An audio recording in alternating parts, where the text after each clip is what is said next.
Side Cycling Worlds. Hey guys, it's currently 5:14 in the morning, and the neutralized start has just commenced for stage 12 of the 2025 Tour de France. Here we go, folks. We're doing our usual setup here. Again, guys, thanks everyone for being here. This is getting better and better every day. I'm watching the neutralized rollout right now.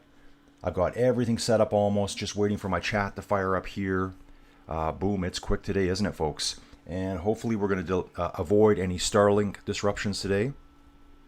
It is pouring outside, and this is that time of day when my Starlink likes to do resets. I think we're just past that time now.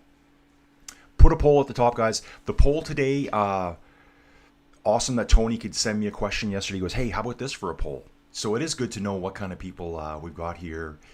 What kind of rider would you be at the Tour de France? I'd be probably just, I'm not a climber. I'm not a sprinter. Depends what you mean by a good cyclist. I'm going to say I'm an overall good cyclist. I'll just be that. Close that down there. Okay, guys, so here we go. Stage 12, Hautacam. What's going to happen today? I'm stuck in something here. Just got to close that down. Get the chat going here, and we're ready to rock, guys. Everyone's saying, let's rock. R. Stanley, Ian Holmes, first guys in here this morning. Great to see you guys. Greetings to Oklahoma. I hope the weather's great down there too. Oklahoma can have some nasty, nasty weather this time of year. Steven Cycles here, already supporting the Scotsman, Oscar only. Evan, howdy, there are riders. Evan's saying when he was younger, he was probably a climber, but now a fan. Guys, everyone pile in. Dawn saying hand up if you're an OnlyFans. Oh, absolutely. Absolutely. Let me... Guys, you guys are way ahead of me today. Here, I'll give a... Here, I'm going to put my hands up like this. That's what I'm doing. Hands up. Double hands up. High-fiving, double tens, high tens. Yep, stage is flat to start, guys. Oh, I'm sorry. We're sitting on that screen as normal, usual. Too busy reading the chat there on the wrong screen. Yeah, so I'll have the chat over here, have the chat over here. Okay, we're looking what we need to see. Okay, guys, after... Okay, things look not too bad here right now. After stage 11, let's have a little boo. Ben Healy in the lead, 29 seconds over Tadej Pogacar. Guys, let's have some chit-chat about the crash yesterday.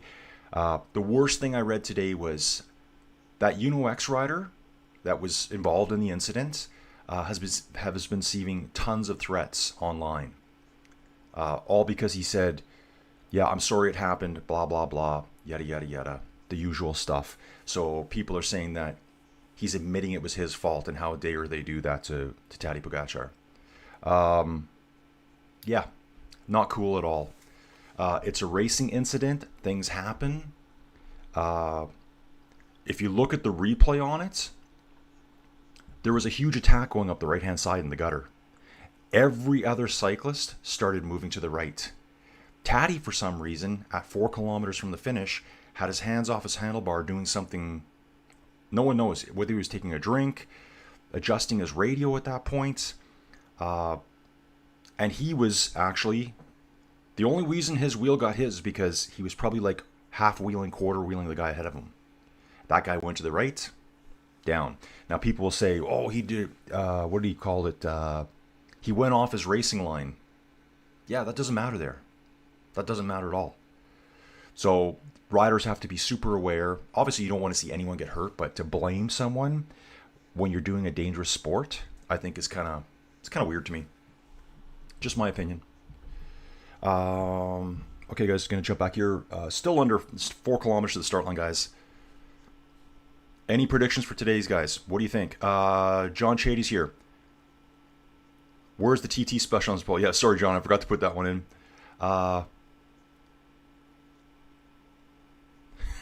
Don saying, instead of saying cheese, they used to say Oscar to get him to smile. Yeah, lots of OnlyFans here.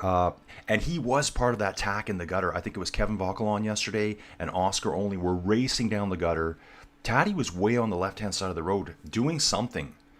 I know on TV, on my feed, they said, oh, we've got a massive crash, and they are not going to wait for him. And I'm like, I posted yesterday in the Discord, I'm like, are you watching the same race I'm watching? It was a solo rider crash, one rider crash. It was fairly high speed, looking back at it. Let's just be honest about it. It took me a few seconds to go, oh yeah, they're waiting for him. So I'm not sure what they were looking at, but this is kind of why I do this. Just want to give you my angle on it. Stage is flat for the first half before we start climbing. Yeah, it looks like if I look at over here, I'd say it's probably more than half even, Don. Let me jump out of this for a second. Still following the neutralized start here. Okay, so it's the Soulor is 134 kilometers into the stage. We've got a 180 kilometer stage, I believe. 180.6 kilometers with 3,800 meters of climbing. The first real climb of the day. I guess, you know, we hit the category 4, we hit at 91 kilometers, which would be halfway. Then we got a sprint point right after that. Yeah, Bingham, you need to get into that sprint.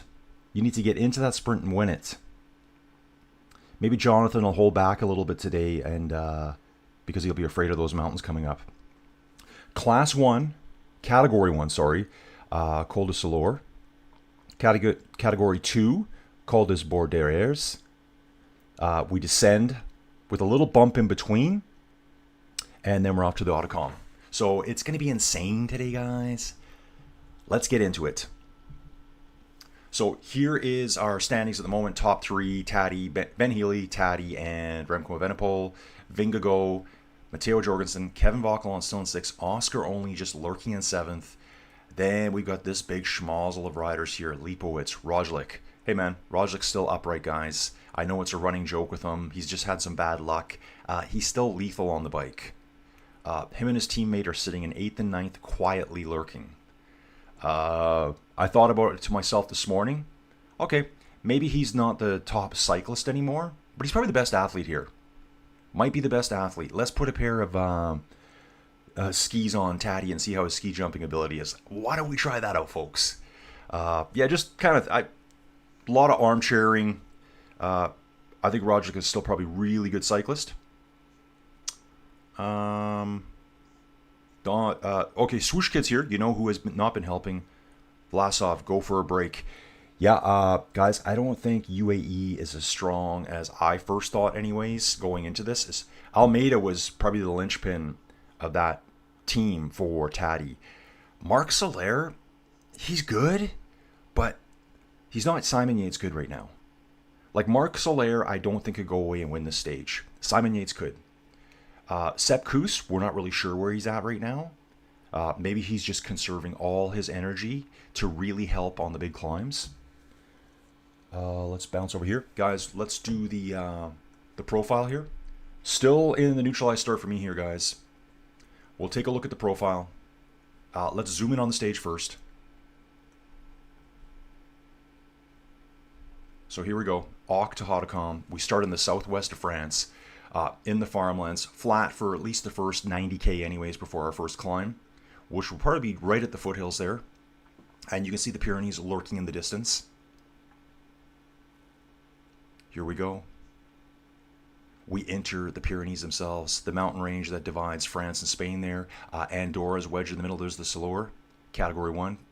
Col du Borderes, Category 2. We do drop down and do a little mini climb on the drop down into the valley system. Then we climb up to the Hautacam. Over, I think it's 1,025 meters climbing up the Hautacam. There's, I think, one of the most iconic stages here is when Lance attacked way back when. Let's jump out of there, guys. And we'll take a look at the route again here. Guys, so we were out for supper last night. Got home, 9 o'clock. Joey passed out. She decided to drink a bottle of red wine when we were out. And yeah, she was like falling asleep on the way home in the car. Italian supper at a very Italian place. It's kind of a weird place. We go to it all the time. It's in a little town called Airdrie, north of Calgary. You're basically in an industrial part of Airdrie. And there's this little Italian place upstairs at the back. Very Italian. Meals take forever. But yeah, we had a good time. So happy birthday to Joey, and we'll be doing this one more time on the weekend. So here's the profile, guys. Category 4, we started in Auch, however you say this. Category 4, sprint point, Cat 1, Cat 2, HC. Warriors, come out and play, folks. I've kind of got a feeling Simon Yates is kind of on fire. He's 22nd overall right now. See, we should be, yeah, still not at the neutralized start. It's about to go off right now, I think. Yeah, it's just started. Actually, we're 300 meters in right now. A little false flatty here, 1% gradient. Let me get back to the chat here, guys.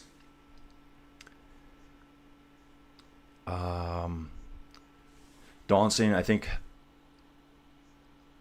Navarez, I think that's Jonathan with UE is going to be the one who makes a difference today and following stages. Yeah, he's kind of just been very quiet at the tour as well. Let's take a look at who you're talking about here. UAE. Here's their team. Obviously, we got Taddy. We lost Almeida. He had a hard crash when he went down. Right here. Jonathan Narvaez. God, I have a hard time saying that one. Narvaez. I know I'm saying it wrong every time. Niels Pollitt will be sitting on the front. He'll fall away in the mountains. Tim Wellens will fall away in the mountains. Sivakov, I don't know. He hasn't done much this tour either. He's just lurking right now, which is probably a good thing. Adam Yates is not on form for the tour. At least he hasn't shown it yet. Marc Soler is a really good climber, but I don't think he's the kind of climber that's going to go on a breakaway. They're not going to even allow him to go. Taddy wants him nearby as long as he can get him, I think. However, the other Yates brother over on Visma is absolutely on fire right now. Stage 20 winner of the Giro. Attacked, went for the win. Showed he's got climbing ability just a couple days ago. He's 22nd place overall, over 20 minutes behind. If he attacks today, but I don't think UAE will even look at him. He's going to go way up the road, and then I think it's going to be, let's see how the stage develops. I do want to get onto the live stuff here, guys. Let's get live. Yeah, this one's probably going to be a little bit more of a slower start today so we can get really warmed up for this. Have your coffee. Geraint Thomas sitting on the front right now. Here he's having a little chat with, looks like a UAE rider, I believe. Going to get into the chat here. Guys, going to be a slow warm-up today. The numbers are already creeping upwards. Okay. We will see who rises to top for the Hautacam. Steven Cycles, Navarez, Jonathan. I'm just going to say Jonathan. I know that's how they say that. Isn't a good enough a climber. Yeah, I think he's a good climber, but he's not a Simon Yates type climber right now. Anyone remember Mr. 60% on the Hautacam in 96? Is that Bjarne? Would that be Bjarne Rees? I think, Robert, is that who you're referring to? Sivakov was ill. That's true. Sivakov was ill. So hopefully he's got over that. Actually, I did see them do an interview with him. Sivakov had a touch of bronchitis the first week. His antibiotics have kicked in, so he's at 100% of health. Yeah, I think I saw that same interview yesterday. I was just on antibiotics, and I don't know how they can ride 200 kilometers a day on antibiotics. It's, you're so fatigued being on antibiotics. Now, when the flag dropped, there were attacks immediately. And it looks like Uno X Rider off the rip. It was a Uno X Rider on the very front at the very start. Remember, this is slightly delayed, guys. So obviously nothing's gotten away yet. I'm just catching up here now. Just showing a replay here. Binyam is riding solo. Actually, Binyam's on the front. Binyam Girmay, it's not showing it here. Let's go into the feed itself and see if they're seeing it. Yep. Jonas Abrahamson from yesterday sets off at kilometer 0. And he's rapidly reeled in by Jonathan Milan and Binyam. So Binyam and Jonathan are going to fight over these early jersey points today. Green jersey points at around kilometer 90-something. Actually, that point there will be... Okay, I need to close that. Yeah, tip of the spear right now, it is on at the front. Groupama FDJ, Israel Premier Tech. Hey guys, and I just want to say something here too. Condolences to the family of the young cyclist that unfortunately passed away yesterday at a race. I think I was going to watch that race too. It was on YouTube, I believe. I think his name was Samueli. I think something, I don't have the, Privateri, something like that. He was on a Jayco feeder team. And yeah, unfortunately, a big crash. Sorry, no, not a big crash. I think he had a heart attack on the stage. So that's why they actually, I think Visma's wearing armbands today, black armbands. We'll get a look at that here pretty quick. And they had a minute's silence at the beginning too. Okay. Oh, someone else's birthday today. Happy birthday to the Belgian Van Eetvelt. Guys, it's going to be like this at the beginning for a while. Yeah, lots of attacks off the front. It's incredible seeing Jonathan Milan go on the attack. Looks like Brian Cocard is with them. And Binyam. Are these guys going to go on a breakaway to get the green jersey points? These are going to be the last points they're really going to collect for a little while. That they're probably going to compete for. Any of the other stages later that have sprint points, it might be so far into the stage, the climbers are going to get them. Taddy will probably get the green jersey back. It's possible.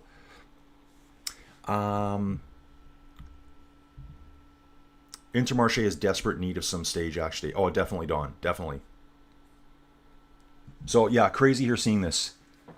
Yeah, Intermarché needs a win desperately. UnoX has already made their tour. Really cool to see that guy yesterday. I said during the stream yesterday that Mathieu van der Poel is my favorite cyclist. I was so much cheering for that UnoX rider only because they've never won a stage at the Tour de France. He did it. And guys, even better, there's a dude, he was in the chat the first couple days. He was called Over the Top Blues. Special shout out to him. Northside Coffee, folks. He sent me a bunch of videos. Oh, ooh, I'm seeing an attack by a Vingegaard off the front. Is that who that is? Total Energy rider. So he sent me, he was at the finish line yesterday. He mentioned it before, hey man, I'm going to be at a stage. I'm like, dude, send me some pictures. So he sent me a bunch of video through Instagram. The problem is I can't download it. So I asked the girls yesterday, because they're Instagram people, I said, how do I, they said, well, you can't. It has to be like emailed to me probably, or in Messenger. So I think his name is Lyle. Lyle, if you're listening, I know he was going to Paris today. We had a big convoy yesterday. He's a coffee roaster in north central British Columbia. And guys, I had to look it up where he lived. It's kind of the middle of nowhere. Country everywhere. Where he lives, I'm not going to say where he lives. He is a coffee roaster. His coffee company is called Northside Coffees, and he has a pottery shop. I guess for doing ceramics and things like that. He's off the main highway. That main highway is not really a main highway. And once you get off that highway, he's on a lake. And after that, the mountains are right there. I'm talking like the mountains that Sasquatch hangs out in. Those types of mountains. The scary mountains where there's no one out there. There's no roads out there. There's nothing out there. Probably a place where you can get hours away from any human beings in every direction. It's the mountains that are like, kind of like right along the coast, the Pacific coast there. So we had a fun chit chat. So he had footage yesterday right from the finish. I would say he was maybe 5 yards after the finish line on the left-hand side of the road. He got all the glorious action of that crazed fan being taken down by the security dude, who I wished was Bernardino at the time because he had the same Bernardino look. Jeans, probably cowboy boots, and a nice white press shirt every day. That's the Bernardino look. Seeing attacks by Visma off the front right now too.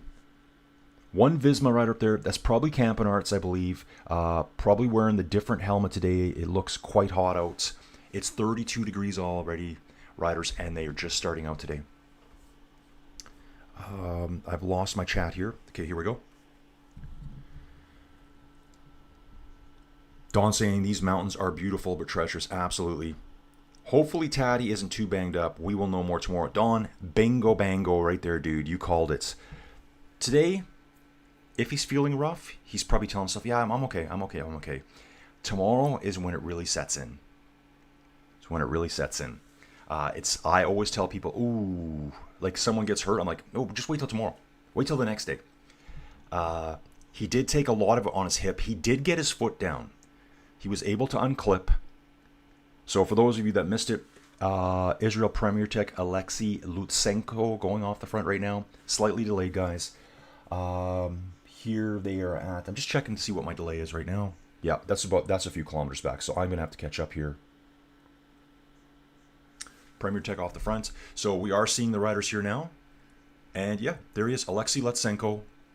Enkhorn, we've watched this rider before as well. Delatray, I think he was in one of the breakaways a few days ago, and Marco Haller here for Tudor. He's been trying a lot to get into the breakaways. Nothing's really succeeded for him yet. Guys, something else I want to talk about too. So yeah, anyways, multiple things going in the mind. He sent me a bunch of videos. He's at the finish line. It shows the Uno X rider just coming ahead of the Jayco rider Mauro Schmidt. You could see Mathieu van der Poel coming as well. You can see the dude get taken down. I saw later videos where basically the security dude manhandled that fan, threw him over the barriers, and I think he was throwing punches at him on the other side of the barriers. Just super dangerous to get in there at that point. So, yeah, don't be doing that, folks. Let's jump here. Back to the profile. This is where we're heading today, folks. I'm just checking a couple things here, guys, for you. Okay. Not too glary. That's okay. I'll go with that. Guys, I'm going to start heating up here pretty quick. Going to start heating up real quick. Stage 12, Tour de France 2025, guys. Okay, this is hilarious. On the side of the road, they got a guy on a dirt bike pulling another dude on a dirt bike. He is actually water skiing on the beaten down wheat fields that they've already combined. So it's all just the stubble. He's got water skis on, being pulled on the ground on this. It would be pretty slippery. So was a small break. Looks like it's all been pulled back. Looking at this replay here, there was 4 of them trying to go up the road. Soudal, Tudor, Total Energies, and Israel Premier Tech. Teams looking for results. They're all looking at Uno X yesterday and going, wow, that could have been us. That could have been us. The guy that won 2, Jonas Abrahamsson, he's the rider. I know we talked about it in our Discord a while ago. He's the rider that actually put on weight last year. And I think someone said he put on 20 kilos. I'm like, did he really put on 20 kilos? 20 pounds maybe? Maybe 10. I don't know. But he put on a significant amount of weight, and he said, I only got better as a rider. So he went from being too skinny, too skeleton, 0 power, put on some weight. Now he's winning stages at the Tour de France. Okay, guys, just going to try to catch up here again. Guys, keep the chat coming. I love it. Got just under 100 people watching now. Robert here. Shortened stage in 96. Bjarne Riis with his thick EPO blood. Oh, I love that stuff. Known as Mr. 60%. He rolled down the lead pack, eyeballing his rivals before launching a blistering winning attack. You know, Robert, I just went through a lot of that stuff in that audiobook I'm listening to. Yeah, the EPO back then, guys taking so much EPO, their blood was getting so thick, their hematocrit was so high. 50% was the cutoff. They said your average normal male, it should be like 40%. And it should decrease during the tour. It's, what they call it? Exercise anemia, I think is what they call it. They said at a Grand Tour, it should go down 1 to 2 points for every week of stage racing. You're just wearing your body down. So hematocrit is a blood volume indicator of red blood cells, which is going to be all the hemoglobin and all stuff to carry oxygen. So after that little breakaway was caught, it looks like we got more attacks here. We got a, oh, it's Geraint Thomas is sitting on the front here. Again, guys, a bit delayed, but Ineos trying to get to the front here. Remember, we do have Carlos Rodriguez. Oh, and Jayco going. That might be Ben O'Connor going. That body style. That looks like it's Ben O'Connor trying to get off the front. Going to see if that actually evolves to anything here. We'll take a look down below. Yeah, here it is, guys. The battle goes on at kilometer 10. Geraint Thomas, Ben O'Connor. Called it. Michael Storer, Tudor. Storer a few days ago was in the action. So it's going to keep evolving like this the whole probably first hour of the stage. Keeping the speeds incredibly high. Nice to see Ben O'Connor at the front. You can really tell who he is from a distance. Tall, lanky dude. A lot of teams. This could be an opportunity to exploit. The big teams will be eyeballing each other. I'm part of it too. So, a lot of armchair, predictions. And I said in our Discord this morning, I was hoping I was explaining myself good. All these plans, it's that saying, everyone has a plan until you get punched in the face. So Visma has a plan. Okay, what we're going to do, this is my idea. We're going to send Simon Yates up the road or Sepp Kuss up the road. They're so far behind, UAE won't even react. Then we're going to use the rest of the team to grind Taddy down. But it all depends what the other teams do too. Other teams might chase Yates. Yates may not be feeling good today. And again, I keep going back to it. They're not robots. They're not perfect. And I've said this before too. Taddy's been very lucky. He's never had a serious crash. His crash yesterday, it's like people are ready to kill the other guy. Because there was a racing incident. And so let's see how Taddy reacts to just a normal racing incident, not potentially a life-threatening crash that other riders get involved in. Okay, the thick EPO, guys. The EPO back in the days, they used to... I read some stuff about it yesterday. Okay, I'm going to read the team radio. Good guys, just be smart.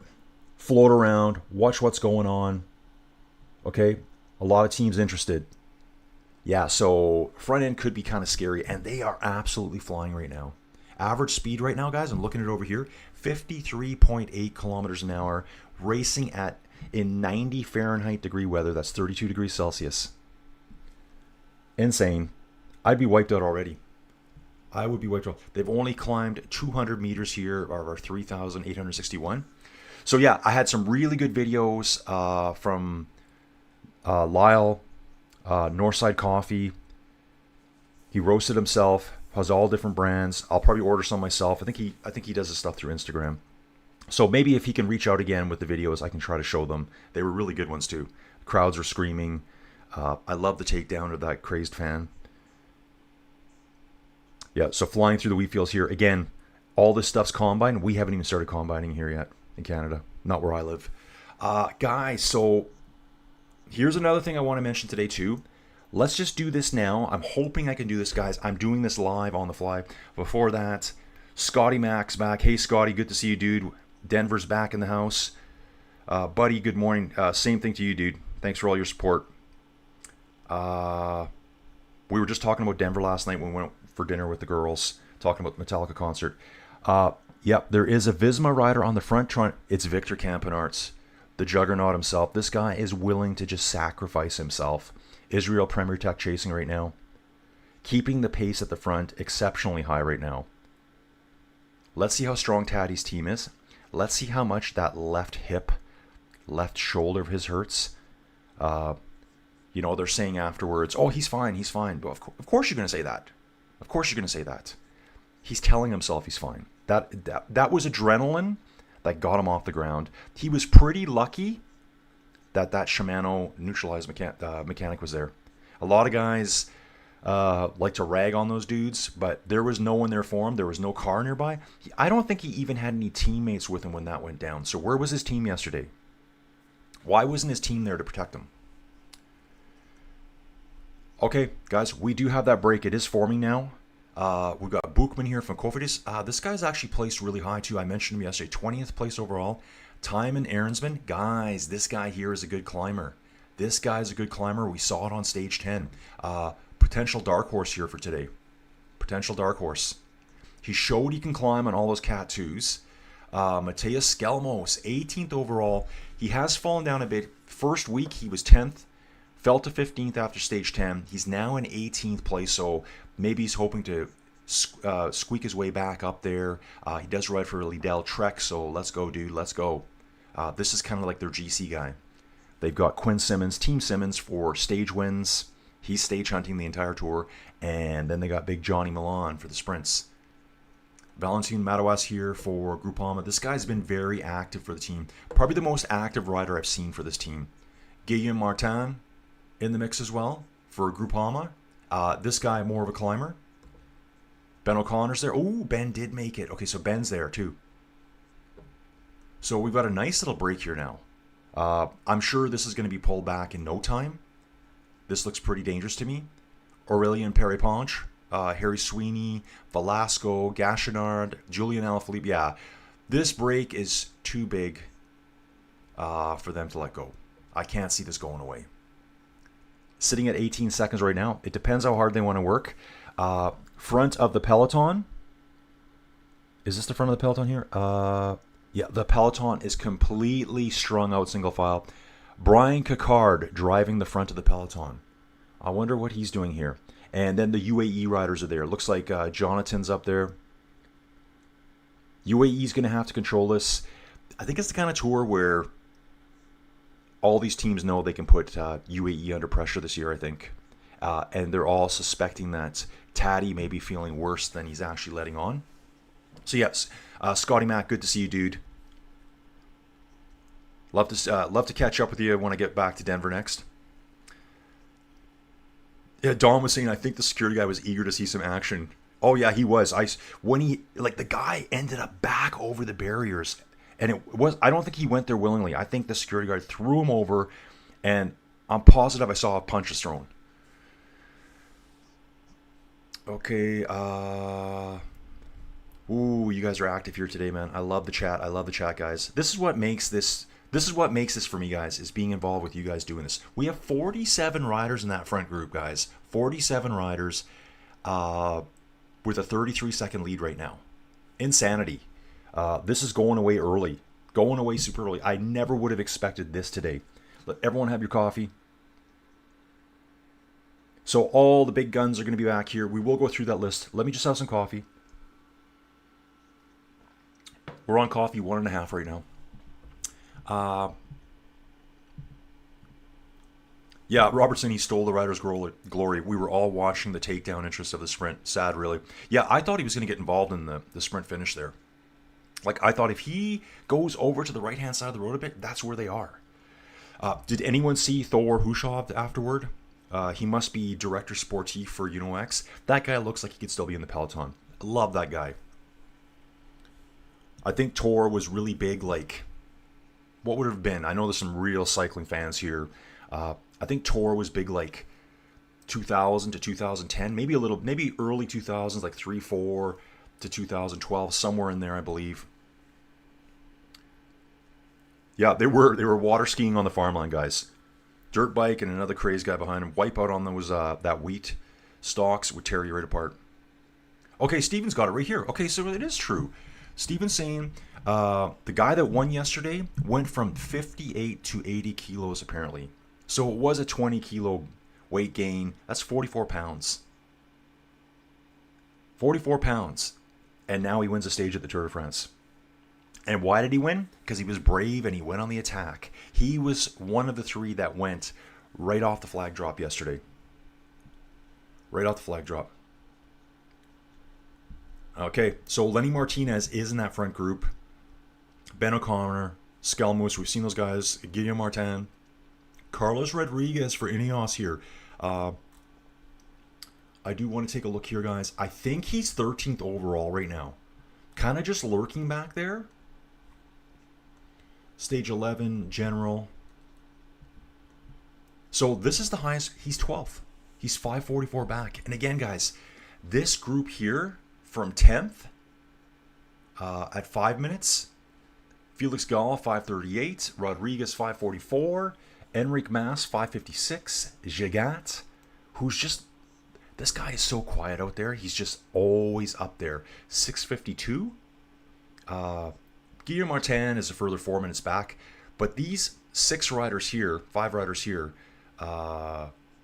that's going to be interesting over the next few days. All those guys are trying to move their way up right now. I do want to take up this Jordan Gigat guy here for Total Energies.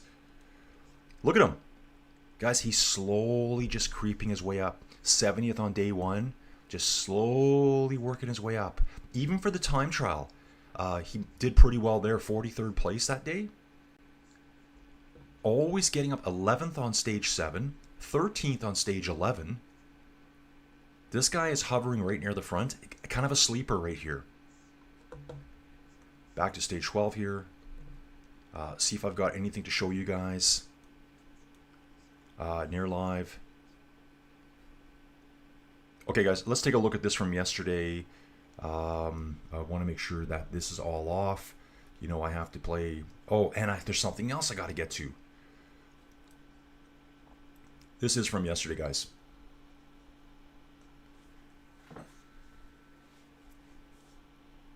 Man, I'm good.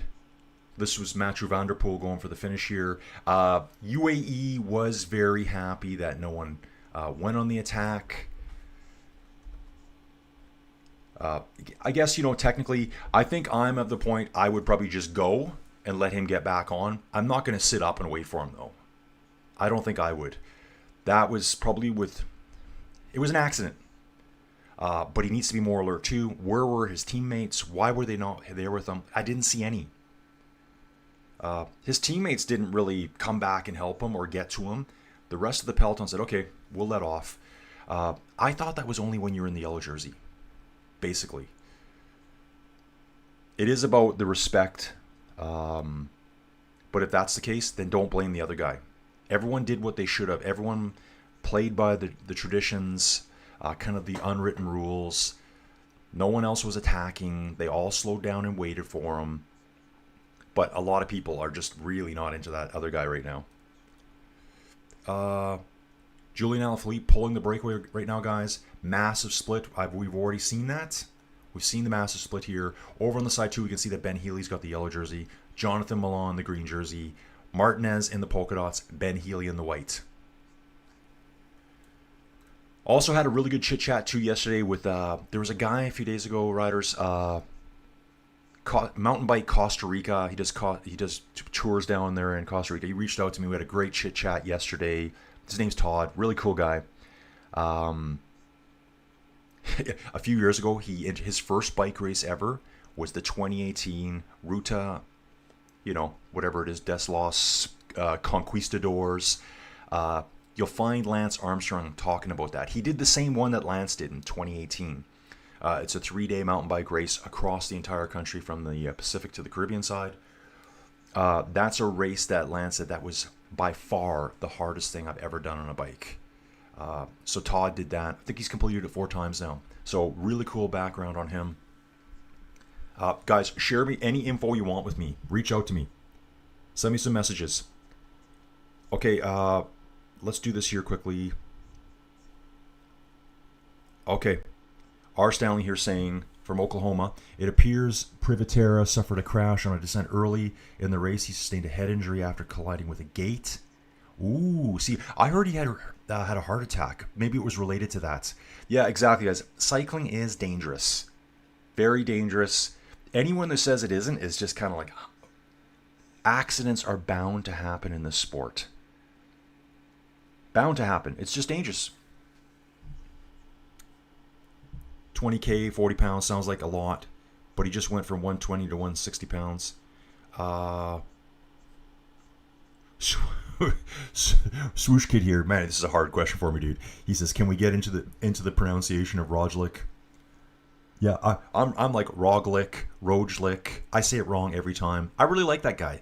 I don't like kind of the crap he gets these days. All he does is crash. All he does is this. He's won 5 Grand Tours, guys.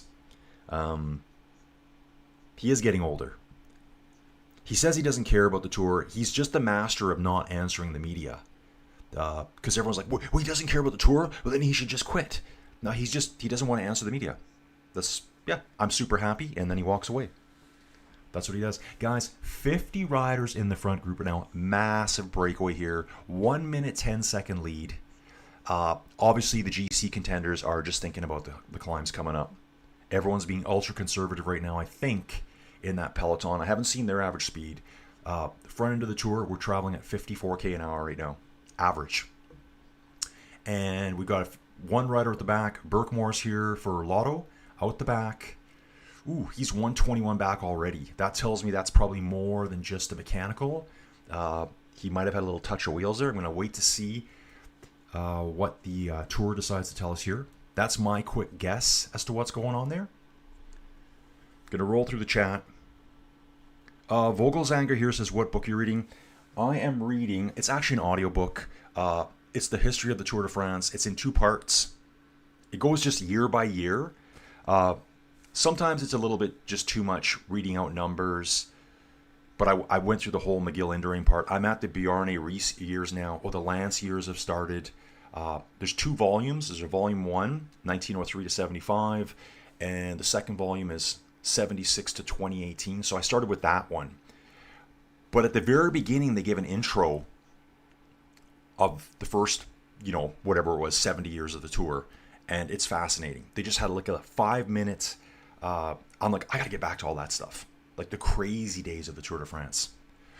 Okay, I'm going to catch up here, and then I'm going to show you guys something else. So Vogelzanger here is a brand new guy. Good to see you, dude. Guys, 250 people watching. Where did you guys all come from? How come you guys are all watching this? Blood Meridian by Cormac McCarthy. Okay, so Steven's got another book suggestion here. I forget that one, Steven. Oh, that's what... Sorry, Steven Cycles is reading that. Okay, I must have missed something there. Dawn used to be 125 pounds, which is good for climbing, but I used to get dizzy all the time if I wasn't constantly eating well in the saddle. I don't get dizzy at 150. Yeah. Dawn's trying to read looks like the autobiography of Jim Thorpe, NFL player. Oh, Vogelzanger.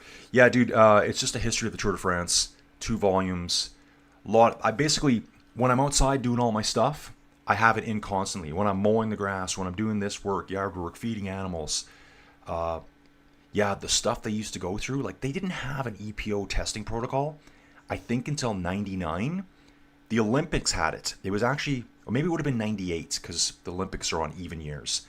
And I think they said, actually it might have been the Sydney Olympics. So maybe was that 2000? I forget. It was in place for the Olympics, but the UCI hadn't decided to implement it yet. So the cyclists knew that. EPO was so abundant through all those years, there was no test for it. So, and just the things they used to do, like all the different, and that's why I want to go back in the past. They said one of the first doping agents was strychnine. I have no idea how that helps. No idea how that could help them. Okay. Here's the riders at the front. It's a huge schmozzle of riders. I still don't see any talk about that rider off the back there. Oh, and it's just showing that he's back on. Let's take a look at the live tracking here, guys. You can see we're heading our way southwest towards the mountains. We are seeing only 2 groups now as we work our way towards the mountains, the southwest here. The Pyrenees. I think the Pyrenees are my favorite mountain range. Category 4 at 91K. Sprint point thereafter. Sprinters just throw the parachute out. The big chute that comes out after the dragsters come to a stop here in North America. That's huge over here still. If you've never seen it, it's crazy. 10,000 horsepower motors going off. Fastest accelerating cars in the world. They'll be like 0 to 300 miles an hour in like 1 second. It's insane. Things blow up. People just explode everywhere. So this will be the Soulor here. The Borderes is the category 2. We do drop down, but there is a little bump on the way of the drop down into this valley system. The valley's over here, and this is where we'll start climbing the Hautacam. This will be our finish today, folks. Now, whilst I got you guys here, just kind of having a look over here at the stream again, I do want to talk about something here. I'm going to try to do this in the background, guys, as we're doing this. I want to make sure it's up and running. I've already got this set up. Routes, Tour de France Live. This is this one here, isn't it? Let's see. I hope this is working.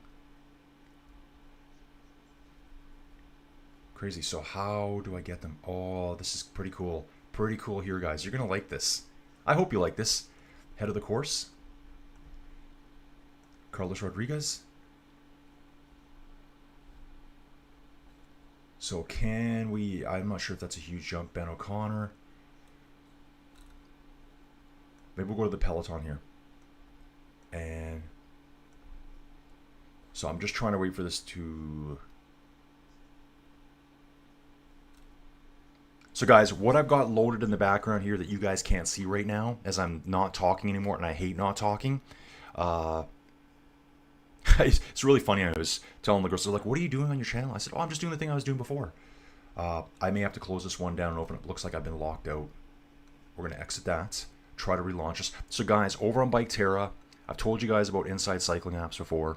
Bike Terra is kind of like the newest kid on the block. Right now, they have an event running on Bike Terra, so where you can ride your bike inside with a smart trainer. That's the best way to do this. And it's the full route today. It's 180.2 kilometers long with all the climbing. And what they've managed to do is get the data somehow, somewhere, from the Tour de France of the location of all the pro riders. So there's actually riders right now, I can see them on here. Anslo, Lee Zavaris, Matt Gibbs, Stephen Elliott, and Wouter Claes. I know all those riders. 2 of them are developers. 3 of them are racers I've seen before. They're on course right now. It says they are. I'm not sure if they actually entered. Riding along the same course as the pros. Now, how long can they hang with the pros? Probably not very long. They can probably skip around. So what I'm trying to do here is just this whole thing loaded up. And I'm trying to catch up with the peloton here. Let's see how we can do it. Guys, this is really, really cool. Really, really cool here. I'm trying to head of the course. Let's see. Let's hope this jumps me to him. Yeah, there. It's going to work. This might be able to give you some perspective as what's going on at the Tour de France. This is so basically, guys. I'm in something called spectate mode right now, and I'm able to hang out with all the cyclists. Is that our start point there, or is that? And guys, I'm learning this right now live, so bear with me as I go through all this here. So flying along right here. Not sure who that's. I'm going to see if I can find a different rider. Who do we want to hang out with here? So guys, I'm now spectating Lenny Martinez on the stage. I wonder if Wouter Claes is there with him. Valentin Madouas, there's another one. So, okay, just a straight road right now. Okay, guys, let's go through this here. I'm going to go through the chat again quickly. I've got that running in the background. We're going to see how it develops there. 51 riders in the front group, guys. Carlos Rodriguez, best placed, 12th overalls. And so quietly, Guillaume Martin right here, 15th place overall, is in this group. Ben O'Connor, 17th. Skelmos, 18th. Bookman, 20th. There's a lot of high-ranking riders here. These guys are all hoping that they just get let go and they can take off today. Lowest place rider, Toynes here, Edward Toynes, over 2 hours back. Team worker for Liddell Trek. Drisner's Durbo. Durbo's 155 back right now. Just a bunch of riders here. They could easily open this up further. It's 2 minutes back to the peloton now. 1 minute 50 actually. And then we've got, ooh, what's going on here, guys? What's going on here? We've got Jasper Stuyven and Matteo Jorgensen out the back. 32 seconds back. They're back at the cars, mechanical, something like that. Let's see what, I've seen nothing here from the Tour yet. Let's see what they got to say. See what they got to say over here. From what I'm seeing in the peloton, it's not easy going back there. The peloton is completely strung out. Might be a little smidge of wind out there, I think, just the way the peloton's kind of like drifting across from the left-hand side of the road to the right. Seeing an Alpecin rider here struggling off the back. Yeah, so no mention here yet of what's going on. Yeah, Carlos Rodriguez is the main GC threat in the breakaway. There's a few guys up there that are... So Carlos is 5:44 down. Then Guillaume Martin is another 5 minutes down on that. Kind of stage though, guys. If a breakaway gets going, they could easily gain a ton of time. And I think UAE with Taddy, he's so strong that he's willing to let them go because he knows he can make it up in other places. He'll be strong every day. Let's see how he feels. Okay, guys, trying to get back to the chat here for you. 222 people watching. Thank you so much, guys. Please like the video if you can. It gets spread out to others. Guys, the videos have been absolute bangers every day. And when I say they've been bangers, That's you guys participating in them. That's people watching them, people liking them. I'm just doing my thing here. Okay, Norris was in the group with Poggy just a bit ahead. Okay, this is looks like San here. Looks like a new person in the chat. Okay, backing up, guys, backing up. I will try to get back. Taddy had teammates in each group. He caught up to group 2-3 with Tim Wellens yesterday and made his way back to the lead group by the end of stage 11. So, yeah, Taddy, there was a group that was racing by. Once he got back on, because he was struggling with the chain. Obviously, he was panicked. I get it. That Shimano guy came over, gave it a couple of cranks, got the chain on, push, he was gone. And there was a group just coming by. And then, and the rest of the guys that were with him were already slowing down. Oh yeah, Robert, really enjoyed Tyler Hamilton's book, The Secret Race. Wonders what he's up to these days. Hey Robert, just so you know, I love that book too. I actually read that book way back when. Go on YouTube. He does a lot of good presentations talking about the doping era. He's a really interesting dude. That guy was such a good cyclist. Most recently, what he does, he lives in Montana. He did a podcast with a local guy based here out of Calgary. It was their podcast together. I think Tyler did like a bunch of episodes. Was he really a good podcast dude? Not really. I mean, I really like him. He was just, he's very quiet. So as a podcaster, YouTuber, whatever, you got to talk. You got to talk if you want to be good at this. Tyler was very quiet. He just recently stepped away. What I think he's doing now, he was doing some gravel racing, adventure racing. But when he did step away, he says, guys, I've gone into the financial world. He's doing, I don't know if he's doing some kind of like insurance, banking, investing.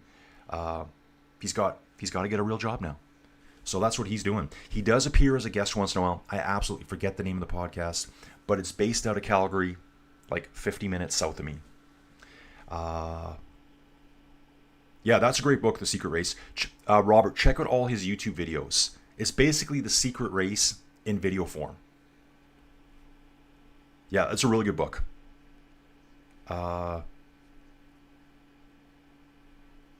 Yeah, so History of the Tour de France 1 and 2. I think it's put together by a couple. I think their name are Bill and Nancy McGann. Joey Jojo had a bunch of Audible credits, and I asked her how many Audible. She just pays for it, and she doesn't listen to audiobooks. Like I said, how many audio credits do you have? Because they only stay good for a year. And she goes, I don't know, probably like 50. I said, I bet you have 12. She goes, well, how would you know that? I said, because they only are good for 1 year. So every month you get a new credit. And once you've got 12, you lose one every month. So I just made this wish list of all these books. And I'm like, send them to me. If you're not going to use it, I will.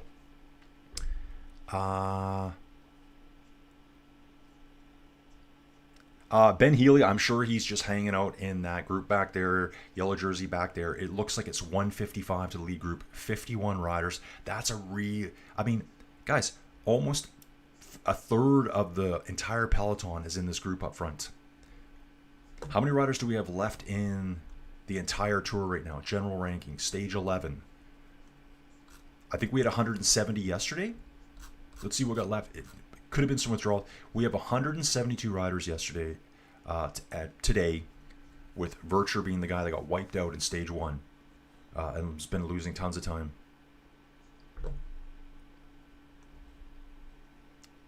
So 51 riders up front, almost 2 minutes back.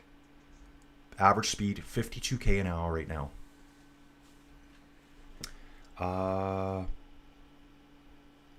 Don saying here, Tor Hushoff was a strong rider. Yeah, Don, he was. I mean, he won the green jersey. There is some footage you can find on YouTube of him riding a Look TT bike. I have the same bike sitting in my house right now. I was going to actually try to mount it on the wall back here. It is so slick and fast. I think I told you guys earlier, just watching Brian Cocard getting back into the group. Quick sip here. I need some of that Costa Rican coffee is what I need. I can see Todd's commenting here. I have a really slick Cervelo. It's 2019 Cervelo S3 Aero. So it's not the super cool S5 with the handlebars. Who cares? Di2, all Ultegra, NV carbon wheels on it. I think they're the NV 3.5s or something. So fast. I do the same route. I don't do that route anymore because I don't go outside anymore. The first day I jumped on the TT bike, that didn't fit me well, that I could barely get into the aero bars because I was so nervous to ride it. I rode in the bullhorns the entire way, except for a few, maybe a minute out of the entire ride. I was in the bars. I beat my normal route time by over 2 minutes, just with my crappy aero positioning, which is a million times better than normal positioning.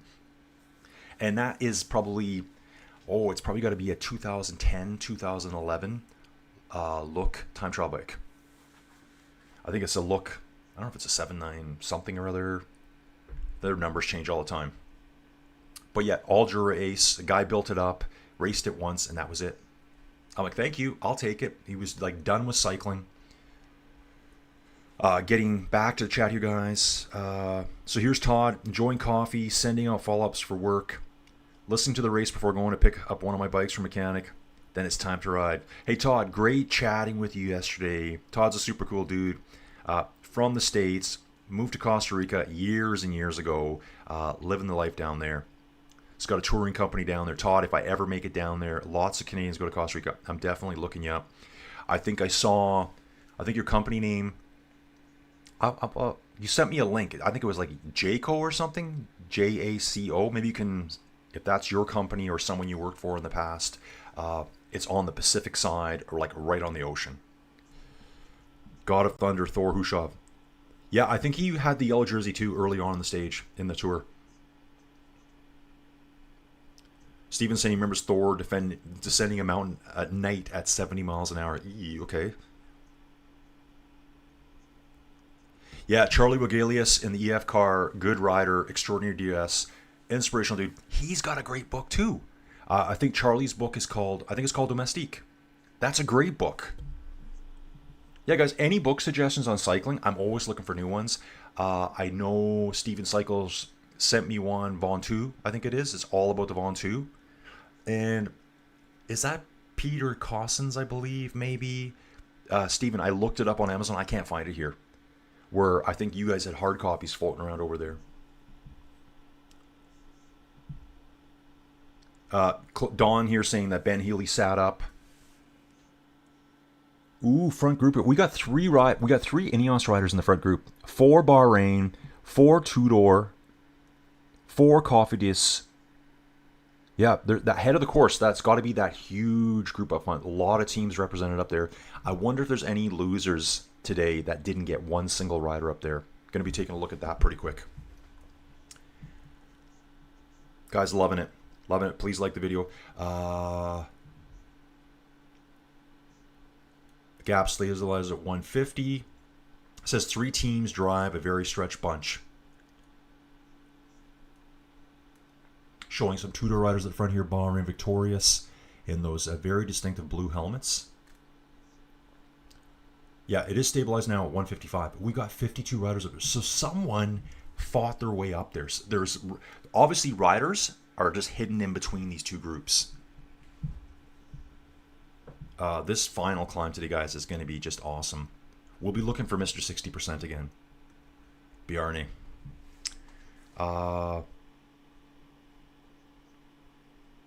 Robert's asking, great question, Robert. Whose life will be changed the most by this tour? Start with Ben Healy. Yeah, dude, he could hang there for quite a while. I know people are saying, well, he's not the same kind of climber as Poggy and that. He's in the yellow jersey. Everyone can say the same thing about Thomas Voeckler back in the day. And how long did he keep the jersey for? And I think there was multiple tours where Thomas Voeckler got the yellow jersey and became the darling of France, as they like to call him back then. Last time I saw Thomas Voeckler, he was competing, I think, in a half marathon or a full marathon in France somewhere. That guy always tried hard. Yeah, Ben Healy, stage victory, yellow jersey. What's the chance of Ben keeping it today? I think there's a good chance he can keep it today. Taddy's probably not at 100%. I bet you Taddy does not want to go all out today. He may not be hurt. He may not have anything broken, but he hit the ground hard. I think they were overly dramatic about it yesterday. Massive crash. I'm like, huh? There's one rider. And And it wasn't like he got wrapped around a light post or anything like that, or went under a guardrail. It kind of looked like an average crash to me. I guess it was all for the drama. We won't be seeing much of the sprinters today. In fact, let's have a quick look. Where is the green jersey right now? Green jersey says it's with the yellow jersey, so it's in that group of riders there. Jonathan Milan, where is he? He must be sitting right with Binyam. We got a lot of riders here, guys. Not even seeing. Oh, there he is. So Jonathan Milan's there. Tim Merlier is right there as well. Got to assume that Binyam's there with him.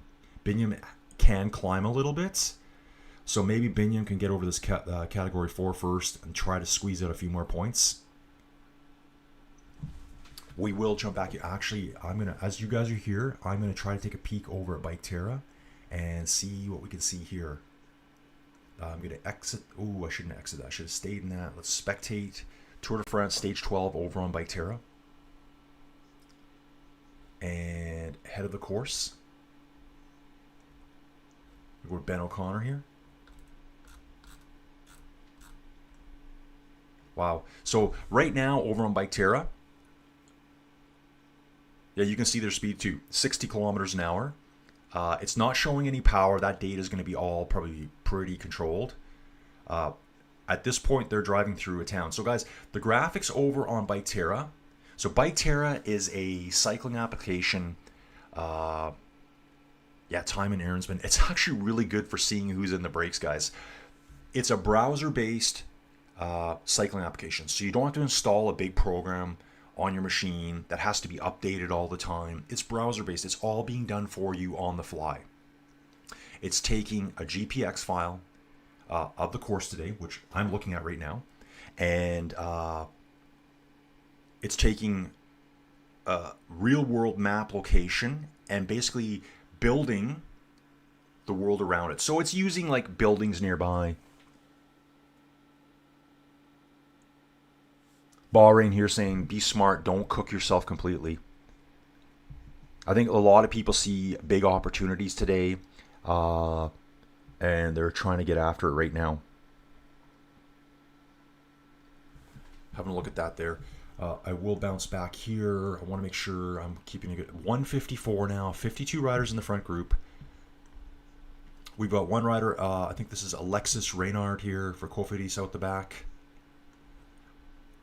30 seconds back. Typical mechanical. Back to the team car. Just kind of sitting stable right now. So let me just have a look over here again. I want to talk about this some more.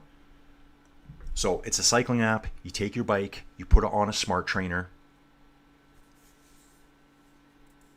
Okay, so I'm just reading here. I've got one of the developers in the chat here. They don't have access to the power data. I mean, and they probably shouldn't. I'm going to just type something here. Great stuff, guys. So this allows you to ride out in the real world from inside your home. I woke up this morning. It's pouring outside. Absolutely pouring. Today, right now, here in Alberta, Canada, it is a balmy 10 degrees Celsius, guys. It's 50 Fahrenheit. Not going out in that. I can ride the island of Corsica today over on Ruvi. And Anzo here saying right now to me, this is live, guys. Again, hey, Colin, feel free to share this on the stream. Dude, I'm going to do that if he's watching it. And guys, this is just a trial run, what I'm going to show you here. This is the first time they did this. It didn't happen yesterday. So just, guys, I know some of you are purely just cycling fans. But if you are a cycling fan, you get to see this too. So what we're going to do is just jump away for a second. We're going to turn this on. We're going to turn that off. Boom, guys, we're in Bike Terra. And yes, Joey Jojo said I should make myself bigger on screen, so we're doing that. What we're going to look at here. So guys, this is Bike Terra. This is kind of the new kid on the block in cycling applications. You can see here on the top side of the screen. And again, you guys can see this here. This is browser-based. This runs in your browser.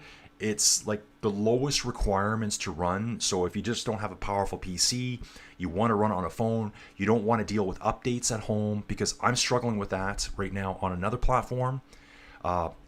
It's probably my fault. I got to take some time to do it. Everything's done here for you in the background. So this is real world location now. I can look at the map here, and you guys can see here, I'm zooming out. Take a look at the bottom right hand corner, and you can see we started, here's Toulouse. This was the stage yesterday. We moved over to the city of Auch. This is where we started today. This is the stage today, guys. Here's the location. The arrow is the location of the group I'm on right now, and I'm actually on the head of the course right now. I'm seeing here, I want to see this here. Is he actually up the road?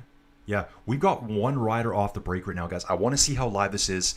Again, this is a trial run for them here. It's kind of what they call procedurally generated, I guess.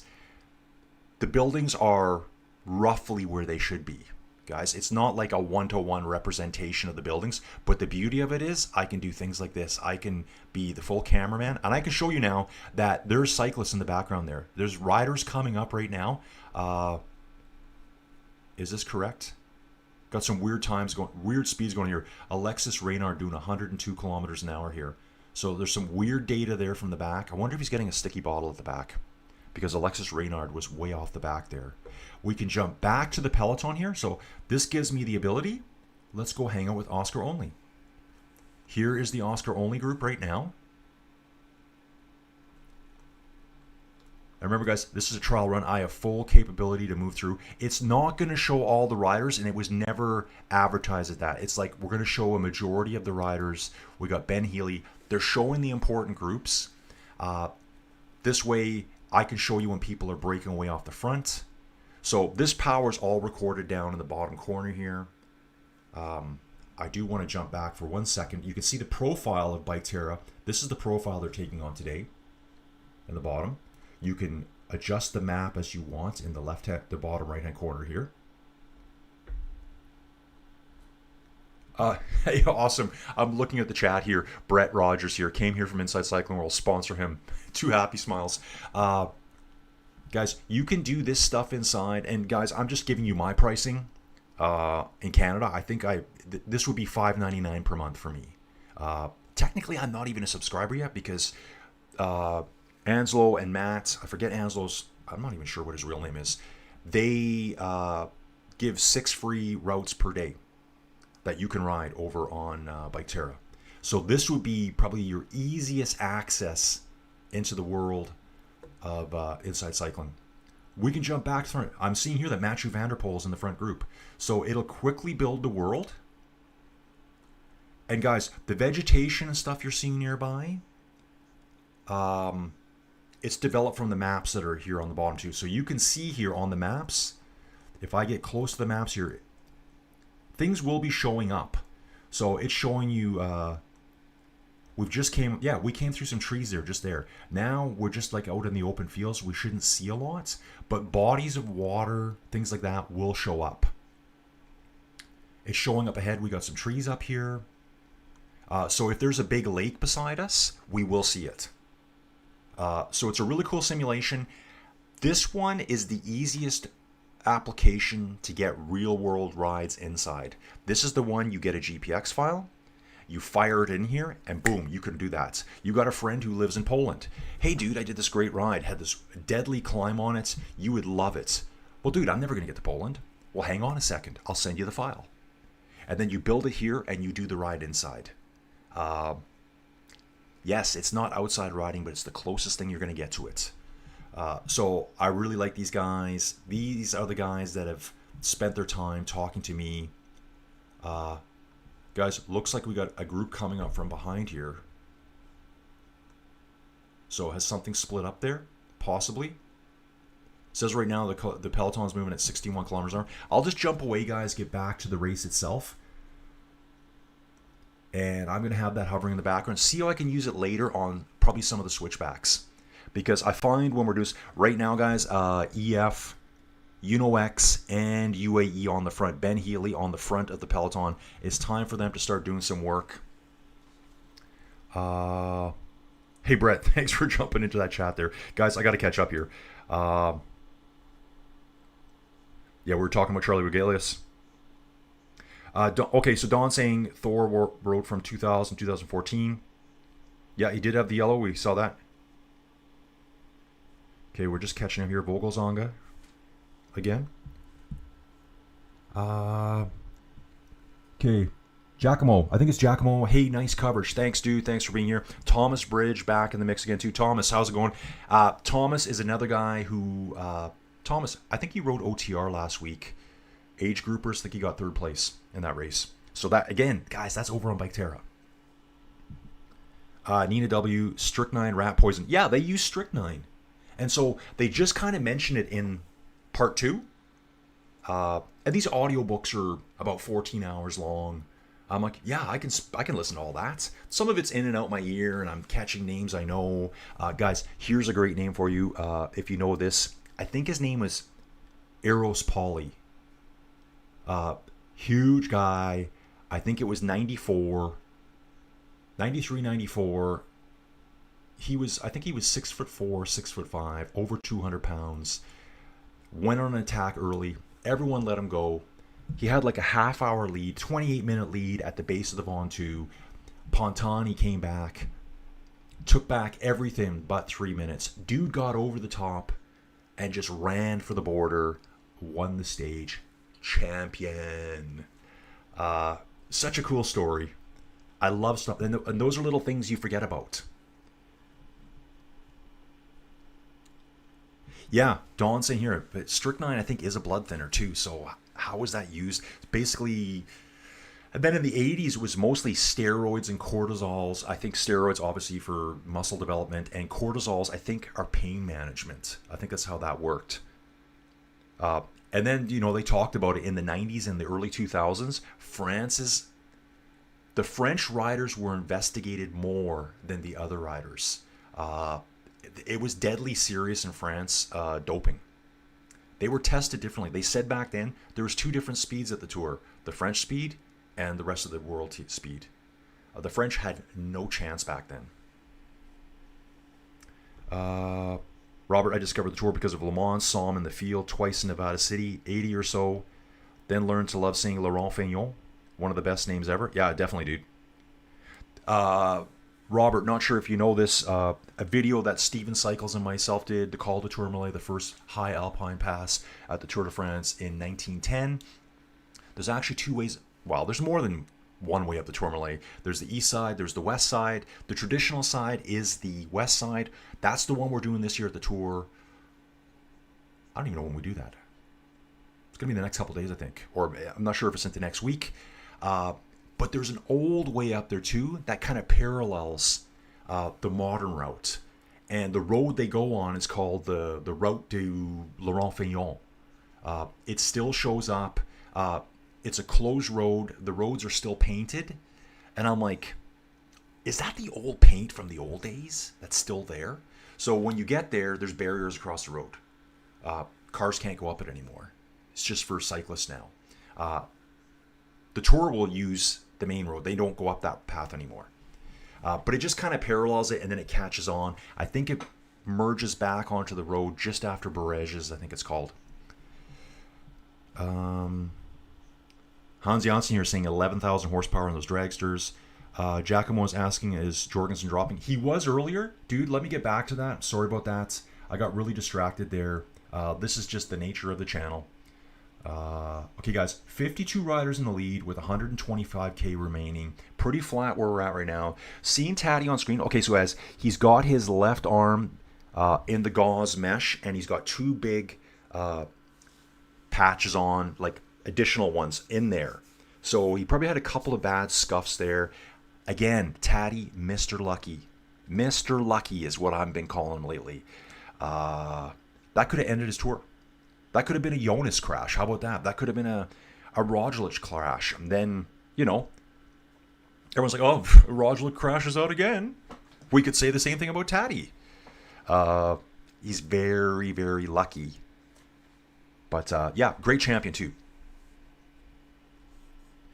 Yeah, Yeah, Jorgensen was back out there for a bit, but I don't see him gone now. Looks like everyone's back together.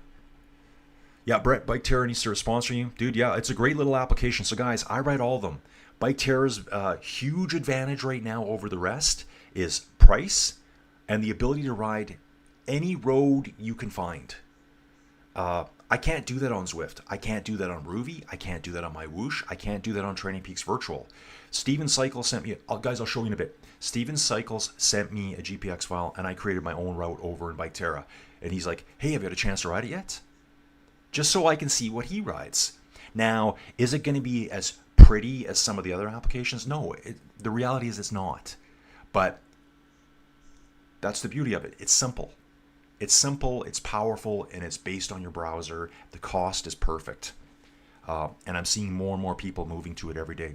As the other ones are cranking up their prices, it's 1/4 of the cost of the other ones. So if you've got a million other subscriptions, maybe that's something that's going to take you that way. Maybe you're training for a local bike race nearby that won't be on Zwift, won't be on my Whoosh, won't be on Training Peaks Virtual, might be on Ruvi. Ruvi does have a lot of routes, but they also don't have a lot of routes. You can create it yourself on Bike Terra. Tony C here, good morning, catching up late. Think I was dropped early in the neutral start. Tony, you had a long nature break, dude. Your nature break was way too long this morning. Okay, just backing up. Ooh, I've missed some stuff here, guys. Sorry, I'm missing stuff.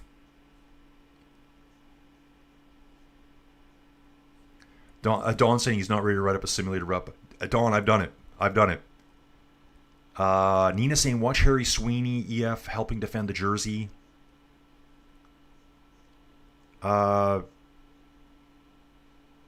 here saying, can you screen share the Bike Terror? Guys, I did show Bike Terror on screen, didn't I? Was it actually on? I think I did. Ian saying you looked at Bike Terror, thanks. Yeah, Ian, just check it out, dude. It's and again, you can ride Bike Terror today if you have a trainer. Even if you don't have a smart trainer, you could. But it's not the same, guys. I'm just going to be deadly honest with you. If you're not using a smart trainer, you're not getting 90% of the experience. So when you hit a 1% gradient, you feel it. It starts dragging resistance on the back end. When you hit a 20% gradient, you're spinning at 30 to 40 RPMs. If you're just using a classic trainer and maybe you're trying to increase the resistance yourself, it's not smooth. It's not functional. We've got the tech to do it now. Isaac Lee, super new to watching any cycling. Been watching the extended stage highlights and watching all of Netflix. Dude, the Netflix stuff is awesome. I love it. What's the best way to watch it and get to know about all the workers? Dude, Isaac, hang out here with us. There's so many knowledgeable people here. Ask any questions here, guys. I think I'm pretty into cycling. I do a lot of cycling. I realize there's people that just love the Tour de France, and maybe they don't even ride bikes yet, and they're here to learn about it. So, Isaac, just drop anything here, and any one of these dudes here will give you an answer. Be right back. Oh, Don, he's not going to kill anyone in the park today kickboxing. Now he's got to take one of the kiddos to her summer program. Okay, Don, we'll see you soon. The Colonel's back. Tour de France time again. Colonel, good to see you. Cole McDonald just tuning in now. Who's in the breakaway? Dude, Cole, great question. 52 riders in the breakaway, if you can believe that.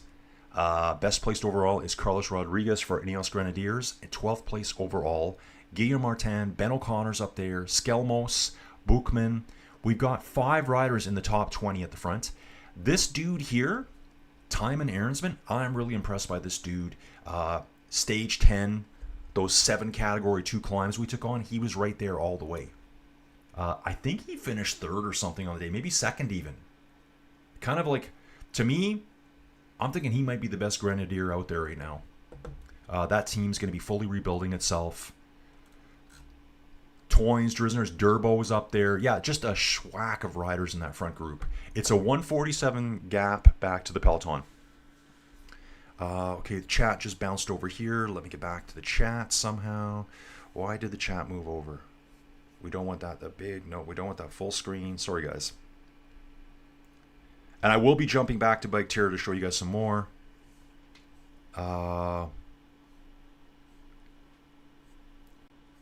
So Isaac, nice to have you on board, dude. Nice to have you on board. Guys, I need to reset. Okay, there we go. It reset itself. Wow, 300 people watching. Awesome stuff, guys. Love doing this. It was funny, I was talking to Joey yesterday. It's crazy this week because we only have 5 days.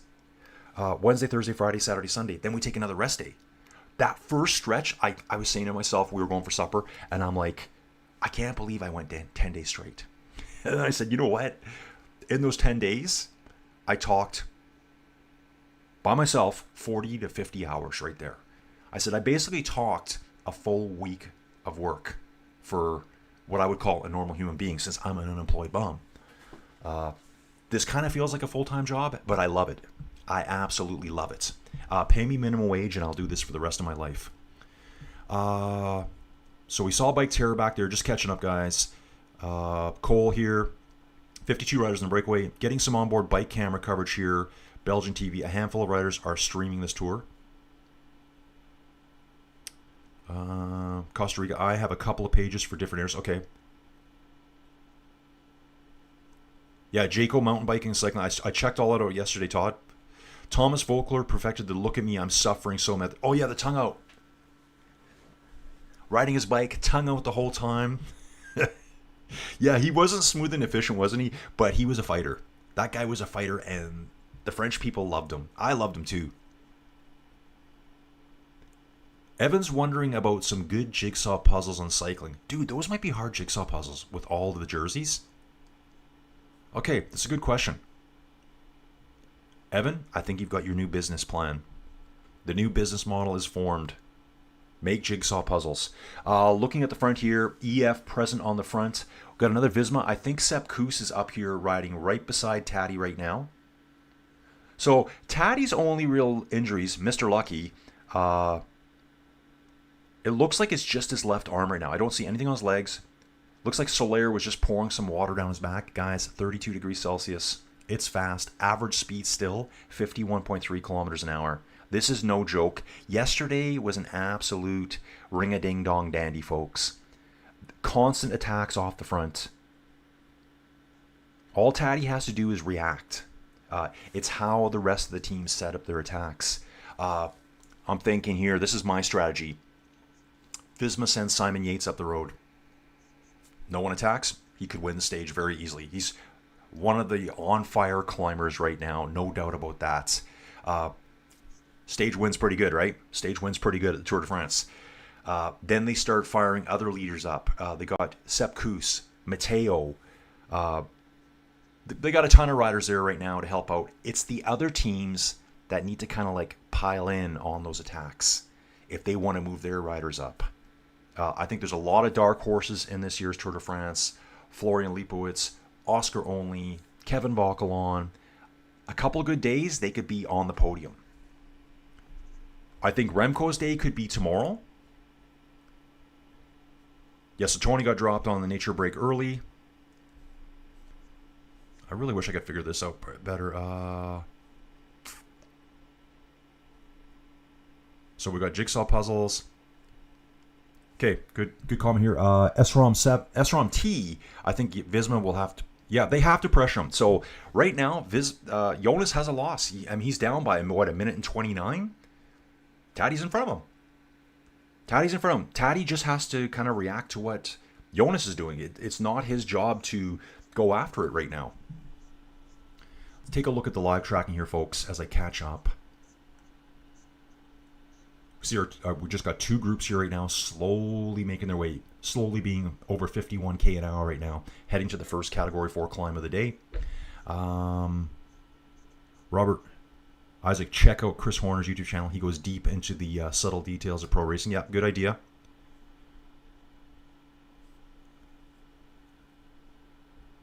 Oh, the Colonel says he's still hurting from Balaki's crash in 2003. Yeah, I know, right? I think that crash absolutely ended his career. That's the one where he was with Lance at the front on that hairpin corner. He hit like a sticky part of tarmac. So hot in the Pyrenees. Remember, guys, it's been hot there forever. Because I know people say it's never been this hot. It's always been this hot there. That the roads would melt. And his wheel kind of like dug in. He went straight over. I think he just basically obliterated his hip. That's the one where Lance goes cross country. Everyone else does the hairpin. Lance joins back on. You know what? Lance was kind of Mr. Lucky too, wasn't he?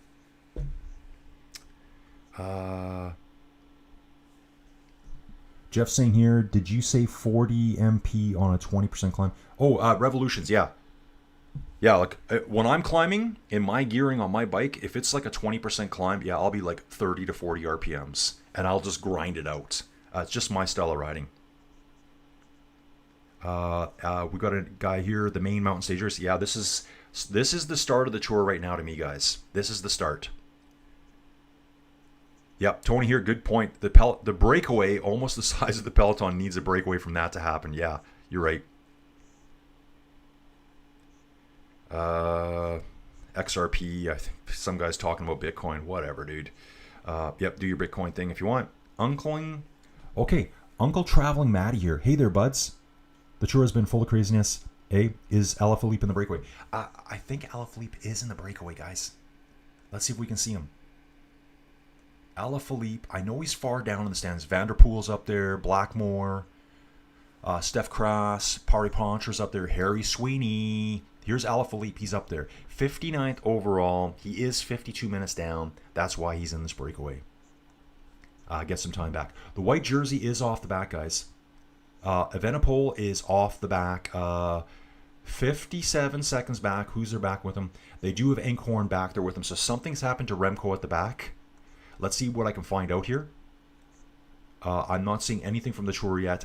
Did I see that before the tour did? This is how it happens every day, guys. I'm seeing things, and I'm like, there's nothing on the stream yet about Remco, and I'm not seeing anything here about Remco either.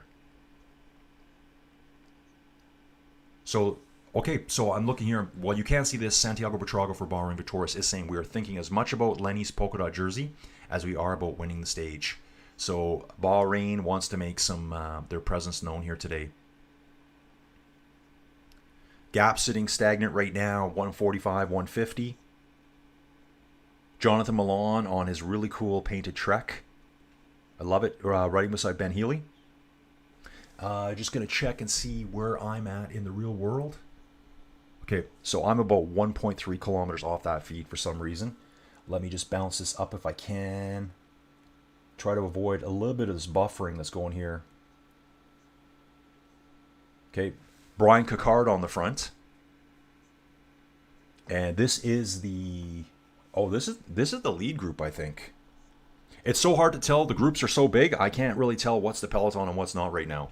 Let's let that get figured out here. Now they're finally showing Remco back at the car with a teammate. Looks like he's getting ice. I wonder if Remco's suffering in the heat here. Number 21, Remco Evenepoel for Soudal. Quick step. Looks like, I think Remco might be suffering here today, guys. This may not be a great day for Remco. I think we're seeing that unfold right now. And again, I'm not seeing any comments here about it. Come on, guys. Let us know what's going on. On the front of the peloton itself, I can only tell that because I see the yellow jersey here. Looks like Niels Pollitt's on the front, as usual, grimacing / grinning maniacally as he drives the front, followed by a bunch of EF riders.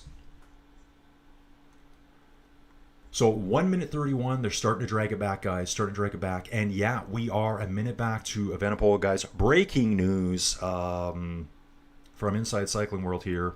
I haven't seen anything else talk about it yet. Come on, guys. What is going on here? Nothing else. I'm looking at multiple sources. They're not mentioning Remco at all right now. I guess they've forgotten about him. Remco Evenepoel, currently third place overall at the Tour right now, is slowly slipping off the back. 1 minute behind right now. What do you guys think? What's going to happen here? What do you guys think about Remco right now? I got to keep watching this. I got to keep drinking coffee. Yesterday was the first day I told Joey, I said, wow, I feel like I've been talking for 5 hours. The voice is strong though, folks. The voice is powerful. Okay, let me get caught up. Yeah, Alaphilippe is in the breakaway up north. You deserve a like for your tour dedication. Thanks, dude. Thank you very much. 363 watching, guys. Absolute legends out here watching this channel. And I'm going to keep driving. I have so many plans going forward. The women's tour is next. There's some one-day races in August. We got the Vuelta at the end of August. I'm going full deep immersion like this inside the 10x10 cube of happiness and perspiration. This is where it all happens, folks. On screen right now, I'm seeing 3 knights battling on top of some huge tower. Some demonstration they're putting on. And it's funny too. They've got the dudes marked on top as Alaphilippe and Poggi, battling it out on top of some probably 1,000-year-old tower in the middle of France. So cool, guys. I want to get there next year. I'm going to try to put it together to get there next year. And I think Ruben was asking, where are you going to be, dude? France is huge. I'm going, yeah, it's about the size of Alberta. I don't know if it actually is. That's what I thought in my head anyways. I just don't think of big spaces as being big because that's what we're used to here. So up north, thank you very much, dude. Robert, that Monday race day really threw me off. Why not a rest day on Monday like casual? It's because of Bastille Day. Yeah, it was strange, wasn't it? So to go 10 days straight, to have a day off, and now we're only going 5 days. Someone's asking, it looks like, okay, that's a long name. Taddy. Taddy is comfortably in the peloton right now, waiting to see how he's going to recover. Guys, I still think tomorrow is the more important day for Taddy. When he's by himself, when there's no teammates, how sore is that hip, that shoulder, that left arm, all of that stuff got hit. And if he does have any injuries, they're going to be very, very quiet about it. They're not going to say a word. Will Barta riding for Movistar, one of the guys live streaming from his bike. Oh, really? I think it's live. Anyone have stats on riders live streaming? Robin's saying maybe just a transponder problem. Okay, Robin's brand new here. Robin Wilmie's here. Yep. Tony's saying, yeah, it's true. My nature break way too long. Okay, I'm almost caught up, guys.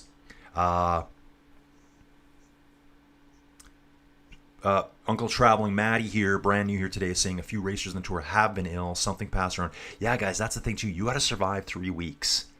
A stomach bug could take you out of the tour. A little touch of diarrhea, your tour might be over. Greg LeMond, yeah, back in the 80s. Yeah, I've heard some scary stories about a gastrointestinal bug he had back then. Ooh.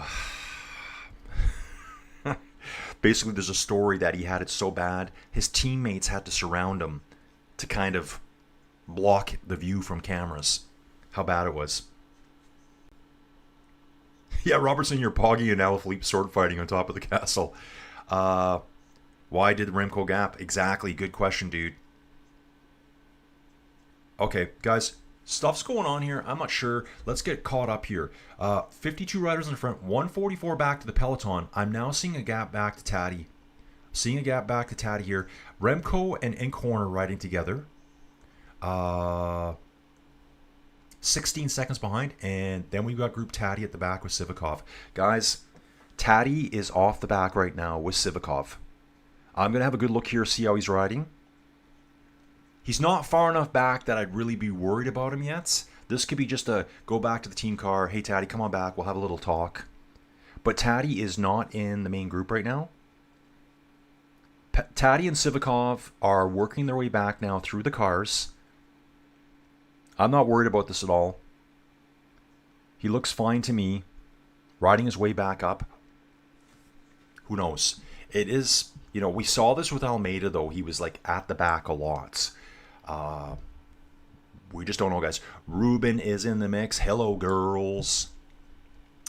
Tony C, 275 votes so far. Good poll attendance. Happy to see near tie for good cyclists and rabid fans. So at least there are a good number like me. Yeah, dude, I'm a huge fan, and I'm probably an average cyclist.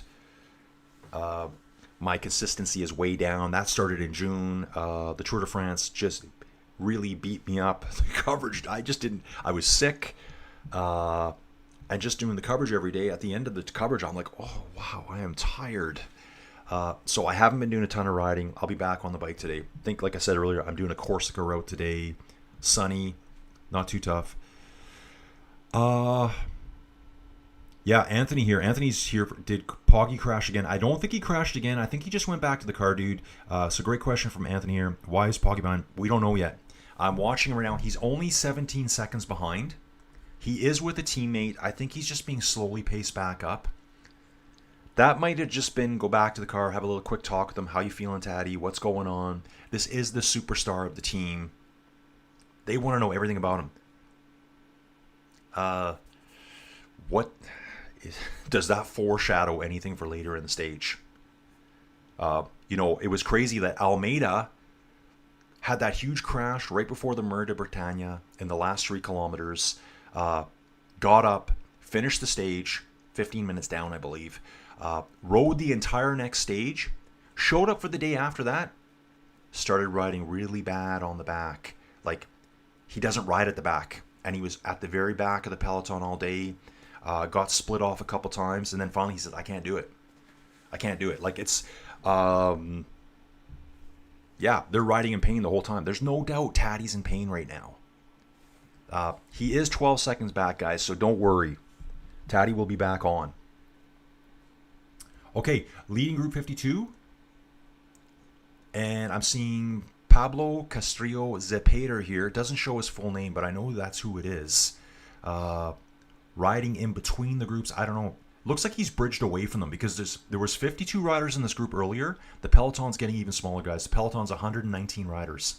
And so here they are showing Taddy back now. Little bits of delays. Yeah, the Taddy group has disappeared. He's back in the peloton now. I'd like to know what the tour is saying right now about him.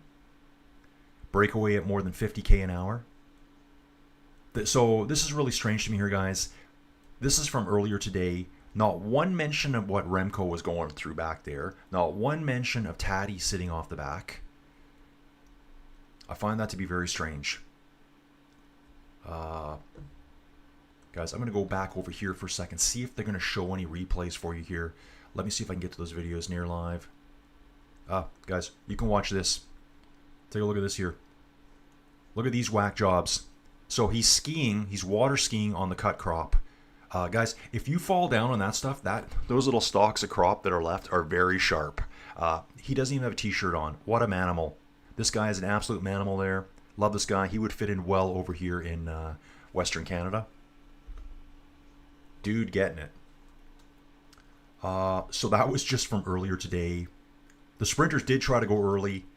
I'm actually looking to see if I can show you anything live, which I can't right now. It's not showing up.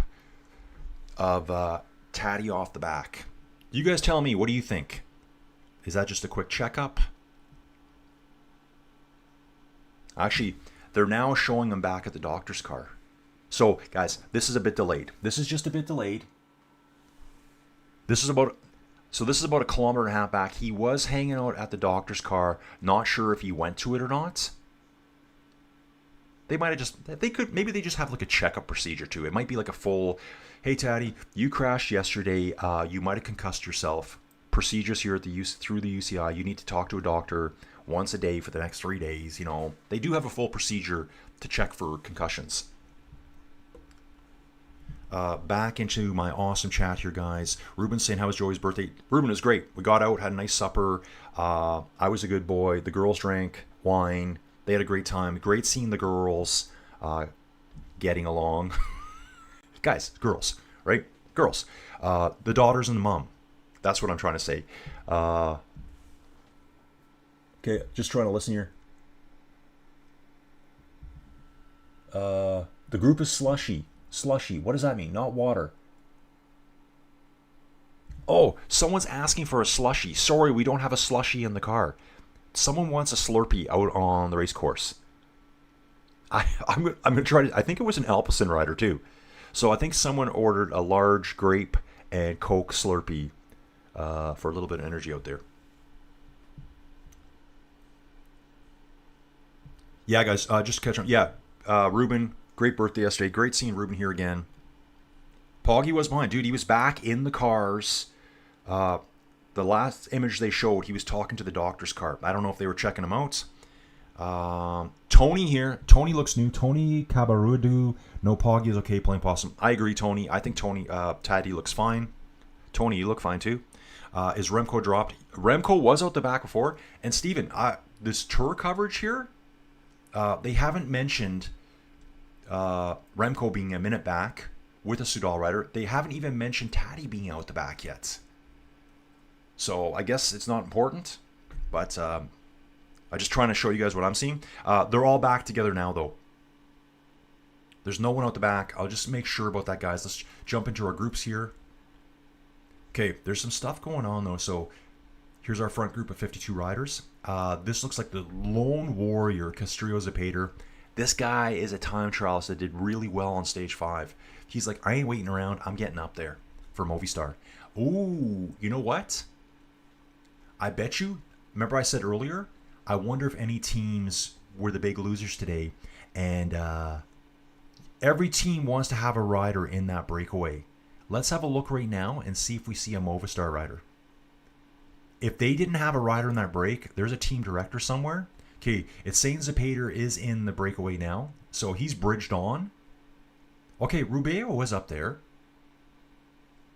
And Romeo Abad, that's another good time trialist there. So they do have a presence up there. They're just going to load up that front end group, get a good presence there in case something lights up later.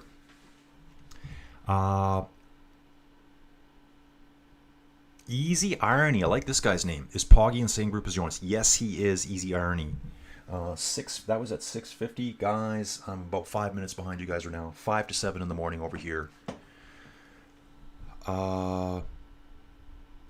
Tony's saying no. He's getting patched up. He's playing possum. Watch. He's going to. Oh, so I think Tony is a big supporter of Taddy Pogacar. I heard him yesterday called Tadpole. I kind of like that nickname, Tadpole. It's probably easier for me to say. And please don't get mad at me because I'm giving a nickname to your favorite rider. I love all the riders, guys. I love all the riders. I love when the last place guy goes on an attack and people are like, whatever, he's last. Dude, it's so hard to be out there. These are like some of the best athletes in the world right here. Bruno Amaral talking about trying for decathlon today. That guy's been very active at the tour. Jacob's back. Jacob's back in the mix. Seriously, your coverage is better than the pay-to-view coverage. Dude, thank you so much. Thank you. I checked out some other options in the first few days, but decided you were better coverage. Can't see video, but it works okay. Yeah, dude, I'm doing the best I can. I'm doing the best I can. I think if one of the main media sources said, hey, Colin, we're going to pay you absolutely nothing, but we're going to give you the video feed, I think I could do a pretty good job, guys. Skiing on stock shirtless, well beyond my rabid fan level. Oh yeah, totally. One crash in that, you are torn apart. Just go running through a field of stocks, guys. Back in the old days, the sled dog days for Colin, early season training would start around here in September. We are at a little bit of elevation, not as high as Scotty Mac down in Denver, but Calgary's quite high. We're at about 3,500 feet, so we're not the Mile High City at all. But I would run farmers' fields after they cut the stalks, and I would have to check every year, like, ooh, I think it's actually canola. Canola stalks are like, they're like punji sticks. They stick straight up and they are sharp. And the dogs, they'd have to change their running gait to go through there. I would never let my dogs sprint through a cut canola field because the stalks are so sharp and thick. I'd slow them all down to a trot. And then they could kind of like shuffle through. You got to imagine the stalks are about that long. Hey, I'm talking to the camera for once, guys. It's me, Colin. So if there's just shuffling, their feet don't get above the stalk and land on them. You could tear your dog's feet apart on that stuff. So that guy was insane. Yeah, Jacob, thanks so much for the kind word, dudes. I've been working long and hard at this. I'm so glad that you guys like this. That's all I really care about. I'm going to keep doing it. I said earlier, women's tour's next. Guys, please support the women's tour. You know, it's not the Tour de France to me. It's not. I don't know enough of them, so I'm learning about them right now. I'm in the background learning about all the female cyclists, watching the women's racing on flow bikes. I have all the replays available to watch. They're incredible. So I'm doing that. We're doing the Vuelta at the end of August. Joey Jojo and the girls will be in Vegas for a week. I will be fully in the 10x10 cube. I may never leave. Hygiene may become an issue. Yeah, Jacob, thanks for being here, dude. It's people like you that make this channel awesome. Same with Ruben here. You better visit when traveling to France next year. Dude, if I make it over to Europe next year, I'm going to visit everyone. So, it'll be awesome. John Shady finally at work. Colin's voice is the best background. Thanks, John. Love it. John, you're one of the original GRC guys who's here supporting me, so I really like that. What happened with Pogacar, Tadpole? No one knows yet. No one knows. And again, guys, I'm looking at the feed here. Okay, so Carlos Rodriguez is 12th overall, behind Ben Healy. They're talking about that. Magnus Cort. Magnus wanted to get in the breakaway yesterday and never managed to. That was kind of his type of stage. It's funny how you see different riders come to the forefront as the stage progresses. Some guys take a while. Head of the course right now, Tim Wellens, Benoot, Schachman, Sweeney for EF. Team Bahrain Victorious. They've got like 4 or 5 riders in the front right now. Grenadiers are all working super hard at the front too. Oh, this is the head of the course. This is the main group. The breakaway group. Let me get back up there. Do we really have that many Grenadiers up here? Rodriguez. Let's have a quick look. Looks like there's 5 of them. There's Aaronsman. He's a climber. Laurence, we've seen that guy. I think we saw him yesterday a lot. We do. I think we have 5 Grenadiers in this move up front here. This is awesome for Ineos because their tour so far has been pretty quiet. Very quiet, guys. 325 watching, guys. We've been streaming for 106 minutes. Guys, we're doing this 4 to 5 hours every day. It's funny yesterday, too. I put a post up on LinkedIn. Not a huge fan of LinkedIn, guys. I've tried a long time to get back into my career field. Hasn't happened. I just put a feed up. I put my stream up from yesterday, and it's actually had like people like, wow, that's really cool, dude. Like a lot of looks at it. There's a lot of cyclists around here. I'm hoping there's some dude in downtown Calgary right now going, hey man, I love cycling. Who's this guy? Who's this idiot talking the whole time? Maybe he could sell something for us. Maybe he can sell tools. Maybe he can sell frac fluids. Of course I could.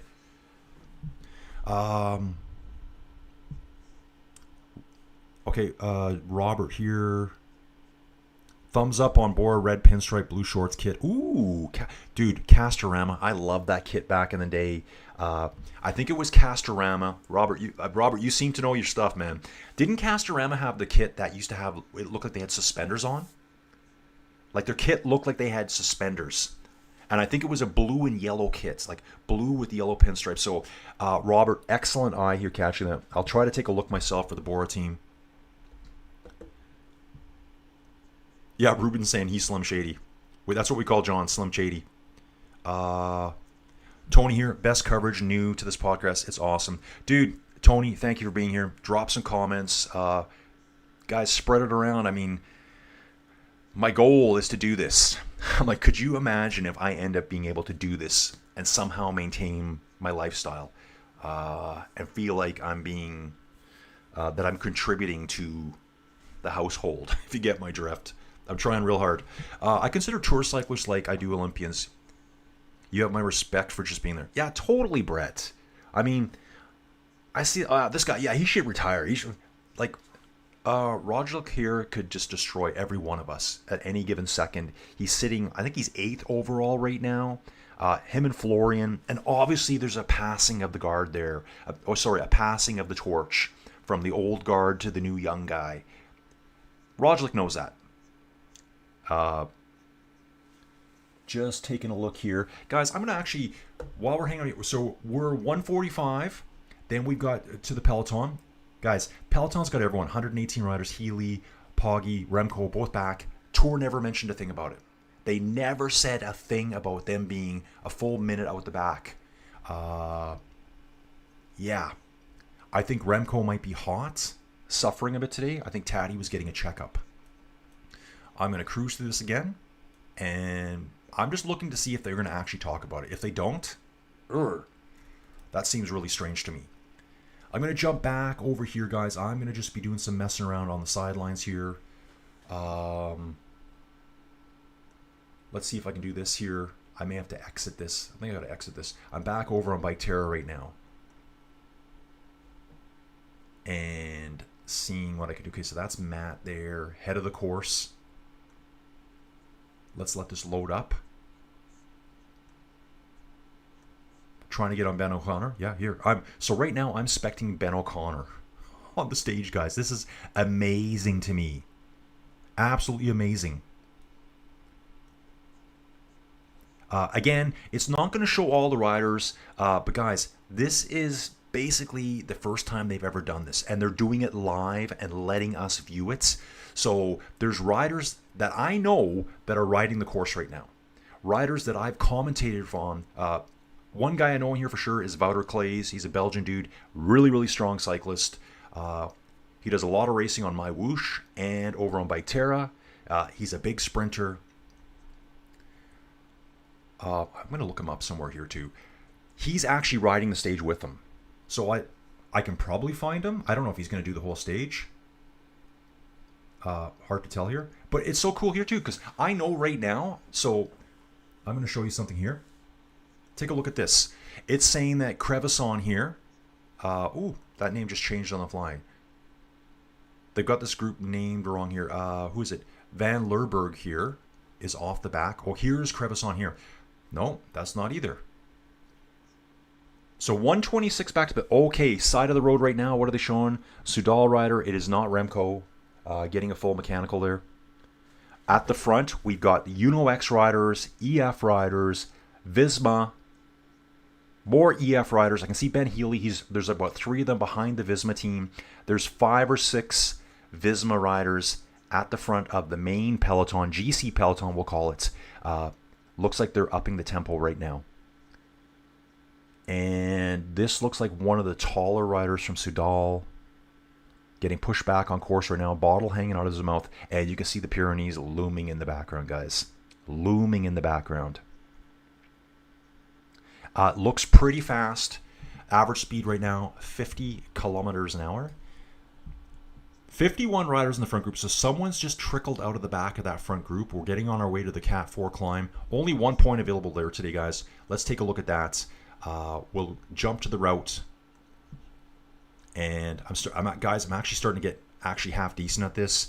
You can see here, Category 4 climb, the Côte de la Marmale. Only 1 point available. There won't be much of a fight over this. 20 points at the sprint, so that'll be 20 down to 15th place. Col du Soulor is 10 points though. Points start getting higher, the harder the climbs get. Hautacam, 20 points. And there's green points up there as well. Obviously the climbers are going to steal all those, and there's some time bonuses. Guys, I love the chat. 431 people watching right now. Guys, thank you so much. And back to Tony, dude. Best coverage, new to the podcast, dude. Hang out here every day. I'll be doing tons more cycling stuff. Like I said earlier, if you're interested in the Tour of Denmark, Tour of Poland, Deutsch Tour, the Arctic Trail, I'm going to try to do all that stuff because I don't think anyone else is. I've never really seen this style of coverage for Tour de France Féminine avec Zwift. I've never seen that before. Okay, we've got a Cofidis rider here. Brian Cocard looks like he has crashed. He's holding his arm. He looks like he's in pain. I think this might be it for Brian Cocard, the way he's holding his arm. Okay, what's coming through from the Tour here? Have they caught this as well? Cocard calls a doctor. So they have caught that. He's actually stopped. He's calling the doctor over. You got to think he's broken something right there. So he's had a mishap somewhere. Trying to see if his jersey or his bibs are ripped up apart. But I don't see any damage. He's getting his gloves off. It's in his fingers. He's doing something with his fingers. Maybe he's just this. I think Brian Cocard's pretty tough. I think he's going to get them taped up. Hopefully he gets back on. So main peloton, guys. 118 riders here. All the hitters are here. All the bangers. Let's get it, folks. Then we got a little bit of a jump back to Bert van Leerburg here for Soudal. That's the Soudal reader who's having the mechanical. So he didn't have a crash. And then poor Cocard is back here by himself, just falling back That was a long stop. I don't think he's even moving yet. All in the front driving now. I think I see one UAE rider driving at the front. John Chady, this has been my nickname for years. I have it on the back of my helmet. I have 3 brothers, but the description fits me best. Bashok's in the mix from Ruby World, Team GRC. What's up, ICW fanatics? Are they climbing? Or is another aero bike false flatty? It's false flatty for now. It's getting pretty exciting. 50-something riders in the breakaway. Huge breakaway group. Brian Cocard off the back. I think he's having fingers taped together. I kind of think you would do that if you had a broken finger. Something happened. He's broken a finger, and he's getting 2 or 3 of them taped together to keep it stable. That's all I can think there.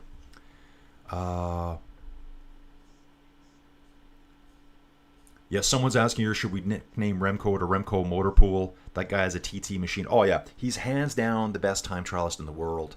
Unfortunately, the current tour, the modern tour, does not give enough chances for time trialists to excel on. They just don't anymore. Go back 20, 30 years, they were doing like 60, 70 individual time trials. 60 to 70 kilometer long individual time trials. I think the longest I saw was 85 kilometers in the 90s. 85 kilometer individual time trial. Climbers, look out. But like I keep saying, the Col du Soulor today and the Hautacam, they haven't gotten any lower in altitude. They haven't gotten any easier. They're still hard, but they've reduced the time trials. And I guess it's for TV. That's my guess. Way back in the past, they used to really favor time trials. And, you know, if you were to go back to the Indurain days, that's how he won all his Tour de France's. He would absolutely smash the peloton apart. There's a really cool video. I'm going to do a little audio commentary on it. Lance Armstrong, I think it's like 93, just pedaling like a demon, and Big Mig just blows past him. Like he's going like 30 to 40% passing him. He's caught Lance and just blowing right by him. Like, yeah, whatever, kid. Big Mig's in the house. That's how he won his Tour de France's. 5 in a row, baby. 5 in a row. Juiced or not. Whatever. Walk it off, bro. Ruben here saying, hey, Bashok, all flat, false flat today. Yeah, no real climbs today, guys. We're just joking. Yeah, check this out, guys. Okay, R. Stanley, love these comments. Dude, I do this all the time. France is roughly 3.1, and this is back to a comment Ruben said. He says, Colin, he goes, France is 1,000 kilometers wide and 800 kilometers, whatever. I'm like, okay, dude. I said, whatever. Because I think, dude, to jump in my car to drive 500 kilometers to see a friend, that's normal. That's what you do around here. To jump and drive an hour just to get some groceries is normal. But yeah, R. Stanley here. Thanks for doing this. France is roughly 3.1 times the size of Oklahoma, and Alberta is really, it's 1.2 times the size of France. Dude, Alberta, 5 million people. How many people live in France? Alberta, that's what people forget here. It's so wide open. You go hours before you find things. It's just a different world over here. John Chady, TTD bike up the Hautacam like that guy on Ruby. Yes, guys, just so you know, on Ruby this morning, I saw early, up before 4 a.m., keeping an eye on stuff here, guys. There was someone on Ruby this morning riding the Hautacam on a TT bike the entire route. We're still sitting at 1 minute 41 seconds. Brian Cocard is almost 3 minutes behind the peloton. How is that dude going to get back in? He is going to have to surf those cars so hard. And we are through the Category 4 climb. Actually, we're just getting to it right now. 1 point on tap. This is just going to be a roll across, I think. Just roll across it for 1 point. No one's going to, put a sprint in here. I can't see it. Frank Carlson. Okay, Frank looks like a new dude here. Frank, welcome aboard. Welcome to the 400 people that are watching right now. That number changes all the time. Finally, Skelmos is far enough back in the general so he can get free reign. Dude, exactly. He's 18th place right now. He could win if they get some more time before Hautacam. Yeah, Skelmos is he is their GC guy. He has been drifting the last few days. He went from 10th, and he was sitting really strong at 10th, down to 15th. And I think stage 10 caught him out with all those Cat 2 climbs. And now he's 18th overall. But yeah, he does have free reign now to go for something. Shock saying these guys could pull a double trailer behind their bikes and still leave me in their dust in the Hautacam. Yeah, dude, like, we're not even anywhere close to these guys. They're all genetic freaks. I don't want to say a lot of their cycling ability because someone's going to get mad at me, but basically a lot of these riders get recognized really young now. They do lab testing and they'll say, oh, Colin, your VO2 max is 45. Your average for, whatever. And there's this kid walking around and his VO2 max is 85. It's genetic, guys. It's genetic before they even start training. Supposedly, Greg LeMond's VO2 max was 93. Lance Armstrong's was in the 80s. They didn't start at 40 and train up there.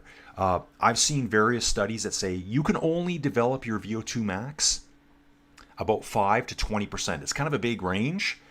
But is that on top of your base number? I never figured that out. So, if your VO2 max is 40, 20% on that would be another 8 points, up to 48. Is that what they mean? That doesn't seem very high. If your VO2 max is 48, you're nowhere near these guys. I think VO2 max for all these elite cyclists is probably like 80 plus. Very, very high. I think some of the highest were over 100. I think there was a young dude. He was a young Norwegian cyclist. I think his VO2 max was over 103. And I don't want to crap on the guy at all, but I don't think he really did much in cycling. So he's genetically gifted with it, right? It's what you decide to do with it. So yeah, you're never going to get your VO2 max to 80. But there might be a guy eating potato chips on the couch right now, watching the tour from home. Hey, dude. He might be laying there with a VO2 max of 85 right now. And he's never gone to those athletic extremes.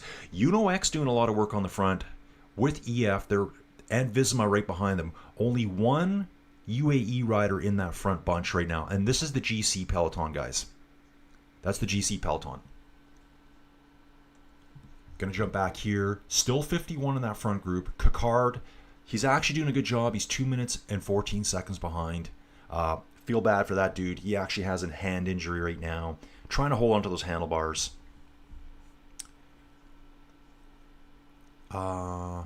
Okay, Robert, awesome. Robert, please join me for the women's coverage of the Tour de France I'm going to do. I mean, the more we watch it, guys, the better it gets. They know there's interest. That's the problem with a lot of... Ooh, I'm seeing... This looks like this might be Lenny going off the front. Is this Lenny Martinez? This is the head of the course. Is he really going for his 1 point? No, it's not Lenny because he's not in the polka dot jersey. I believe Lenny is in the polka dot jersey still. Is he in the polka dot jersey?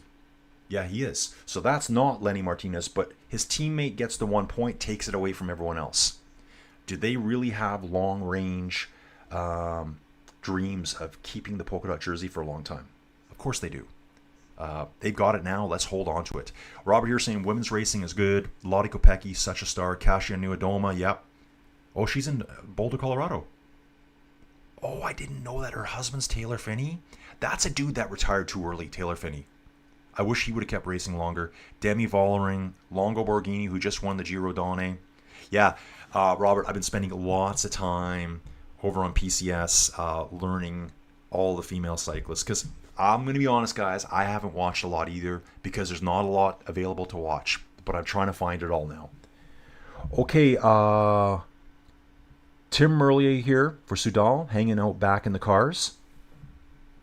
We are over the climb, and the sprint point is coming up. This will not be contested. This is going to be for someone in the breakaway group. They're getting there right now. So I don't think we really need to be too worried about that. None of the sprinters are up there to contest it. Oh, cool here. Here's a new guy. Love your name, dude. Ant DiBiase. Dude, are you related to Ted DiBiase, the $1 Million Man? I love that last name, DiBiase, dude, and I got that locked in. I'm dialed in on your last name, bro. I love it. Ant? Is it Ant? Yeah, it's Ant. I could have been Art there, guys. I'm on a tiny screen. It's about the size of a pack of cigarettes that I'm reading off of here. He still smokes these days. I don't even know. This is his first Tour de France he's watched. I've become a fan of cycling because of Matt Stevens' cafe rides. Dude, I love Matt Stevens. His hair, it's insane. It's like, how curly can your hair be? And I love the sport so far, but I have so many questions. Dude, Mr. DiBiase, if you know who that is, someone say in the comments. Dude, ask any questions here. There's so many knowledgeable people in this group here. We've got another Gourmet. I think so. This guy Cobram is asking if Gourmet is doing good. Dude, he's in the main group. He's sitting where he should be. I think he's going to be suffering later today. Still 51 riders in our front group. Cocard has now drifted to 3 minutes 10 seconds back. Fortunately, he's a sprinter, so if he loses a ton of time today, it's not a big deal. But it's really going to hurt for him being that far back solo. Am watching them go through the sprint point, and they were absolutely flying through. Their average speed still 50k an hour, guys. 32 degrees Celsius. That's 90 Fahrenheit. Really impressed by Uno X rocking the Tour this year, right at the front.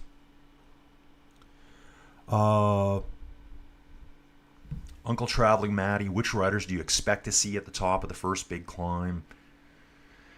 I guess it all depends how they attack here. Does Visma want to go early? That's the problem. If you go early and it doesn't work, you kind of shown all your cards, and then you might get a counterattack. You know what's insane? They are sprinting at the sprint part. Intermarché is trying to grab the points here over Alpecin. Sprint point, an Intermarché rider got it for Biniam.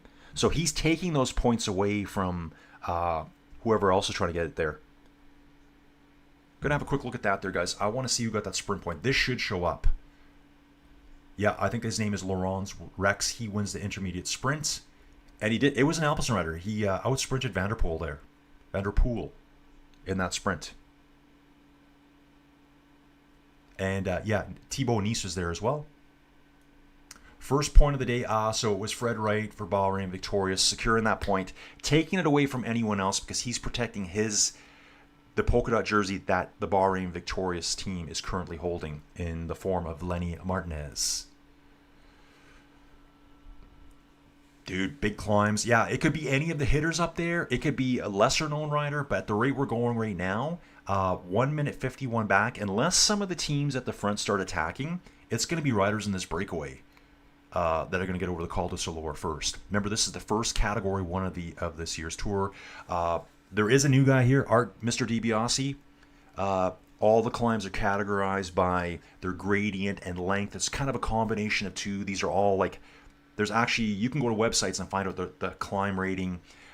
Starts at 4, 3, 2, 1. And if you see the one at the end of the screen called the Hautacam, it's got an HC. That's a French word, hors category, which means above categorization. It's harder than anything out there. Generally, those climbs are going to be really long or a ton of climbing or kind of a combination of both. But I always say like an HC climb is 1,000 meters plus 1,200 meters. Maybe it's 15 to 20 kilometers long.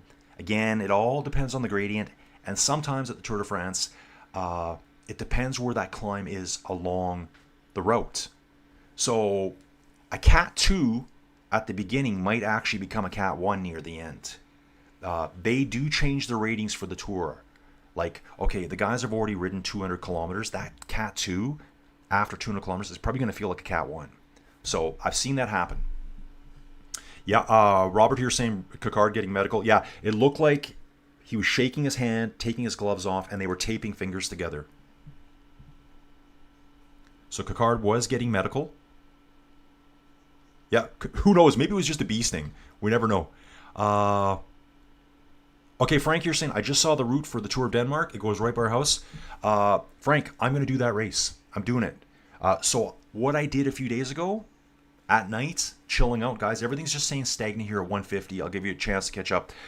I went back and looked at all last year's races. And these other races, like the Tour of Denmark, there will be a bunch of World Tour teams there. There'll be a lot of pro teams there, and there'll be some really good continental level teams there as well. So you're going to see the development of like the junior riders that are like basically one step, one race, one phone call away from making a World Tour team.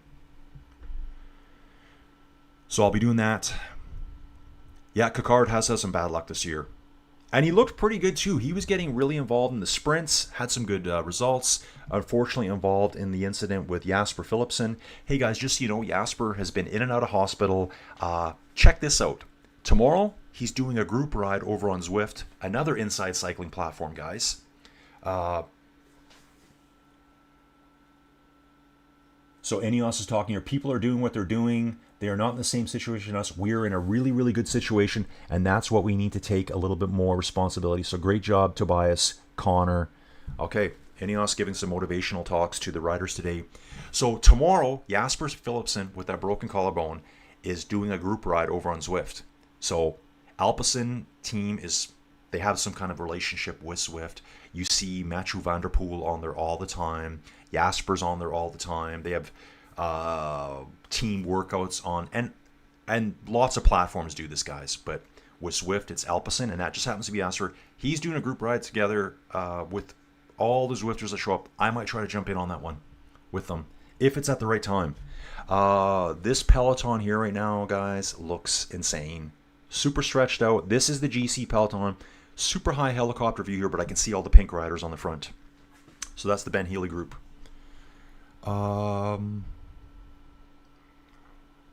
Robert saying Filippo Ganna is still pretty good at TT. Yeah, he is. Unfortunately, he crashed out day one.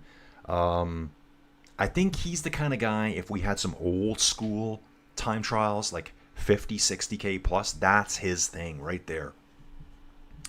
We've got Vlad Popescu here. Congrats, mate. I'm on Greek island, and no VPN can get me to watch TDF. Love your courage. Dude, Vlad, thanks for being here. What Greek island are you on? Let us know where you are in the world, dude. You're hanging out with 400 people here right now. This dude, your bad rapad. Mountain climb is coming up, bro. WTF is happening. Where's Poggy, Vingo, Ben? Who chase you? Dude, Bad Rapad. We've got a group of 51 out front. Really strong breakaway group. All the teams are up there. Peloton is 146 back. All the GC guys, Poggy, Vingo, Remco, they're all in that chasing group at 145 back. Then we got Brian Cocard, who's been, it seems like he's been around forever at the tour. He's trying to chase back on. He had a little bit of a, I think he had a hangnail. And he was receiving, I'm just joking, he was receiving medical attention for something to do with his hand or his fingers. It looked like they were taping fingers together to me, so I thought maybe a broken finger. 2 minutes back. Thanks for being here, dude.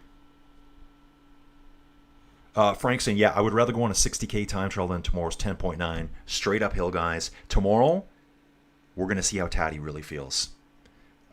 Is Taddy just going to blow through it and destroy the field? Is Remco going to light up the afterburners? Remco's a lightweight dude too. I don't think he's a bad climber. And because it's a time trial, he's not reacting to anyone. He's just doing his own pace. Uncling Trail, I can confirm the 1 hour drive to get groceries. I lived in Jasper. Dude, did you? Okay, cool. So we got another guy here over on the west side of Canada with me. Jasper, guys, it's up in the mountains. It's in the Rocky Mountains. It's north of Banff. You have to travel through Banff, Canada. Banff, turn off before Lake Louise. Head north. Take the 90-something up through the Columbia ice fields. And you get up to Jasper. Jasper, unfortunately, had some brutal fires a couple years back that pretty much wiped out half the town. But yeah, you got a travel place to do things here, guys. Like, people are like, well, why don't you just take some public transport? Not one train near me. I need to drive 1 hour to even get a light rail transit to get around Calgary. We just don't have that here. You can't get a train. It's very difficult to take a train anywhere in Canada. They are out there, but no one even talks about it. In fact, one of the coolest things where I live is all these little ghost towns that are out there. I actually made a video about that a while back. It's a pretty crappy video, but I just visited little locations and talked about the history of the area. Towns that have gotten new names, and I discovered who the town was named after way back when. This is not that old, guys. 130 years old, but there was nothing out here. Nothing. Nature break for Jonas. It looks like Wout van Aert is helping Jonas do a flying nature break, folks. Holding his rear saddle. Let's get the camera zoom away. We don't need to see the fishmonger in action. But yeah, guys, it's kind of like it's the Wild West out here still in places. Very spread out here. Canada, 40 million people, second biggest country in the world. Think about that. What is the population of France? I could look that up. I bet you it's like 50 or 60 million.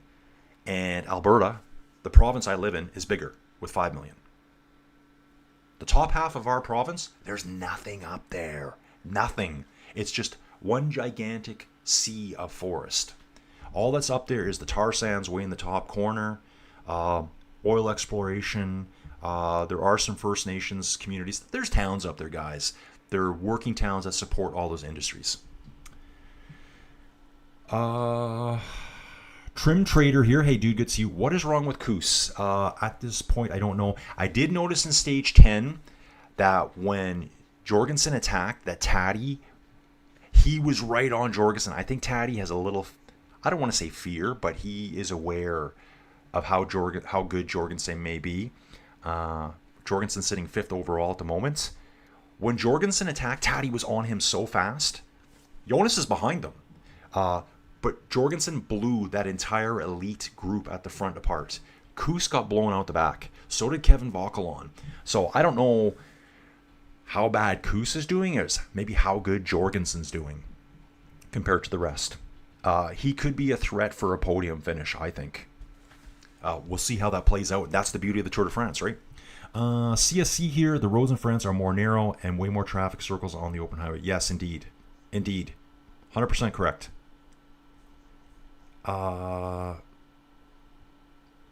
Ruben saying, yes, Colin, only toll roads are more or less good. Everything else is traffic works. Okay. Toll roads just really aren't a thing here, guys. There's a road, we were talking about a guy, like when we were in Denver, there's toll roads forever there. Everywhere you go, toll roads. There's a mountain road here in Canada. It's called the Coquihalla Highway. It was built quite a long time ago now, and it really eliminated some treacherous driving across the Trans-Canada Highway. So the old Trans-Canada Highway, it's there, but people don't use it. Now they use the Coquihalla. If you ever watch some of those weird shows on Discovery, it shows some dude pulling like a rig out of a crash, and it's like blizzards and this. That's the Coquihalla Highway. That's where they film all that stuff. And it was a toll road. Once the road was paid off, tolls get turned off. That's how it should be done. Stop bleeding people to drive down a road. They already pay taxes to drive down those roads. So that's the only one I know of here. I think there's a couple of toll roads out in Toronto, but I don't really know that part of the world too much. Guys, I'm going to get back to the racing here. 51 riders in the front group, 74 kilometers remaining, 147 gap. So the guys up front, that group is so big, they can hold the peloton off. Even though the peloton's driving hard, Brian Cocard's got it under 2 minutes now. We'll take a little look here. This was the sprint, guys. I'll be able to show you this. Let's do this coming up. This was the sprint. You can see the Intermarché rider here on the left-hand side driving hard. And that's Mathieu van der Poel right there. Not able to get past him. Really cool to see that. I like seeing stuff like that because it just shows you that there's a lot of really good cyclists out there. But it's just not their job to do that kind of stuff. They're doing different things at the Tour. That's stage 12. Okay, I got to get out of here, guys. Let me jump out of here. Okay, close that down. We'll get back to the stage itself. Ooh. Okay, here we go. We'll use that one. So yeah, Mathieu van der Poel can be beaten in sprints. The Intermarché rider took him out there. Okay, Jeff saying my stats are so impressive. I have a VO2 max of 5. I have many leather-bound books, and my apartment smells of rich mahogany. I'm kind of a big deal. Jeff, I love your humor, dude. I absolutely love it. Yeah, rich mahogany and old cigars. I love it. Probably has a stamp collection over in the corner and into the coins. Dude, I love all that stuff. I am not making fun of anyone that collects stamps. I love stamps. I love coins. Frank saying the horrible thing about the Hautacam is that there is not a single flat spot on it. If you go down there, you are done for. And I think it's wide open all the way too. Guys, I wonder if I could do something here in the background too. I'm going to zip over here for a second. I'm going to exit this. Once we get into the climb, I think it's going to be really cool to see this. But what I want to do over here, maps, I'm going to try to pull this up for you guys here as I'm working in the background. Horrible typing, Colin. Horrible typing. I need an assistant here. See if it'll show. Oh, it's not even typing on there. Oh, Colin, you're using the wrong keyboard. Man. I'm insane at this. So I think I just closed my live chat down, guys. I'm going to have to relaunch that. We can close that. Yeah, so I got to let this relaunch here.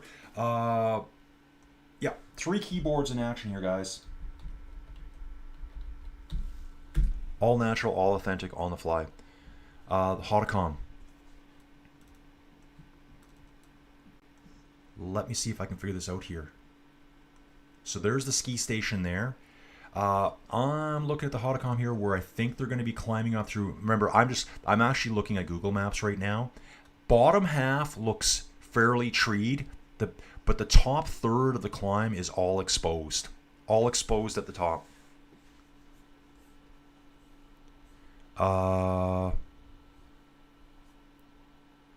My stats are so impressive. Yeah, so we got that. I see Mike's already commenting here. Mike's giving me a hard time already. Oh, yeah. Frank saying the cool thing about this year's Tour of Denmark is that Mats Pedersen will be there. I saw him this winter on the track. Yeah, he's impressed too. Guys, Trek has a really good team between like Jonathan Milan and Mats Pedersen. Like, strong. Mark Fallon's in the mix. Hello from Sweden here. Also lots of driving to get anywhere. Yeah, dude, it's just the way it is. I understand that fully. Uncle Traveling Matty again. I think due to his crash, Jonas doesn't take advantage of Poggy on the last climb today. I do think this climb is in Jonas's wheelhouse. Okay. Yeah, longer climbs are better. Shallow pockets, you're asking, is Alberta going to split from Canada? They did do like a little mini... I think there was a poll in the last provincial vote here. They were talking about it. Mike's correcting me. Oil sands, not tar sands. Oil tar. Whatever, Mike. Come on. But yeah, oil sands, guys. All the oil's trapped in the sand up there. They cook it out. High heat, high pressure. Cooks all the oil out. Boom, there you go.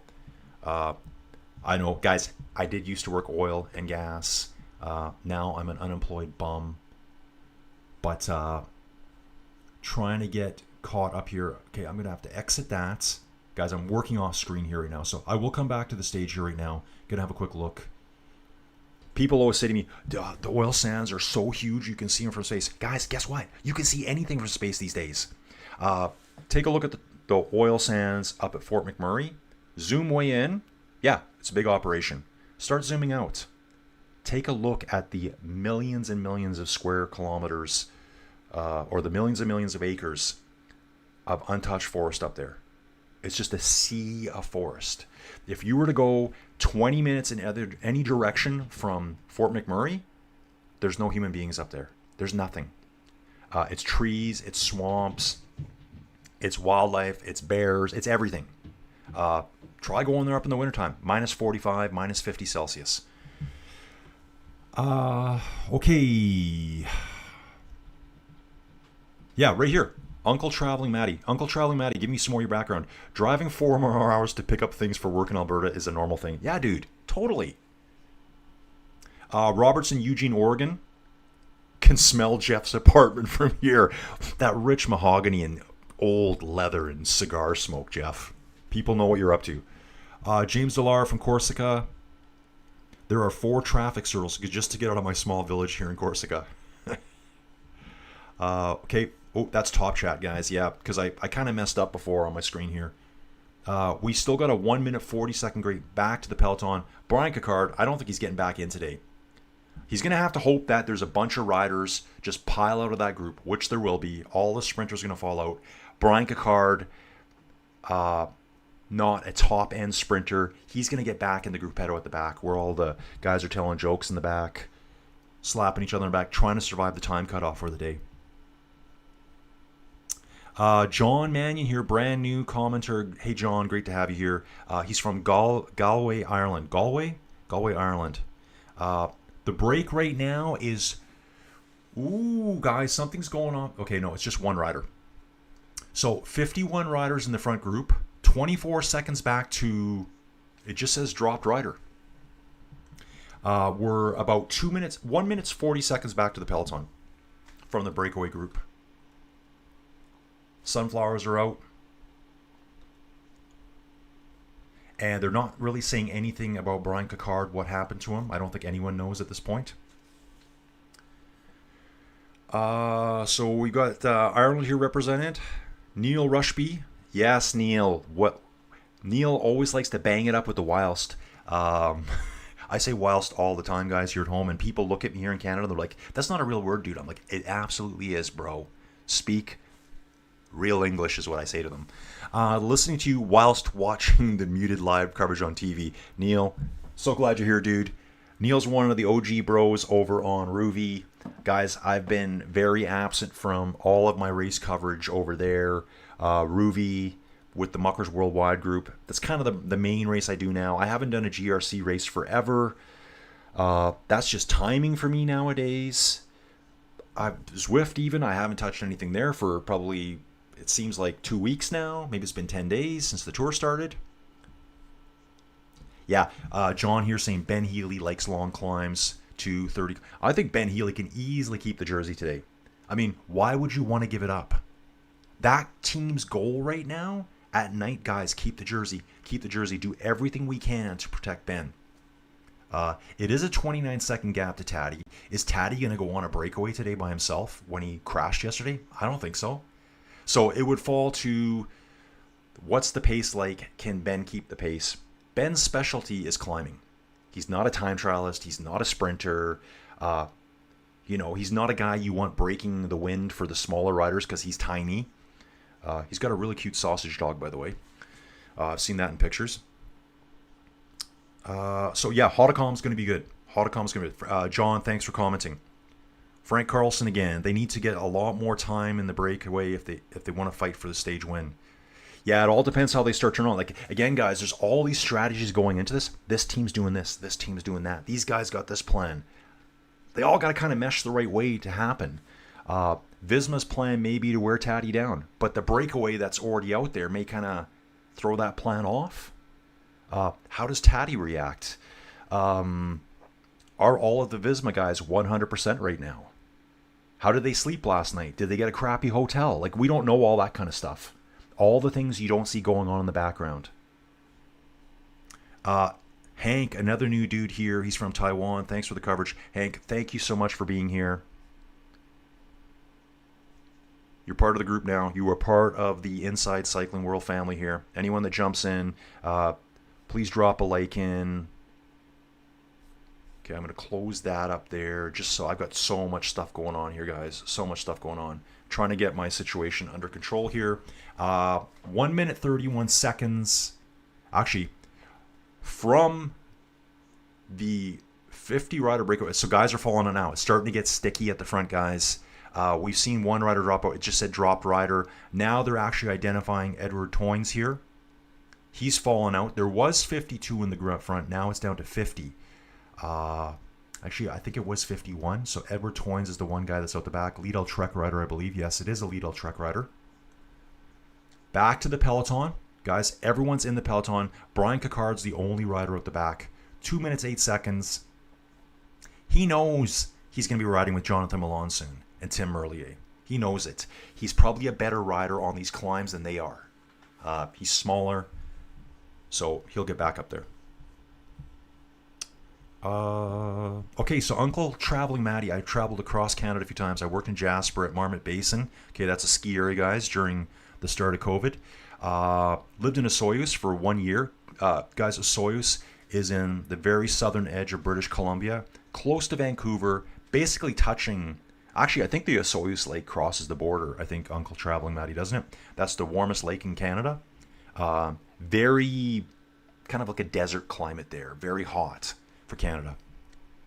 And also from the longest freshwater beach in the world in Ontario. Dude, which beach is that? I think I know which one that is. It's just gigantic. Yeah, it's a very famous name that I just don't know right now.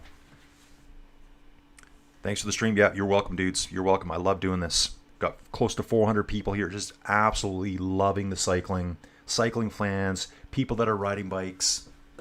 Doing some side stuff here, guys. I might whip up for another coffee. Really feeling like it right now. Just get fully powered up with the coffees. Okay, there, that's showing the end of the stage there. Head of the course. Oh yeah, this is cool. Yeah, this is really cool. They are climbing. So good here. And I'm going to look at the map. Guys, I'm back over on Bike Terror now. I'm watching them climb right now. Watching them climb right now. And it's showing things really good too. Little towns nearby. You can see buildings nearby. Again, with over on Bike Terror, they keep the graphics really simplified so it can run on your browser, no problem. I do want to take a look at the Hautacam again. I wish I could see the route here. Oh, I know what I'm going to do. I wonder... No, Colin, don't use that keyboard. That's the wrong keyboard. Okay, guys, we'll go back to the race. I'm getting distracted. Multiple screens going on here. 1 minute, 42 seconds back to the peloton. I'm going to go back to the race commentary here, see if they're giving us any news. Yep. So, Cocard was dropped. We already know that. He actually pulled over and stopped. Edward Toynes is waiting. The attackers are 10 kilometers away from the start of the first Cat 1 climb of the Tour de France this year, folks. That was 4 minutes ago. So they got 10K to get to the actual start of the climb. They're already climbing. Oh, okay, check this out. Since 1947, the return of the race following World War II, this is the 10th edition where the first 11 stages didn't feature a Cat 1 or HC climb. So, believe it or not, guys, it's been pretty flat this year, if you can believe that. We've had a schwack of Category 2 climbs. Take a look at the live tracking here. You can see where we're going. We start digging our way into the Pyrenees themselves. We're riding along basically two departments here. We are in Nouvelle-Aquitaine, and we're going to pass over into, I guess, I'm not sure how you say Aquitaine there. And you can see how close we are to the French-Spanish border here. We don't leave France at all this year's Tour de France, which is very strange. Usually we dip in and out of France. So they've kept everything completely within inside of France this year. Just keep it there for now.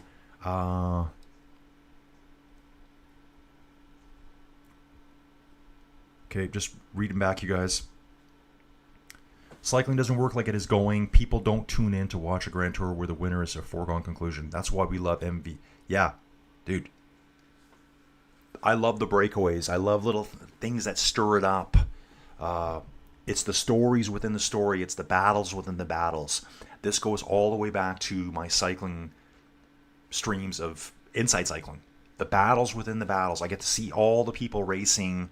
And I really get a kick out of showing dudes that are like, let's say there's 50 racers and there's 2 people at the back in 45th place. How hard they're working way at the back. No one ever sees that. I do it myself. I finish the race. I'm like, okay, I'm done. I finished mid-pack, whatever. Maybe at the higher end of mid-pack. I jump off my bike, go have a shower. I'm done. There's other dudes out there still slogging their way through it, and there's no one ever to see that. So I love showing those riders off working. Men and ladies alike. EF does a really good daily video. You get to hear Charlie Regalia's motivational speeches. Yeah, lots of the teams have really good daily stuff. So, like, just start searching the teams up.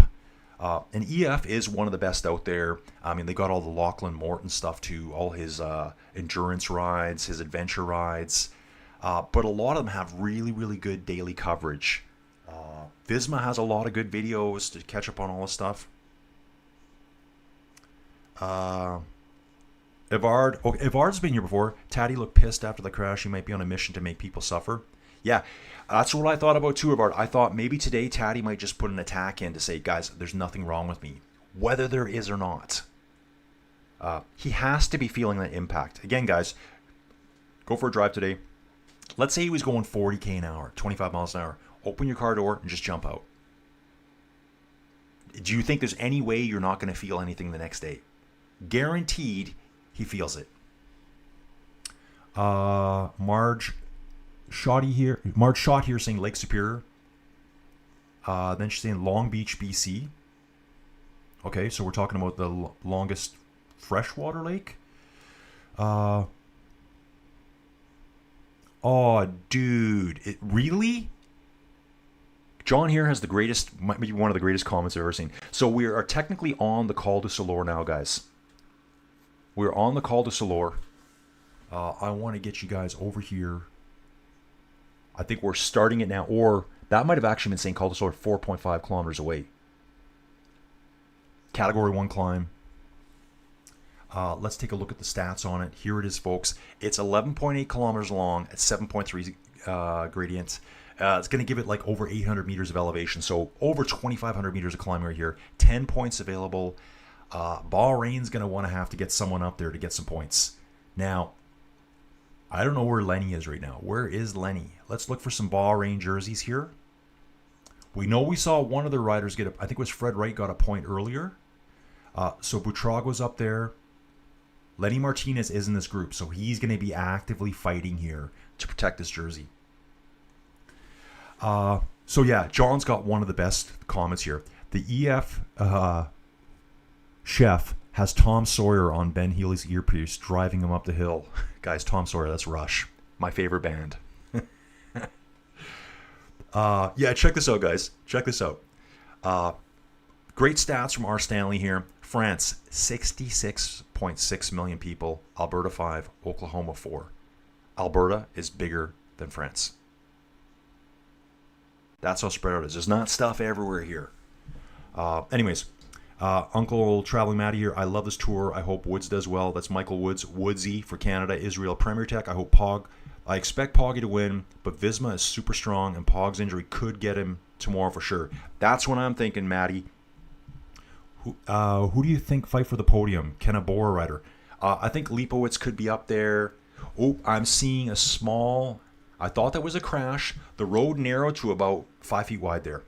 I don't know how cars get through that little bridge there. The road that they're on right now, traveling up the Soulor, looks like a bike path to me.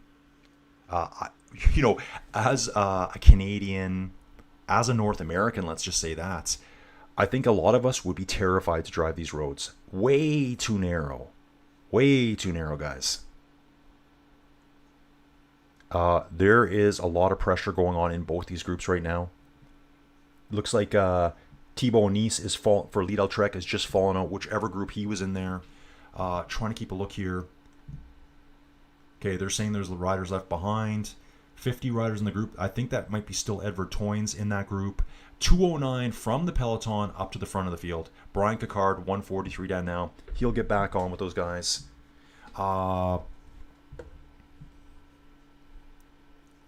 Okay.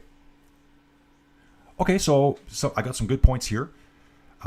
Christina Lake by Trail. Oh, really? So Katrina Lake by... So Trail is in BC. Doug, just so you know, I did a field school there. They had the big smelter out at Trail. I was out there for 2 weeks mapping some stuff. I don't even know what I was looking at this point. Some kind of metallic ore deposit. So I was out there doing that. That's a long time ago now, folks. That's 25 years ago plus. I always thought it was the Soyuz Lake. So I'll look that up. Christina Lake. Okay. Frank Carlson, what makes this year different is that 6 stages ends on the top of mountains. Normally it's about half that. Yeah, they always change the tour up. Always changing the tour up. It was common in the old days, and again, I'm going to get back to that book. I just overheard it. They didn't used to do a lot of hilltop finishes or mountaintop finishes. It was designed, go over the top, probably because there was 0 facilities up there. Like nowadays, there's some facilities at the top of the Tourmalet. In 1910, there's probably some goats up there, and wolves. There used to be wolves up there way back when. Probably even bears back in the day. Okay, watching things happening here now at the front. This is the head of the peloton. It's absolutely being smashed apart from what I'm seeing here, guys. It is being smashed apart now. 33 riders remaining in the front group, with 16 already blown out the back, including Van der Poel, Matteo Trentin. I think this is Dylan Toynes. Tobias Foss for the Grenadiers. I just watched the Grenadier just fall out the back. Here's Thibaut Nice, who we just watched fall out, excuse me. Tudor Rider going at the back too. The heat is on at the front, guys. Who is in this front group? Carlos Rodriguez, highest placed overall. Smart guy right there, folks. 12th place, Guillaume Martin. He's looking to get some time back. Ben O'Connor, nice move. Skelmos, Danish friends here. Skelmos is at the front here. 18th place overall. Bookman, another good ride here. I think I mentioned a few days ago, this guy has been very quiet. Just sitting in 20th place for Cofidis. Here's Aaronsman, who did so well on stage 10. Just showing Van der Poel go at the back now. And I'm really going to rock the Van der Poel from now on. No longer Van der Poel. I was corrected several times. I'm like, dude, I don't know how you say it. Just tell me. Okay, just getting back up here. Yeah. Maddie's agreeing here with Frank. The tour designers wanted to crush them. That's how it's always been, guys. It's always been the design of the tour to make it absolutely as hard as possible. The original tours had no teams. They're like, if you have teammates, it makes it easier. No. The original tour, even though the derailleur was developed before World War I, derailleurs were not allowed at the Tour de France until 1937. I had no idea about that. Why? Because the derailleur makes it easier. I think in the old days, in the very old days, they were allowed to have a double cassette. So they'd have one gear on one side and one on the other, and they would flip their wheel. So essentially they had two gears. But an active derailleur was not allowed. I guess they probably had systems where maybe you could hand shift your bike, like just slide the chain over manually. I don't know enough about that stuff.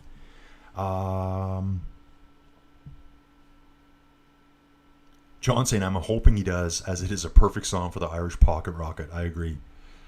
Visma works with Taddy like a second team. Yeah, Brandoni, good comments. You will see them working together. Like, Poggy will just ride with Visma. This looks like Mauro Schmidt from yesterday. He was in the breakaway all day for Team Jaco Alula. He is getting shelled out the back right now. Absolutely grinding here. All the other riders just rolling on by him. So he is fired out the back already. 26 riders in the front group. Starting to heat up, folks. The Tour de France is on. Lenny Martinez is up there. Castrillo, Zapater, Rubeo, Reyes. A lot of teams still up here. Good sized chasing group coming after them.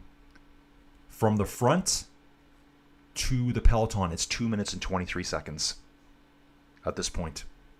And we have a nice green jersey group formed. I am wondering if Cocard's in there with them. If not, he should be. He's 42 seconds behind all his friends in the green jersey group. So let's take a look at these guys here. Danny Van Poppel, Binyam Girmay, Groenewegen there. We know Milan's there. There he is. Tim Merlier. They're all there. This is the green jersey group. They're just going to survive to the end of the day, guys. I'm going to bounce over here quickly. Got something else over here I want to see. I may have to totally refresh this. This is not working for me now. Just exit that.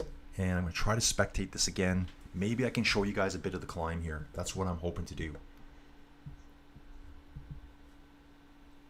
Oh, this is so cool. I wonder who I'm spectating right now. I don't know. That's the peloton. Here's the head of the course. Ben O'Connor. This group here. Okay, guys, I do want to show you this, guys, again. I really want to show this to you guys.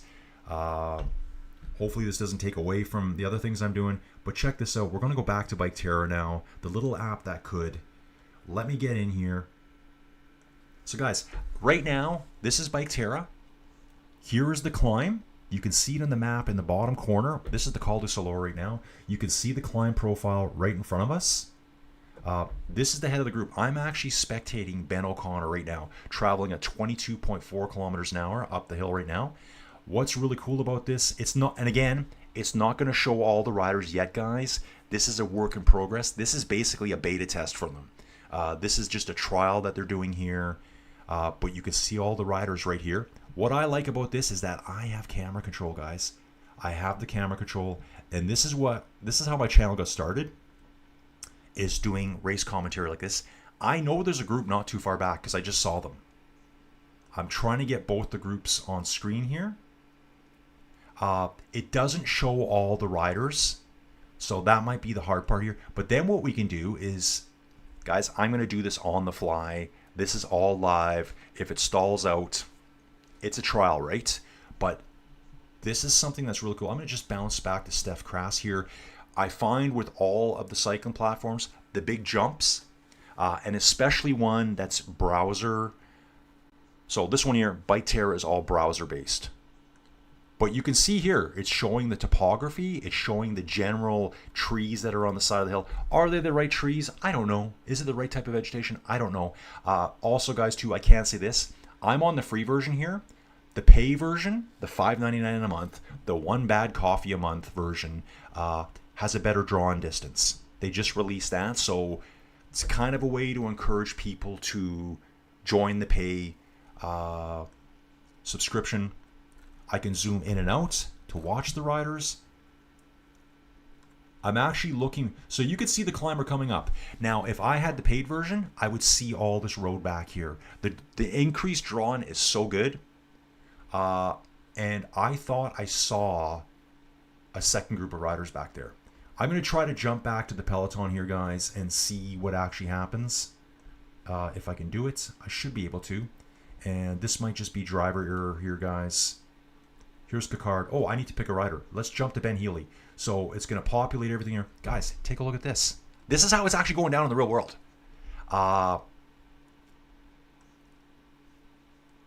Here we go.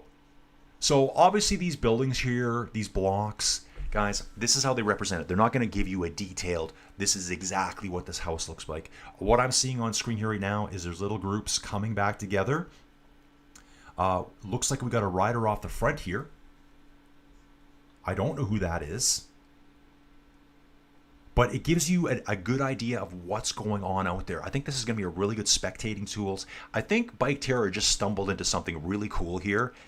I don't know the guys. They're super nice guys to me, though. So, guys, I appreciate you guys watching and stuff like that. So it's showing like little splits in the peloton. Obviously, what you're seeing here, guys, this is not how many riders are in each group. Just little surges probably happening. Again, it's all new, and I think this will be refined.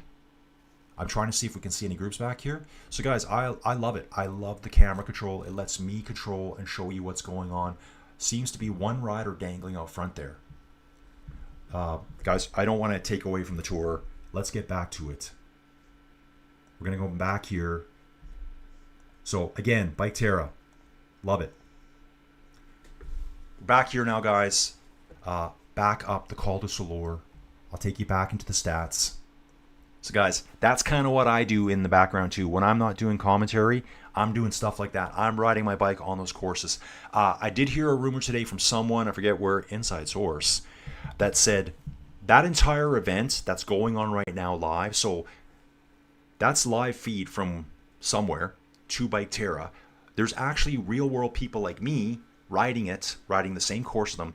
They're actually going to keep all that recorded somewhere, and you can replay it back and try to ride with them. Maybe you just want to take the Col du Soulor on with the GC riders. Seeing a lot of Visma riders on the front, you guys, I am going to get back to this hard here now.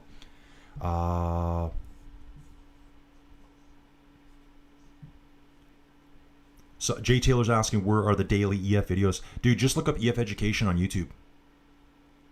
Jack... Ooh, Nikki Fortune. Do you think Poggy will get the yellow jersey back? I don't think he's going to get it back today.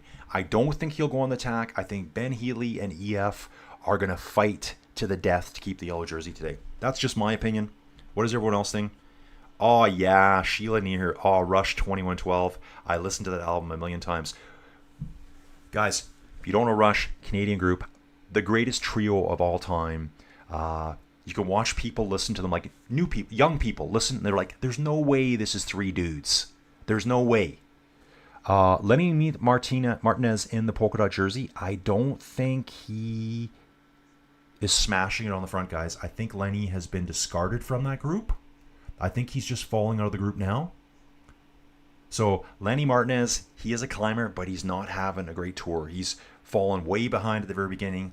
He has the jersey. He does have some good points. It depends who gets the other points. He may hang on to today. I think he has 27 points overall in that jersey right now. But he's not in the front group. Carlos Rodriguez, Ben O'Connor, Skelmos, Aaronsman. This guy. I like this guy right here. Who else is there? Perry Poncher's there. Sweeney for EF. EF guy placed way up ahead. Could come in handy for Ben Healy later. Bruno Armorel. This guy said he wants to go for it. He's in that front group. Woodsy's there too. Michael Woods from Canada's there too. Movistar riders positioned at the front as well. Temperatures are dropping as we climb. 29 degrees Celsius. So yeah, King of the Mountains jersey is now 124 behind that front group. So he will not be getting 10 points at the top. Best climber right now, there's Lenny Martinez. Ben Healy's in second place at 16. Woods. So Woods is the threat to Lenny Martinez for probably today. If Woods can get away and get this one and the next one, I think this one is 10 points for first. That gives him 21 points. It's going to vault him up there anyways. Will Woods stay away all day? I don't think so. Okay, we don't need to see that one. Let's just go back here. Peloton overall is 1 minute 50 seconds back behind the leaders. And then we've got our green jersey group just floating to the back, guys. And what's crazy is, look at this. Okay, well, that didn't show that right. They showed a different group. 91 riders back here. More than half the peloton right now is 5 minutes behind the leaders. So this group is just going to float along at the back and do their best to hang on. Let's get into the live tracking here. Here is the sinuous, snaky climb up the Soulor. Look at us coming. Look at us backtracking here on this little bit of a switchback here. A little bit of a switchback. Guys, I'm going to do something here right now in the background. See if I can see this. I want to get to the head. Harry Sweeney here. Guys, amazing stuff here. Guys, I have to show you this. I'm sorry. I have to show you this. Take a look at this right now. Oh, I just butchered that, didn't I? I want you to see something here right now. This is amazing to me. We're seeing basically live footage. Here is that crazy, really hard switchback I was just talking about. It's right here. Harry Sweeney off the front, according to the data we're getting from Biketerra here. Guys, Biketerra, you guys rock. I hope you guys like this. This is fantastic. Guys, let me know what you think. Guys, tell me some comments what you think about what you're seeing here. I think this is such an incredible tool for me to use as a amateur commentator. It's saying Harry Sweeney's out the front. Guys, I got to have a look at this. My mind's kind of blown right now by how good that worked. Guys, Biketerra, you just killed it there. So guys, what I was showing you there, oops. I was showing you this switchback right here. I can't zoom in anymore, but the main group is through that. There's that crazy switchback there. I'm going to do it for the next group too. You guys let me know what you think of that. Where is Harry Sweeney now? I don't see him here, but you know, guys, it's thereabouts.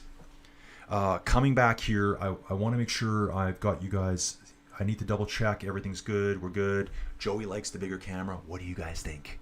Let me know. Wrinkles are looking good. Hair. Ooh, look at that. I need some moisturizer on my face. I never do that. Just dry. Absolutely dry.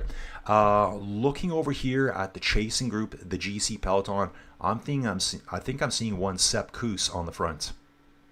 Still seeing some. There was a Breton flag there, just flying. UAE rider just being shelled out the back right now, guys. Trying to figure out which group I'm looking at here. Victor Campenars, he's departing as well. Guy wears a lot of sunscreen. So what I'm seeing live here, we've got 3 Visma riders on the front. Taddy's in 4th place. Jonas right on his wheel. It looks like another UAE rider and Ben Healy. So the hitters, the bangers, they're all at the front there, guys. All at the front. I'm going to jump back to Biketerra when they get to that next switchback and see how live it is. Bike Terra, you got something really cool here. Really, really cool. Guys, you rock. Guys, drop some comments here about what you were seeing. Osoyoos is known as the hottest place in Canada as it is a desert. The longest, what? That's right, Wasaga Beach. Southern tip of Georgia Bay. That name, I wouldn't have been able to say it, but as soon as you say it, I'm like, yeah, okay, makes sense. John Menier, any Terry Brown albums, Peak Rush. Okay, I'm not sure who Terry Brown is. Osoyoos, the hottest city. Old ELO Electric Light Orchestra albums have aged very well. Didn't love it back then, do now. I think ELO is probably like a prog rock, which I love. Yes, dude. Evard's in here. A tour director said derailleurs were for old, weak men. Yes, it had to be as hard as possible. Oh, I'm just watching someone here for one of the teams absolutely come to a complete standstill. I thought he was going to tip over. The GC peloton, it's probably less than 30 riders now. Just seeing another rider bail out. That looks like a Total Energies rider, maybe. Could be Sudal. Yeah, it's an Ineos rider that just turned over. He might fall off the cliff here. It's number 65. I think he's doing about 1 mile an hour. Just spent. Head of the course now. It looks like another Ineos rider here. Hard to tell at this distance. Decathlon right at the front too. So this is the very, very front of the group, guys.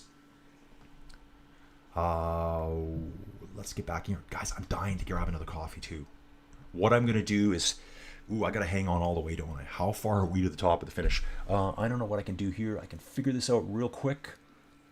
Gap right now looks like it's about 140, is it? Yeah. So we got 15 riders in the front. The GC group is just devouring all the other riders. Remember, there was 52 riders in that front group at one time. They've all gone. They're all being passed by the yellow jersey group. 18 riders in this group. Ben Healy in yellow jersey, Taddy, Vingegaard, Matteo Jorgensen, Oscar Only, Florian Leipowitz. Oh, Roglic, remember he was supposed to retire, right? He's still in that group. Johansson, Felix Gall, Jonathan Narvaez, Sepp Kuss is there, Simon Yates is there, Christian Rodriguez. I always flip these names around, looking good here. Thies Benoot, Adam Yates. Oh, Adam's hanging in there. That's good. Marc Soler. So looks like Taddy's got 2 riders with him. So we'll see how they hang in there. Pithy, Irsagera. I think at the rate they're climbing, I could probably go grab a coffee right now. Thinking about that. Let's see the commentary, what they're saying. Evenepoel is with Van Weller. They are 20 seconds behind the GC group. I think Evenepoel was suffering early today. Okay, and they're talking about Aaronsman. That's that time in Aaron's guy for Ineos Grenadiers. He looked great on stage 10. Yeah, so they are talking about Evenepoel now being dropped again. They never mentioned him earlier.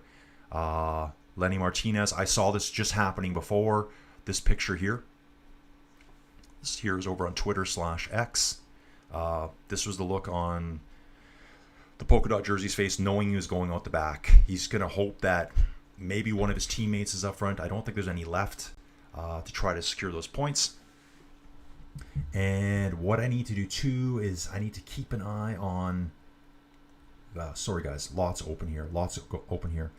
Because I really want to show you that again. Oh, the yellow jersey just went through. Guys, let's do it again one more time. This really makes me giggle to myself. I got to make sure that it's actually live right now. It might have stalled out because I wasn't in there. But here we are. Okay, it's going to refresh itself. It's going to refresh itself. So what I'm going to try to do now is I'm going to try to go back to Alexander Vlasov. And if you look here, okay, I think I'm too far behind that switchback. You can see that this is showing us the main peloton just absolutely blowing apart right now. I will say I don't know if all the positions are perfect, but it kind of gives you a good idea as to what they're climbing up. I'll jump out of there again. I actually missed the switchback that I wanted to show you again. So I'm going to look for something really cool on the profile that I could show you guys. And guys, this is what you can do inside. you're sitting around, you're watching the tour, maybe you're not doing a lot of sports anymore, maybe you need to work on losing 10, 15 pounds, maybe your cholesterol's a little bit high. You can do all the cycling on the coolest terrain, and trust me, you can do it. If I can do it, guys, I'm 6'2", probably rocking over 200 pounds right now, and I can get up these hills, no doubt, no problems. I can do it. I've done it. Yeah, I love the correction. Drillers are for weak men. I love it. John Manion's asking how many riders are with Ben Healy right now. So back here in the chasing group, ooh, the yellow jersey has been isolated with Simon Yates. Poggy and Vingegaard are ahead. Now, we might have seen that happening on Viterra. I just saw the whole group just splinter before my eyes. So we got Poggy there, Vingegaard, Matteo Jorgensen, Oscar Only, Lipowitz, Roglic, Johansson, who's 10th overall. This guy's been in 10th place the whole race, it seems. That 10th place for UNOX means like a lot to them. Felix Gall, Narvaez, Sepp Kuss. There's a lot of Visma firepower here, but there's also some UAE guys. So there's no EF guys in the kind of the elite group. The yellow jersey now, it's Velasco and Ben Healy. So Ben's holding on. Seeing this early on, I may be completely wrong that Ben would keep his jersey today. He may be losing it. He's already, guys, he is only 1 second behind though. 1 second behind. There is a 141 gap from the front end of the group of the peloton today to the yellow jersey. So it's 141 now going back. We'll jump to this map. I'll try to show it to you here. Here's our front group of 15 riders. I need to get some camera footage here, what I'm seeing. Yeah, so here's our front group. I'm going to try to find a really neat spot. You know what? Right about here might be really cool to see on Viterra. So again, you're watching Tour de France. You're not riding. Why aren't you riding? Guys, why aren't you riding your bikes? Ride your bikes. You can do it all from inside. There's lots of reasons to ride your bike inside. Way safer, way more convenient. Instead of you being away from home for hours on end, you've got a family, you've got a wife, you've got kids. You're just down in the basement. You're just tucked away in the basement. At least you're home. You're not out on the golf course for 6 hours playing 2 rounds of golf. Trust me, they like that better. Trust me, guys. Looking at the field here, Jonas looks good. I'm seeing Simon pushing on the front here. So I expect Simon Yates to be trying to go for the win today. If he goes, I don't think Taddy will react, but it's going to put Simon way up the road. That could help Jonas out later on. Let's see how well the UAE guys handle it here. 50, I'm looking at my distance there. I'm looking at the distance over here, guys. I'm about 700 meters behind. That front elite group that Ben's not in anymore, it's maybe 15 riders. And I just see one rider peeling off the back right now. Could have been a Groupama rider. Where is Ben Healy right now? He's 10 seconds behind, guys. He's fighting for it. Okay, I'm going to catch up here now, guys. Yeah, so Ben is by himself. I don't see any riders with him. Okay, a few come up. He does have... Okay, so Harry's back. So Harry Sweeney was someone they sent up the road early today, and it looks like he's been drifting his way back down. Now he's with Healy. So he can give him a bit of support, even if it's just a mental thing. Sergio Higuita here, a Colombian rider from Astana. Those three are riding together. Then we got the white jersey of Evenepoel having a bad day today. He's 42 seconds behind, riding with Bargui and his teammate Van Wilder. Oops. Okay, no, stop that. Martinez is just falling all the way down. No, he's had his days in the polka dot jersey, folks. Just doesn't look that great at this year's tour. The green jersey is 9 minutes behind. 92 riders. More than half the tour is in the group that's way behind with the heat that's being put on at the front. Temperatures drop to 26 degrees. As we go up, temperature goes down, guys. That's how it works. Skelmos in that front group. Guys, 5 riders in the front groups. Okay, now it's become 6. Skelmos, Garcia, Pyrenees for Arkea. Aurelien Peripantra for decathlon. Bruno Amarela for decathlon. Dude, he said he was going to do something today. He's out there. Michael Woods for Premier Tech. And looks like Michael Storer for two-door. So teams getting to the front. So the most dangerous guy here is Skelmos. He is 12 minutes 45 down. Taking a look at the map again. Can I see this here? Here's that right before the Cat 1. There's a couple of nice curvy, swervy switchbacks. I might go hang out there for a little bit. Probably too close for me to grab a coffee right now. I need coffee service down here, please. Thank you. Swoosh Kid, I fear that as it Borhangers has fallen to a Movistar role, no stage wins or podiums. I'm hoping they can pull something out here.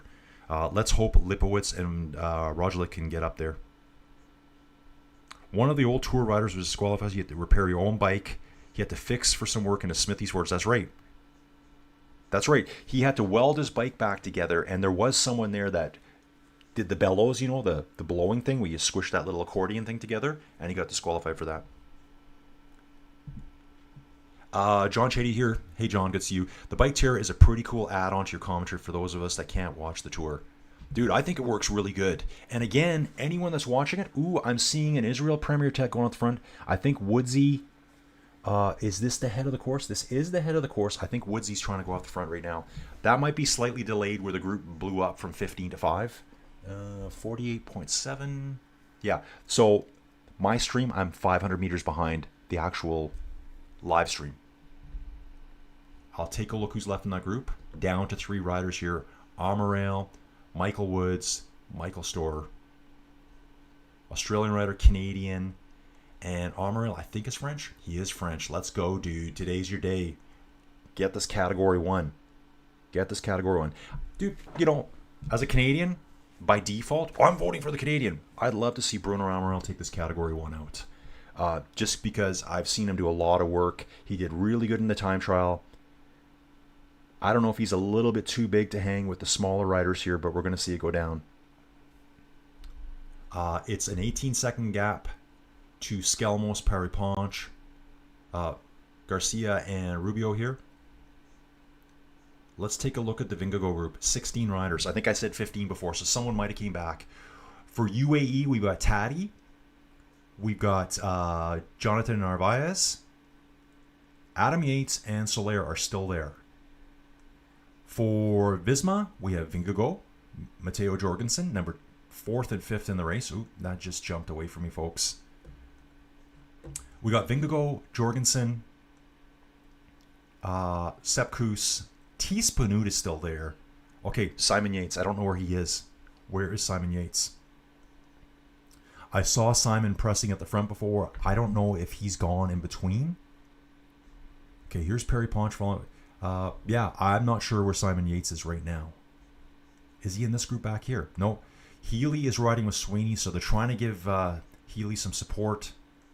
Now, 56 seconds back. He is now out of the yellow jersey. He only had a 29-second lead. Ben Healy, unfortunately, looks like he's going to lose the yellow jersey today. Ben must be struggling because I'm seeing Harry Sweeney keeps looking back at Ben right now. Like, actually checking up on him, it looks like. And on the front here, I think that's Sepp Kuss. Hard to tell. Hard to tell from this distance here on the camera. Let me get to the chat, guys. Frank, thanks for being here, dude. Frank had to run. He had to jump out.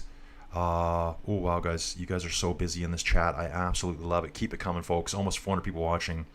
Oh, wow. I'm missing a lot. John saying Bike Tour. Yeah, I think Bike Tour is great. Guys, can I do it one more time? Will you let me do it one more time? Here's the Category 1 climb. Guys, I'm going to do it one more time when they get close there. Jay Taylor is Tim Well in the lead. I don't think he is. I think he's further out the back here. Brandoni, the app is so cool. Live coverage, 3D. Exactly, dude. And I've done all the apps, guys. I've done hundreds and hundreds of race videos. Ruvi, MyWhoosh, Zwift. I've only done a few Bike Terra videos. I've only done a couple of Bike Terra rides. I I first wrote it last November, and I'm riding so many different platforms to try to evaluate them all. I don't get enough on one platform. But yeah, they're onto something there. And those other platforms, they can't do it. I'll tell you right now, what I'm doing here on Bike Terra, you can't do on the other platforms. I can't show you that live tracking. I can't show you their locations. So group 1 here, we've got 5 riders. What we're going to do, guys, just bear with me again. I'm way behind in the chat. I'm desperate for a coffee. I'm going to see if this is going to refresh on the fly. Jumping in and out like this. Yeah, so you can see here Matt saying himself, hey spectators, if you see this, make sure to reload the page periodically. There was some desync issues we're looking to. Guys, this is a very, very small group that developed this. Let's go to the head of the course. Head of the course. I'm just going to jump on. Oh, that's the peloton. Sorry, guys. What I'm trying to see is I'm trying to see the curves in the road. That's what I'm trying to see. That's about all I can zoom out right now. And again, guys, I'm not even on a paid subscription. Actually, you know what? If you look closely here, my drawing's not good. I can see riders in the distance up here. So it is showing them. I'm just waiting for this to refresh. Here we go. So spectating, Michael Woods is right at the front here. Spectating Michael Woods right now. You can see this climb coming up. Just going to hang out here for a little bit, guys. Watching Sweeney constantly looking back at Ben Healy here. Campers are out. Guys, it's pretty wide open on this climb. What I'm seeing on screen here, there's no trees. There's bushes and stuff like that. I think Bike Terra browser base is doing a really good job showing this. Again, guys, sometimes the groups aren't shown to perfect size yet. What I'm going to do here too is I can zoom in on the map and figure out where I am. Okay, so we're up here. Here's those, remember I was saying before, those squiggles? The top of the climb is up here, where you can see the little icon in the bottom right-hand corner. And it shows you too, they're doing a 10% gradient here. Watching Michael Woods attack, that's probably from the past. I'll go back to the real world stuff, guys. We're going to come back here, do this, bingo bongo. Guys, trying my best here to get it all. They are going through the curvy swervies now. Kind of like really broad switchbacks. Oops. I'm in totally the wrong place there. Let's get zoomed in if we can here. Who do we have? Skelmos, Armorale, Woods, Storer, and Rubeo. So a couple of the guys have came back up. Looks like here I'm watching a slightly delayed 47.6 version of Woodsy going off the fronts.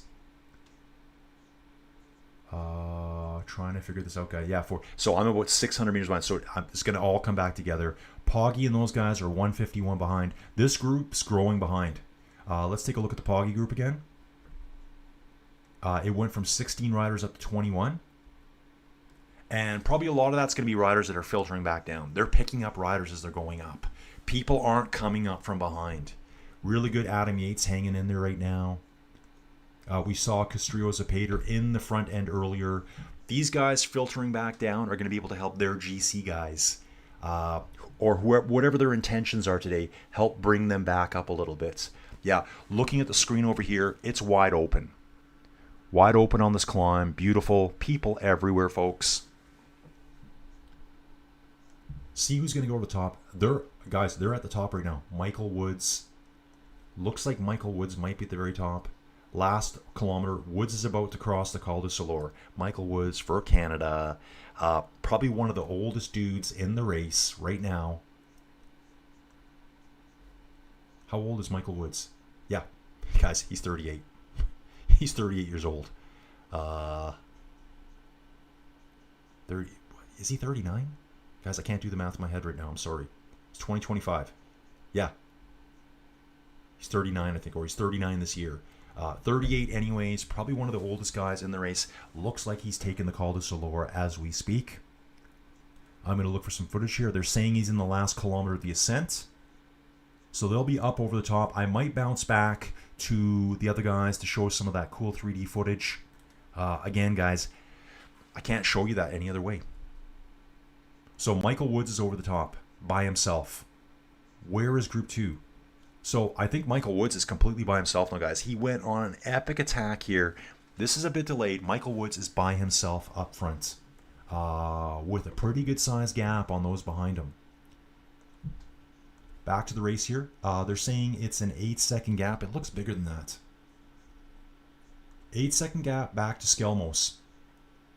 Skelmos chasing. That's Trek's highest placed rider in the GC at the moment. So now Michael Woods is going to be bombing downhill, folks. Let's work our way through. We got 5 riders. These guys were climbing with Woodsy before. There's Amaral I talked about.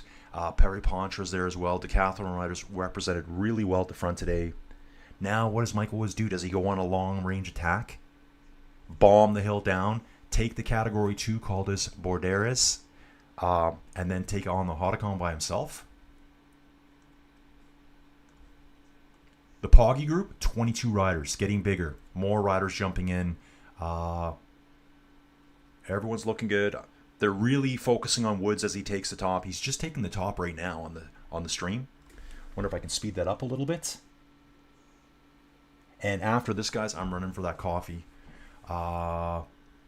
22 riders here. Oscar only in the front group of 22 riders. Oscar only with the hitters. Lipowitz with the hitters. Roglic, who should be retired, according to some, not me, with the hitters. They're in 5th, 7th, 8th, 9th place overall. Gall's up there. Okay, there's Gall. Yeah, there's Gall's up there. Sepp Kuss is there. Simon Yates. Aaronsman. Really good here. I'm glad the Soler and Yates are hanging in there. Ben Healy struggling. He's got... okay, got to read this, guys. Got to read this. Okay, I missed the radio there. But, okay, here it is here. Good boys. Well done. Keep... Okay, come on. Keep going. Cheering them on, but I think Ben Healy's really suffering here. It's showing Harry Sweeney pouring water bottles over his back. Harry looks to be the stronger rider than Ben right now, unfortunately. So Ben will be dropping down today. Looking at the feed here, 3 Visma riders and a bunch of whitish colored jerseys. That's going to be all UAE riders. There's Taddy. I can see this champion stripes there, world champion stripes. Uno X rider just sticks out perfectly for me. There is a 4th Visma rider a little bit further back. The group I'm seeing, yeah, it's a small group, 22 riders. Woodsy just screaming downhill solo, run, buddy, run. Man, this is his kind of stage too. Woodsy always pulls it out, pretty gutsy rider. Came to cycling late, came from a running background. One of those guys, stress fractures in the feet. I'm going to start cycling. Okay, guys, I'm catching up here. Johnson, if you could overlay the Bike Terra on the official TDF screen, would be nice. See the official info with some video. John, I probably can. I could probably like merge those windows together. What I did today, though, because I'm like, okay, what if it blows up in my face? I've got it as a separate window altogether, so I know how to click them on and off. I could have that thing in the bottom corner here right now. I could be showing it at the bottom corner right now. So I might do that. Someone here is saying fake, shame on you. Okay, see you later, Audie. I don't know what you're saying is fake here. Jeff saying it's only beautiful if you don't have to race up the top with guys who have an entire team. Yeah, exactly. Guys, just under 400 people watching. Thank you so much. So Woods went up that climb at 21 kilometers an hour. Jay Taylor's moving to Oregon soon. Just talking to Robert there. Don's back. He's got the kiddies at their events. Let's go. Poggy on his aero bike. Yeah, they talked about that a few guys on his aero bike. Maddie's guessing that Poggy's going to win stage 16 to take yellow. Okay, so he's going to take it later. Don saying he will take note of that prediction. Sounds good. Is that the Vaughan 2 stage, guys? Maddie's cheering on Woodsy. We all know Woodsy here. Remco's having problems. Visma go hard. That's Nietzsche 1981. Guys, let's go back here. Yeah, you can see it here. It's saying now Woodsy's with Amaral and Skelmos. We probably got 2 psycho descenders. That's one thing, man. If you can go downhill fast, you can bring back a lot of time. So Amaral is with Woods and Skelmos. Woods might appreciate the support up front with them. 15 seconds back, we got Storer and Rubeo.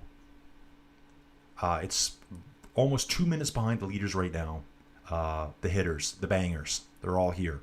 22 riders in this group, folks. Jumping back, Remco is 36 seconds behind Poggy group right now. Remco third overall, riding with Warren Barguil, and he's isolated by himself. He doesn't have any teammates with him. Yeah, they need to get some teammates there. This was one of the problems that we all knew about before the tour started, that Remco, you know, whatever you want to say, top 3-4 rider in the world, his team's not strong enough. There's no Soudal riders ahead of him. No one can even drop back to help him. He's the strongest guy on their team, and all his teammates are behind him. Ben Healy still riding with Harry Sweeney here. They're 2 minutes behind Remco. So Ben Healy is going to plummet down the standings today, folks. The actual king of the mountain is even further back. Just drifting at the back, 4 minutes behind the yellow jersey group. And then we've got, now guys, this is from the front to the back. The group of 90 riders, more than half the peloton, is 14 minutes almost, 13 minutes and 50 seconds back up to the front of the group. That's how much time they've lost already. Just get some stats here. 2:45 is the gap that Healy has to the GC group.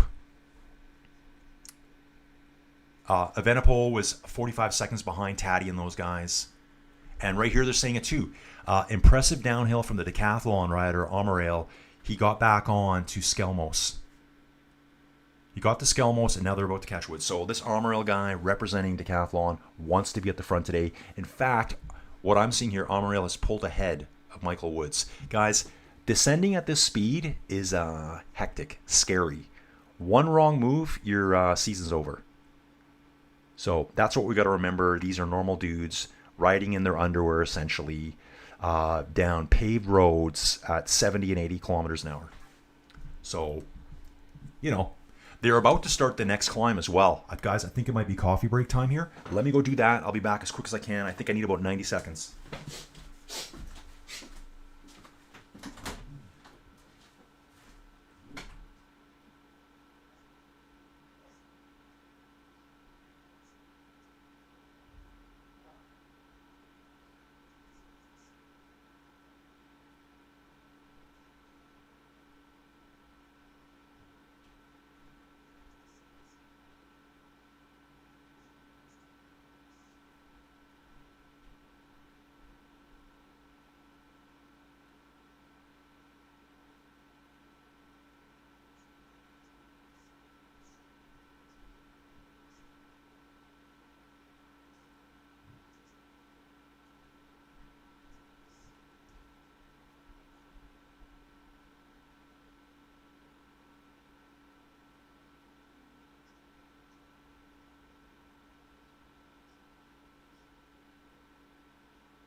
riders back into the mix here. Here I come in, incoming.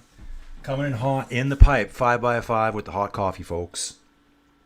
Let me get quickly caught up. Riders are now climbing the second category climb of the day, Col du Borderes. Gonna catch up on the chat, you guys. I'm way behind now.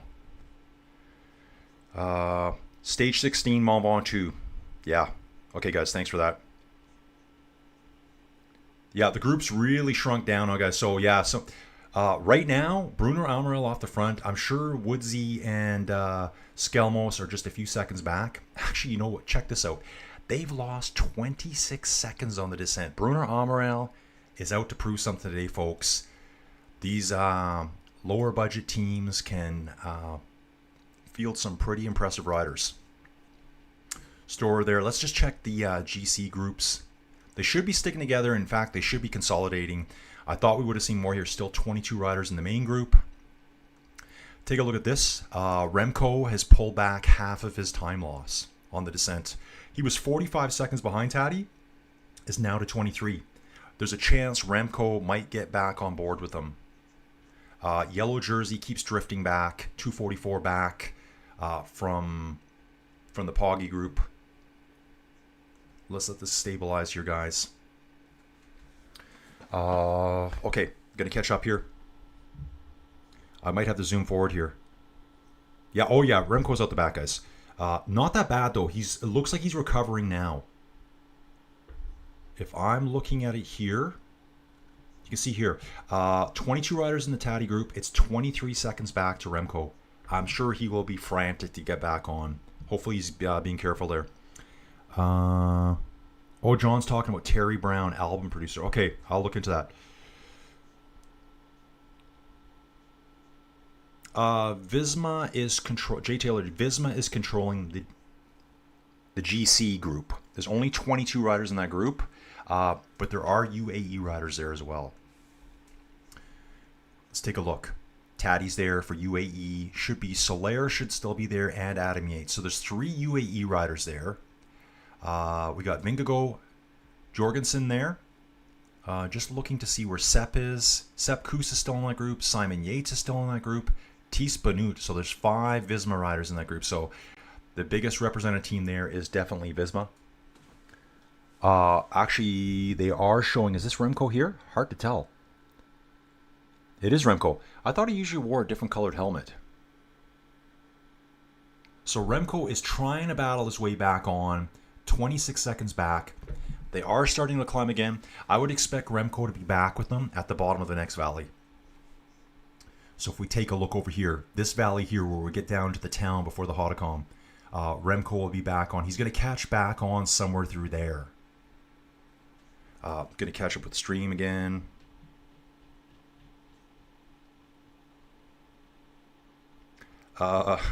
So Rick's back. Hey, Rick's back in the mic. Rick's Holdlander here. He's back. I think he's missed a couple of stages of it. Rick, nice to have you back, dude. I know Rick was really involved in the chat a little while ago. Don's asking, is Rush considered a trio? Well, they're a trio to me, man. There's 3 dudes. They're awesome. Saw them in concert 3 times over the last 30 years. So good. Yeah, some people will say, it sounds like there's 6 or 7 guys playing. And you know what? I'm really into old rock and metal because you knew they played the music. Too much new music has backing tracks. Now, for me, a backing track would be, if you got vocal backing track, you're doing something wrong with your life. If you've got a backing track that might be a weird sound that was made by a synthesizer or like breaking glass or something, yeah, that's going to be a backing track. You hit a button and it plays that. I'm sure Rush had to do that a couple times. You know, when you watch Metallica, they do the kid, Now I Lay Me Down to Sleep. That kid's not on stage. That's like a backing track, but they're not faking it. They're not over-singing it. Yes, Rick. Come on, Jonas. Come on. One of those, right? I'll be screaming that as he's doing the next climb. Bruno Amaral looks like he's still off the front here. Let me just double check that, guys. 35.6 kilometers to go. One lone warrior up front from the decathlon team. Let's take a look at this dude. Frenchman. Let's go, dude. Let's go. Decathlon, AG2R, Le Mondial. I wonder if that dude from last year's tour is there. The new guy, the money guy, the guy that knew nothing about cycling, but liked to brag that he took he came on board They basically merged two teams, and the old owner was kind of shuffled aside. Like, you take care of the athletes, but you could tell the new guy had all the authority. And he just ran roughshod over everyone. I think it was decathlon. Basically telling Sam Bennett that he has to sprint more. Dude, you know nothing about cycling. Nothing. Just like, dude, I hope you're gone. I don't even know the guy, but yeah, he came off really... It could be editing, but he came off really bad in that Netflix special. Robert's asking, who is Ineos burying themselves at the front for? I think Aaronsman was up there. Carlos Rodriguez is their highest placed rider. That right now, I have no idea where he is. That's our front five. Let's see. Do we have any Ineos riders in the Poggy group? I don't think we will. Don't think we will. Hey guys, Rogerlick's still there. What do you know? Still there. Guys, and I'm not even a huge Rogerlick fan. Guys, I watch all the same stuff you do. I hear all the same stuff you do. And after a while, I'm kind of like, why should he retire? Why should he? Okay, guys, I got to catch the chat here. Ivard's saying, I'd like to think I would have made a passable domestique at the Tour. Me too. Then he's laughing out loud. Let's go, Marc Soler. And panels. What's panels? What is panels, Don? Jay Taylor, he's saying, so about 15 riders in the front group with 15Ks to go. Dude, there's like one guy off the front and a couple of chasers. And then we've got 2 minutes back to a group of... Ooh, and that group's falling apart again, guys. Because we're now going up the Category 2 climb. That group of 22, Taddy, Jonas. Hey, don't forget Kevin Vonkelon's there. Oscar Only's there. Lipowitz, Roglic, Narvaez. I think we've lost Marc Soler out of that group. We've lost one of the UAE guys out the front. Bruno Amaral is just battling his way to get over the top here. Bruno Amaral is going to get over the top here. He will be over the top first. He's over now, actually. He's over now. Bruno Amaral gets the points there. Category 2, I think that's 5 points. We got 4 riders chasing here. Rubeo Reyes, Michael Storer, Michael Woods, and Skelmos. Group 3 on the road. This is the Poggy group. I'm going to call it the Primos group for a while just to irritate people that don't like Primos. Buitrago there for Team Bahrain Victorious. Looks like he might be their best performing rider coming up here pretty soon. We got the Yates twins there. 22nd and 38th place overall. Chat. I gotta do this.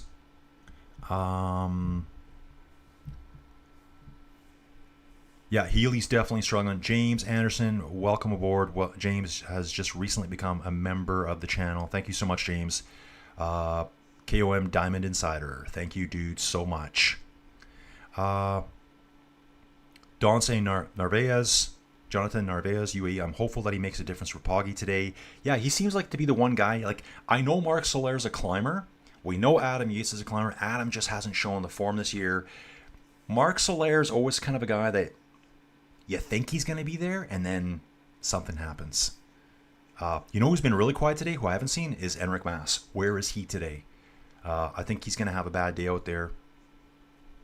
Guys, I might jump back and show you some of that 3D footage if I can.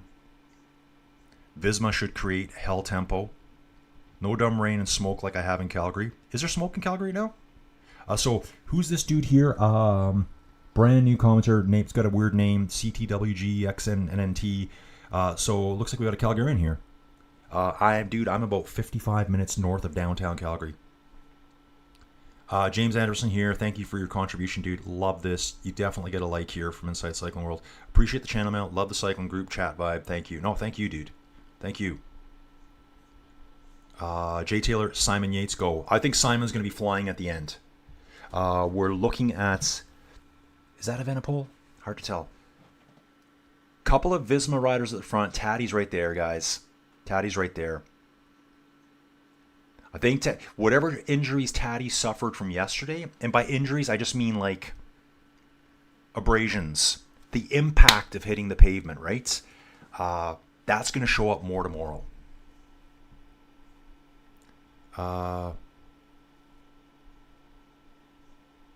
Don saying he's staying by his statement that Victor Campenaert would take stage 12 today. Don, let's give that a rethink. Let's give it that one a reset. Skelmos and Amaral strong, guys. Let's go back to the race, guys. I want to see Amaral still solo, guys. 1 minute gap. Kamikaze descender, guys. This, if you're good at descending, use it to your advantage. If I see someone wipe out behind me, I'm still going. I'm not stopping and waiting for them. That's called bike handling skills.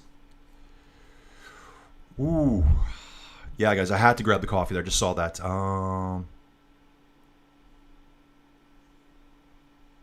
Yeah, guys, trying to catch up here with everyone. Sorry, guys. Once I lose track of where the chat is, Joey Jojo's in the mix here. Oh my. Guys, I'm so far behind. Okay, so there's James. Thank you again, James. Yeah, Michael Woods did attack over the top there, guys. I'm watching Bruno Amaral on camera here. He's just rocking out the front. Sheila's back again. You cyclists should use organic aloe vera as a moisturizer. I use it every day, even in hair. Almost watery like consistency. Sheila, I'm like the worst human alive for applying any kind of moisturizers on my skin. Everyone will tell you that. Some people said I look something like Chef Gordon Ramsay, especially in the forehead area. Wrinkles that are as deep as the Grand Canyon. Simon Yates is a cycling ninja. He will magically appear in the last 3 kilometers to take the stage. Like David Blaine on a bike. Street magic, bro. From Dawn here.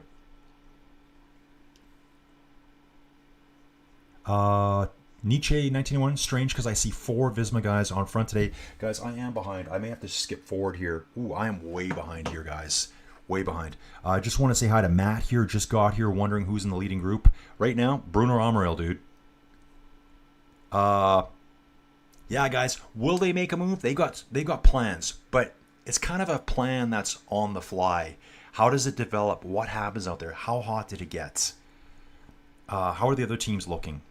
Don saying Bike Terror looks cool. Dude, it is cool. And, Bike Terror is the simple one, guys. But I think keeping it simple, they can do other things the other platforms can't. Joey's saying that, yeah, she told me upstairs, some other channel stole my thumbnail and is recording the race somewhere in Asia. Thanks, dude. Loser. Don saying the best form of flattery is imitation.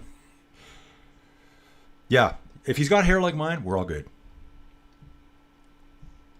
Okay, yeah, Rusty Woods, exactly. Rusty Woods, that's what they call him. Okay, just trying to, guys, I'm actually skipping a little bit. Healy is Gonzo. Yeah, he's out. He's gone. Guys, I said at the beginning, they are showing Tim Wellens on screen here. Where is Tim Wellens right now? Riding solo. Looking at that there. Let's go through it again, guys. Bruno Amaral, still solo. He's continuing to grow the gap because he's bombing downhill all the way. That's back to the Skelmos group. Same 4 riders sticking close together. Then we're 116 back to the Taddy group. Let's have a look at it. Taddy, Jonas, Kevin Bocalon, Oscar, Florian, Primoz, Johansson, Felix Gall, Jonathan Narvaez. Yates is still there. Actually, I don't know where Simon Yates is either. Buitrago's still there. White jersey. Check this out, guys. Okay, so Simon Yates has actually fallen back a bit. And he's riding in the Remco group. They're 6 seconds behind Taddy. So Remco will get back on. The problem now is this is just a descent. Remco is bombing downhill. We've got a wall. The wall of the Hautacam coming up right away, guys. This is going to be crazy. From the front to the back, Ben Healy is 5 minutes and 32 seconds behind the leaders. So Ben had a couple of great days in the yellow. I didn't expect him to lose it today. I thought he'd be able to hang in there better. He might have just buried himself to get the jersey. And, he just didn't have it in the legs. Front to back again, we have 91 riders that are 17 minutes or behind Bruno Amaral at the front. The lone warrior at the front, folks. Robert's talking about the Derek G superfan here. Yelling that it's just like Vancouver. Yeah, that was in that pouring rain. I remember that. Why not G on the tour team? Dude, I don't know either. I mean, he did do the Giro. I think he finished 4th at the Giro, so that guy can win a Grand Tour. I'm hoping we see him at the Vuelta. And remember, guys, I'm covering the Vuelta here. I will cover every stage. I won't miss a second of it. That starts, I think, the 3rd week in August. Joey is just telling everyone to hit the like button. Thank you very much. Jay Taylor, yes, this is the Pyrenees, dude. This is the mountain chain that separates France from Spain. Andorra's wedged in the middle.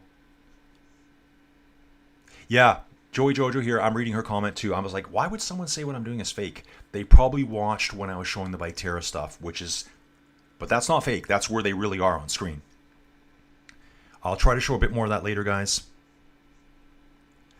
Jason Dule asking here, what chainring set does Jonas use? I don't know today, although, Jason, good question, because I saw someone earlier on, or it was footage somewhere saying that Jonas was using a 1x setup in the mountains.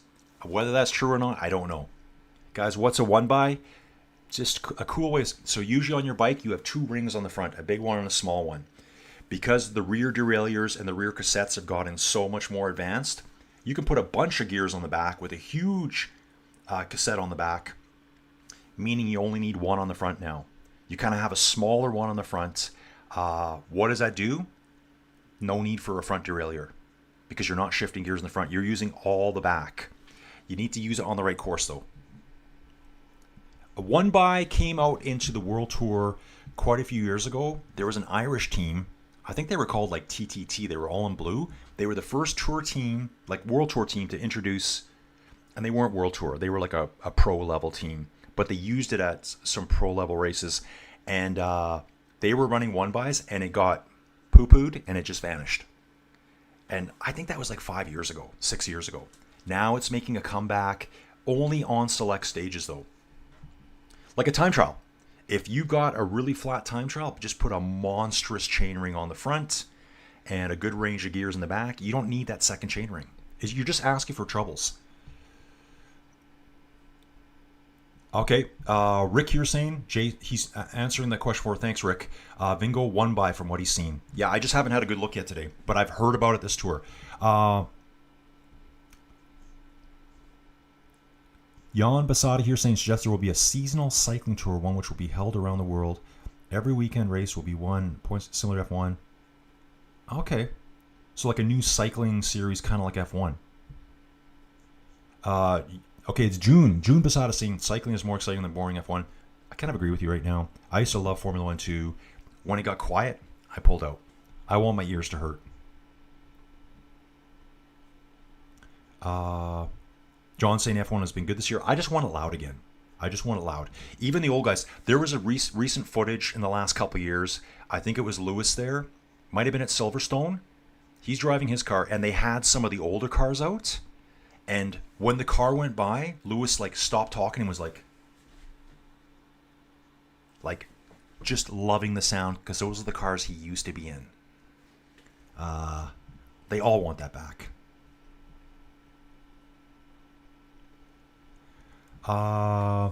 Robert's asking about Paolo Salvadelli here. Yeah, some guys are superstar descenders. Let's take a look again, guys. We're almost out to 2 minutes. So he caught Woodsy, passed him, and just said, see ya. Like, this guy is gutsy. Probably taking some crazy risks in places. Let's see what it looks like. Doesn't look like crazy switchbacks anywhere. It's curvy, swervy. A couple of hard corners here. This is the Woodsy group here. Group 2. Group 3.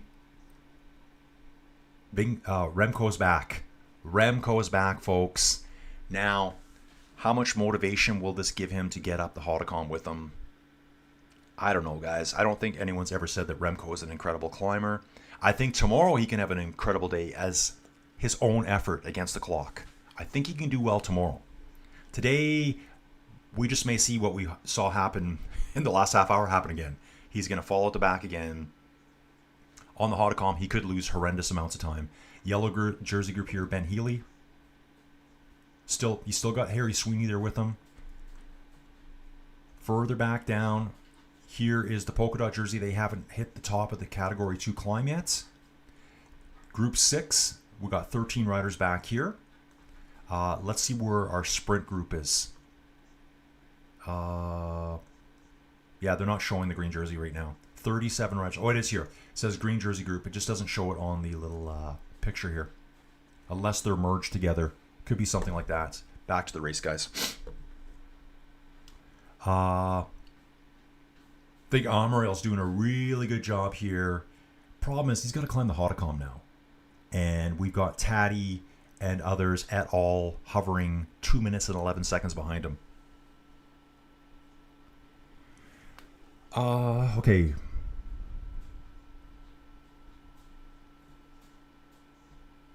Robert St. Visma is riding like they think they can win the Tour today. Let me get a look at that here for you guys. Get to this group here. Jonas is still in this group. Sepp Kuss, Simon Yates. Where is Jorgensen right now? Where is Matteo Jorgensen, guys? He's not showing up in this group here. You know what? I'm going to take a look and see if they said there's gone anyone on attack. Amariel's on fire. Absolutely. Remco is back in the group, and that was all because of his descending abilities. This is why back in the old days, they said they didn't have hilltop finishes just because the lack of facilities, probably no parking lots up there. There were like trails going over the top. So they all descended over the top and finished down in the valley generally. So the climbers' issue was that we can get away, but we always get caught on the descents by the bigger, more powerful riders would hunt them down. Looking at Skelmos here, Storer, Rubeo, and Woods. So there's 4 riders working together there. Yeah, had my coffee break. Yeah, June was asking where's the comment. Dude, sorry, I had to step away for the coffee break and other things. I think I was out for 90 seconds. I had to heat the coffee up too. And then Joey told me about some guy has stolen my thumbnail. Hey man, that's copyright, dude. You're getting struck today, bro. You are getting struck like you've never seen. So you can't do that. Actually, you know what's funny is a while ago, I ride Ruby a lot, guys. I did a video, myself riding with a bunch of other people, just a group ride. And then someone else had done the exact same ride on Ruby and uploaded it. YouTube sent me a thing saying, hey man, looks like this guy's stealing your content. Not my content. It just looks similar because it was using the same Ruby video. So I just said, no, it's not a copyright. He's doing his thing. Dude, if you're not, yeah, it's cool. I could have actually probably said it was, but it's not. That would be cheap. We got some F1 talk going on, guys. I would love to talk F1 here. I'm just trying to get caught up. Visma must attack, so Yates or Jorgensen must counter from Vino, but I don't think... Yeah, that's the problem, guys. How hard do you go today when you got to do a mountain time trial tomorrow? And going back to that, okay, so it is coming back together. That's what I thought. Jorgensen's just popped in the scrim. So the Tour de France transponder dudes can't keep up with what's going on at times. There's guys like 1 second ahead, 2 seconds behind. The beauty of this one is I see Oscar Only there, Kevin Bocalon. Hey, Primos is still there, guys. Still there. Can he hang on at the HC? That's why don't we think about it? Can Primos hang on with the front end today? Will he crack going up the HC Hautacam? Binyam group is so someone's asking about Binyam here. This is Moosey. Moosey's been here before. Moosey, good to see you back. I'm just going to back up for a second. Frank's telling Nietzsche they can wait to 3 kilometers before the finish and still win over 3 minutes. Yeah, guys, it's a tough one, the Hautacam. Moosey, Binyam is in a group, in the sprint group with all the other sprinters, 19 and a half minutes back behind the leaders. So I'm going to look on screen right now to confirm that he's there. There's Merlier. Where is Jonathan Milan? I noticed that before that the green jersey wasn't showing up. There are some Trek riders back here, probably with Milan, but I don't see him here right now. So, transponder issue, not sure. Then it's 5 minutes up the road to the King of the Mountains jersey, which will, I'm assuming will be gone today. He did have a good lead. I think it's 10 points for Col du Soulor, 20 for the Hautacam. So looking at the footage over here, Visma is on the front, UAE following. Looks like this might be a bit of a catch-up here, 19.4. Yep, so weird. Sometimes I'm really caught up on my stream, which I don't pause. So I'm just trying to figure out, okay, saying live now. 18.2, so I'm 700 meters behind them. Let's see how good Amaril's doing right here. Who's cheering this guy on with me? Decathlon rider. Did really well in the time trial too. He's 2 minutes ahead. So the Woodsy group's been caught on the descent. That group has now disappeared. So we should see him somewhere near. Yeah, Michael Woods is there in that group now. So the yellow jersey group, the GC group, has caught the 4 riders ahead of them. That group is now 27 riders. 1 minute 57 seconds behind this guy, Bruno Amaril. See what we can see here, where they're going. Oop, sorry guys, I'm on the wrong end of the map there. I'm like, why is there a category for you? So you're going to see now, they're almost at the bottom of the valley here now. They're going to descend down. The river's down here. This is the bottom of the valley here. And then we start climbing.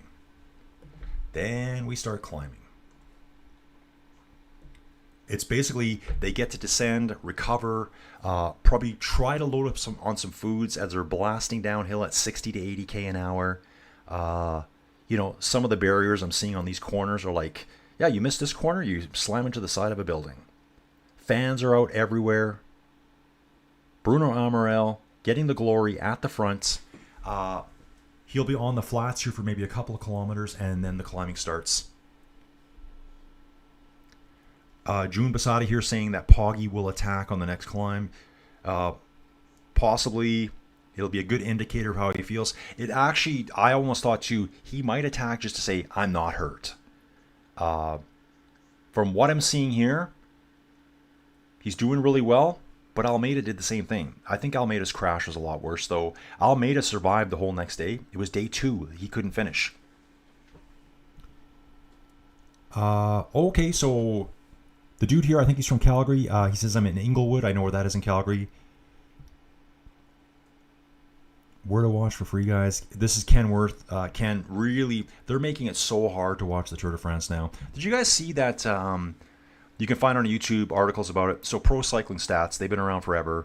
They have a PCS van that goes along with the Tour. The Tour does not like them showing their logo at the Tour. That's how strict they are about what is shown. All Pro Cycling Stats does is provide every stat about every race out there. They're like crucial. June saying sprinters always win. There should also be mountains, plains, sprint. Yeah, which they do. These courses are all designed to favor different riders at different times. Ooh, God, this is a lot, guys. I thought I was caught up. Maybe I am. Okay, so Inglewood, okay, got you there. June says Mrs. Alberto Contador, the Lance Armstrong Destroyer. Yeah, those were good times at the Tour. Chicken Smackers. No smoke in Calgary, but lots of rain. Dude, I know.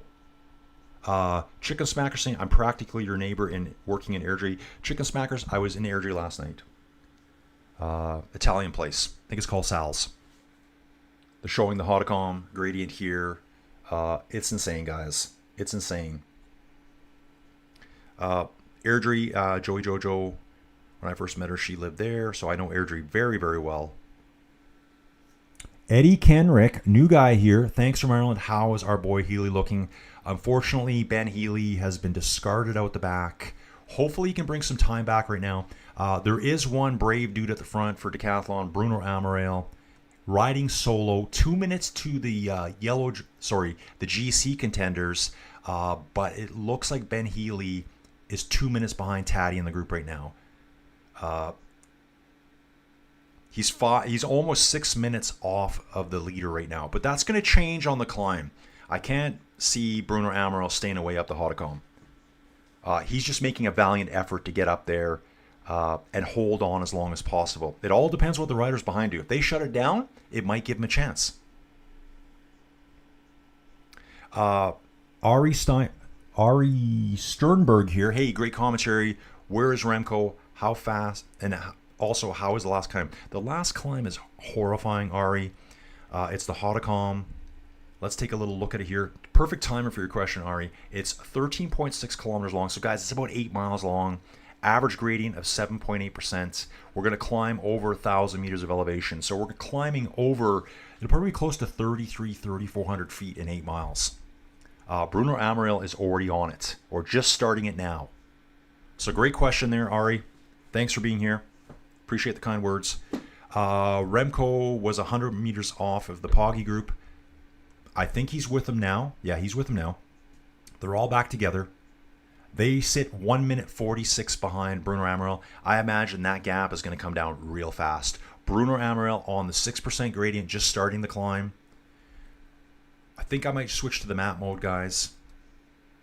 And I might show you a little bit of a... I'll see what I can see over here, just so because I think this is so fun for me. I'm going to exit that now. Okay, I might have to wait for that to exit, so I'm going to just pop back here quickly with you guys.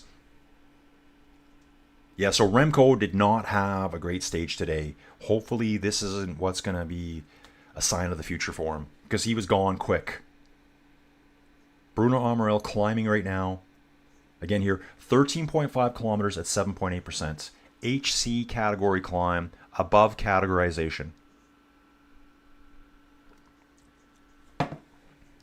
Ari Steinberg says, thanks. Thank you, Ari, for being here. Yeah, I saw Simon get dropped earlier. Let's jump back through that. He was hanging just a little bit further back. I'm not sure if he's back yet. Only looking strong. Vauquelin, Lipowicz, Primos. 10th place, Johansson, Felix Gall. Let's have a look here. So the Woodsy group is back with these guys. Tim Wellens is there. So they did show him earlier. Just a quick blast on the stream there. Who else? Simon Yates is with this group. So I did see Simon Yates earlier, though. Was out the back. I don't know if he was dropping back to a team car. June Basada here saying, dude, thank you so much. He's saying you are a better commentator compared to others on live stream. Great job. Dude, thank you so much. I'm doing this for a couple years now. And I am watching the stream here. It does show Tim Wellens in this group driving the front. UAE, you never know, guys. Are they trying to apply pressure just to make sure Visma doesn't apply the pressure? It's kind of like, now we'll do it first. And that's generally what teams do.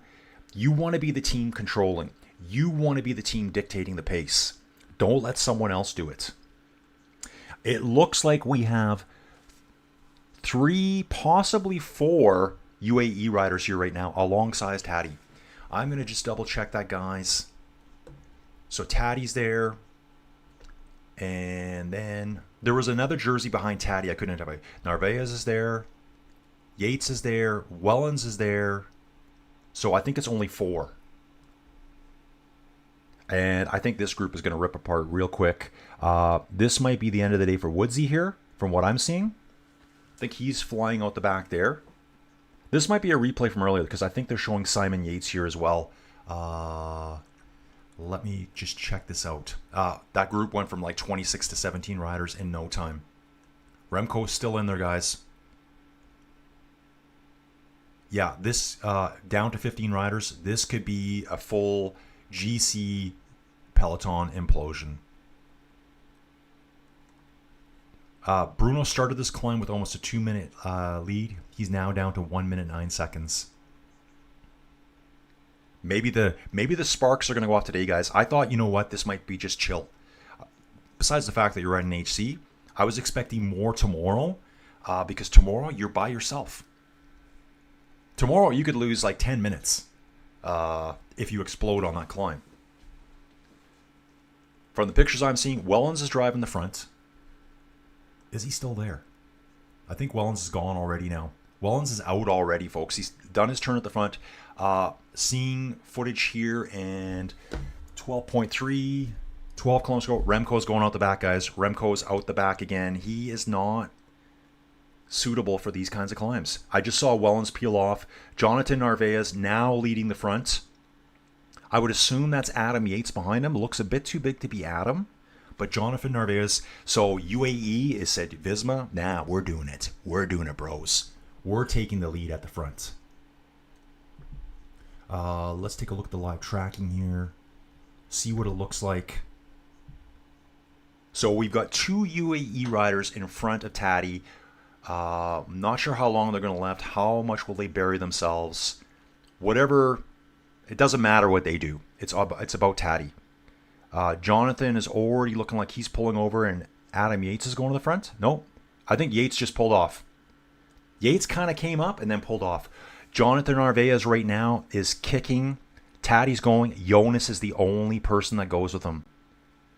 So this is not what we thought. We thought it would have been Visma attacking Poggy. It's the other way around. Other way around, folks. This is insane. John's just asking quickly what the temperature in the mountains is. Dude, when it's 10 degrees here, there could be snow in the mountains. Yeah, it's 11 degrees here right now. There could be snow up in the mountains, which is perfect. We need that's our rainwater. That's our drinking water. And I'm seeing footage here. Looks like Taddy has separated from Jonas, folks. There's one rider ahead. That looks like Taddy's up ahead, folks. I just turned my head away. Wow. Okay, guys, I'm going to get caught up here. I'm going to have to go back to this one here to see what's going on. Bruno Amaral in the front. 10 seconds back to Taddy. Taddy's riding solo, guys. He's hit the ground. He's bounced off it. He's jumped back up, and now he's putting time into Jonas. This is a long climb, guys. It's a very long climb. We have 11.4 kilometers going. Jonas is more of a grinder. He slowly gets up to power. Let's see if he can pull Taddy back here. Again, here's Vingegaard riding solo. Everyone's gone. It's kind of a two-rider race. Then we got the Roglic group. So Roglic is here with Florian Lipowitz, Oscar Only, and Johansson. This is a nice little group here. Really nice group there. Remco, further minute back. Vauquelin, Felix Gall, Remco Evenepoel. All these riders here vying for high GC classification. 3rd, 6th, and 11th. Let's keep our eyes on this, guys. Will Taddy grow this gap? Jonas cannot allow Taddy to grow this gap right now. He has to stay focused and just ride at his own pace and see what happens. Taddy may be pushing too hard here. He's looking good, looking pretty focused. He's obviously working hard. This doesn't look effortless to him. Adjusting his headset, getting in focus here. Guys, I got to catch up here again. Matthew Van Der Poel, quite a ways back now, dude. Poggy has cat-like reflexes. When he crashed yesterday, he unclipped his left foot, stabbed the ground. Dude, you caught it too, man. Mike Marin here caught it. He got his foot down to take most of the blow before he took, like, instead of landing at 50k an hour on his hip, he got his foot down first and scrubbed off. I imagine he wore off quite a bit of his cleat yesterday.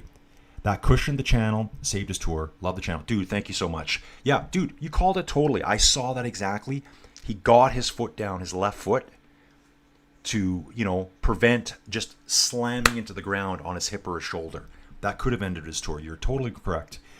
Dixon here, UAE team protecting Poggy today from unnecessary crash. Poggy is just smashing everyone right now. Bruno Amaral has been caught. Guys, here he is. 2023, 2024 rider. I'm actually watching Vingegaard pass Bruno right now. 2023, is that right? No, sorry. 2024 Tour de France champion Tadej Pogacar is in the lead right now with a 12-second gap back to Jonas. Come on, Jonas, come on. Think about throwing fish around. Come on. Yeah, gap is slightly growing. Jonas is going to have to settle into a rhythm here. And I guess right now, pray that Taddy went a bit hard. Maybe his energy reserves are less. It's then a 30 seconds further back to this nice looking group here. 4 riders. Oscar Only. Check this dude out. Scottish dude riding for Team Picnic. This was the old DSM. Whatever the second word in their name was. DSM. Rider 7th overall. 4th in the Young Riders jersey. Guys, he's like 22 years old. Looking really good there. Yeah, I'm liking this. So it's 46 seconds back. But okay, things are changing. There's Evenepoel, Vauquelin, and Gall. Roglic is 4 riders here. They're 44 seconds behind Taddy. He still has 10 kilometers of climbing, you guys. This is not a short climb. You can catch him, Jonas. Come on! That's straight from Grisha. You can catch him, Jonas. And I believe he can. I've seen Jonas do this before. Just what kind of Taddy do we have this year? Taddy is looking over his shoulder right now. You know, people like to say that all the time. Taddy never looks back. Yeah, he does. He looks back. He's not a machine, guys. MDVP's been on it for a long time. This is not a stage built for him. June saying, thank you, sir, for reading my messages. Dude, thank you for being here. You guys make the channel. Remco got back on because Vingegaard slowed down at the front. They're saying, great comments here from the chat, guys. Really appreciate this. Visma slowed because Jorgensen struggled. I saw when Jorgensen was out the back. I don't even know where Jorgensen is right now. He's not in this group with Evenepoel and Gall. He's not with Roglic. Here's Vingegaard, 20 seconds back to Taddy right now. Taddy's just, if he keeps this up, he's just going to solidify first place. Remember, Vingegaard is technically, I think he's a minute behind Taddy at this point. Taddy would be 29 seconds beside Healy. Taddy is the leader of the tour right now. Vingegaard will probably be in second at the end of the day, I think. See how this climb plays out. Jonas knows he has to do the ride of his life today, or else the tour is just walking away from him right now. High altitude camps, domestic issues.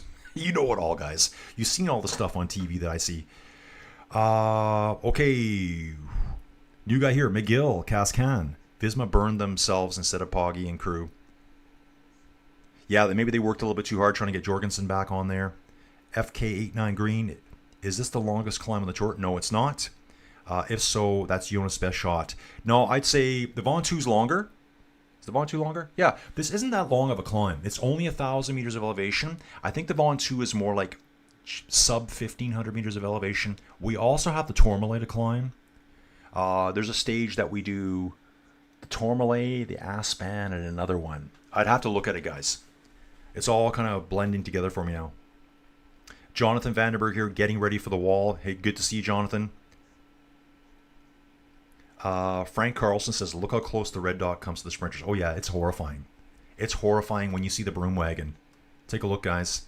Here's the broom wagon just lurking behind the sprinters. Here's the sprint group, guys. 20 minutes behind. 61 riders. Taddy putting on a show, guys. Putting on a show. Consolidates his fact at the moment that he is the #1 rider in the world. Guys, it's a race within a race.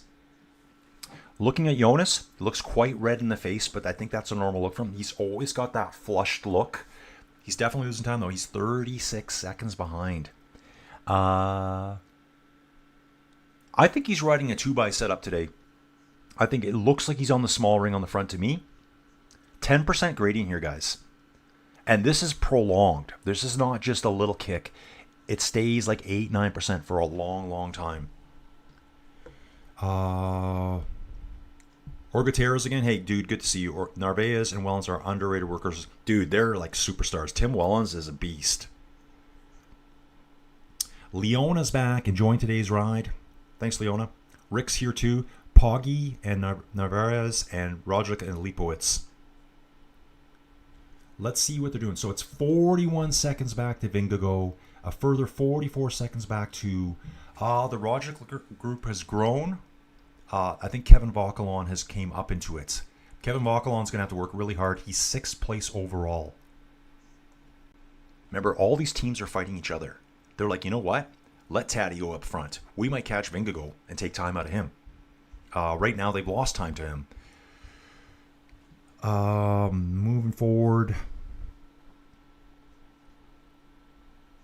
Derek Andre Bolseco, what's the update with the GC? Is UAE in the front or Visma? UAE strongly in the front right now, dude. If you're not watching, Poggy is at the front, putting a beating on Vingegaard right now. 43-second gap going up the HC rated Hautacam. So UAE definitely has the upper hand here. How is Quinn Simmons doing today? This is Eric from Eric Gebhardt. Trek has been putting him out there by himself before today, so worried he might be smoked. He will be smoked after today. I imagine he's actually, you know what? I haven't even seen him today. Haven't even seen him. He's probably way, way back with the green jersey, maybe having a big rest day. I'm going to do a quick peek here. See if I can see him back here. Tom Scoins is back there for Trek. We're looking, guys. Yeah, I don't think Quinn's in the furthest group back. He might be with the King of the Mountain jersey. There's 40 riders there. Trying to keep an eye on the front here too, guys. Quinn Simmons is currently right now 15 minutes behind Poggy on the road, just for today's stage. So I thought he might be further back than that. Okay, backing up again, guys. Ooh, so much stuff here. Okay, when did these messages come in? Joey Jojo. Yeah, I have no idea how many viewers we have right now, guys. Okay, I'm going back to McGill Gascan here. I don't want to miss anyone's comments. There's a lot of good stuff coming in here. Why do you call him Tatty? It's today. Dude, just what I call him. This is Mixa saying, it's like I called Vanderpool. I keep calling him Vanderpool. Not really my name pronunciation's speciality. But today, we can call him today. How about today? How about today we start calling him today? Let's go with that. Okay, it's today. There we go, folks. McGill saying, can I say how Jonas's chances are, but sometimes he has to risk. Something about Visma looked not stronger than you, which at least one top guy. Ivar saying your pain management now hits. Yeah, Jonas is going to have to risk something here. He's just drifting, guys. Just drifting and drifting. He's out of the saddle climbing. All we have to... Okay, looks like it might have stabilized around 50 seconds. And I think the Roglic group is coming up to Jonas ever so slowly. This could really help Jonas out if they get there soon enough before Taddy wins the stage. So, pretty dominant performance by Taddy right now. Just watching it. 49 seconds, 50 seconds. It's just hovering right there.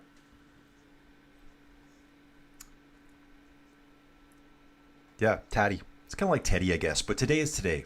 How about that? It's not Monday. It's today. If Poggy stays with Jonas, he will be in yellow. Yeah, Jonas. Yeah, Taddy is... I just said it. Today is... Poggy. Okay, I'm not even using that name anymore. Now it's Poggy. I only say Poggy from now on. Poggy is ahead, already before today, ahead of Jonas by about a good minute.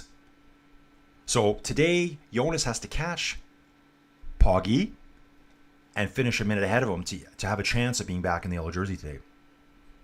Joey was saying there's almost 800 people watching this live. Mine's not updating downstairs your live. I'm just going like we're going, folks. If it said one person, I'd be doing the exact same thing. Mixa's cheering on Remco. Frank is saying way too early. Maybe he thinks the attack was too early. Okay, I'm going to try to catch up here, guys. Yeah, Jonas is suffering. This must be really hard for Jonas here.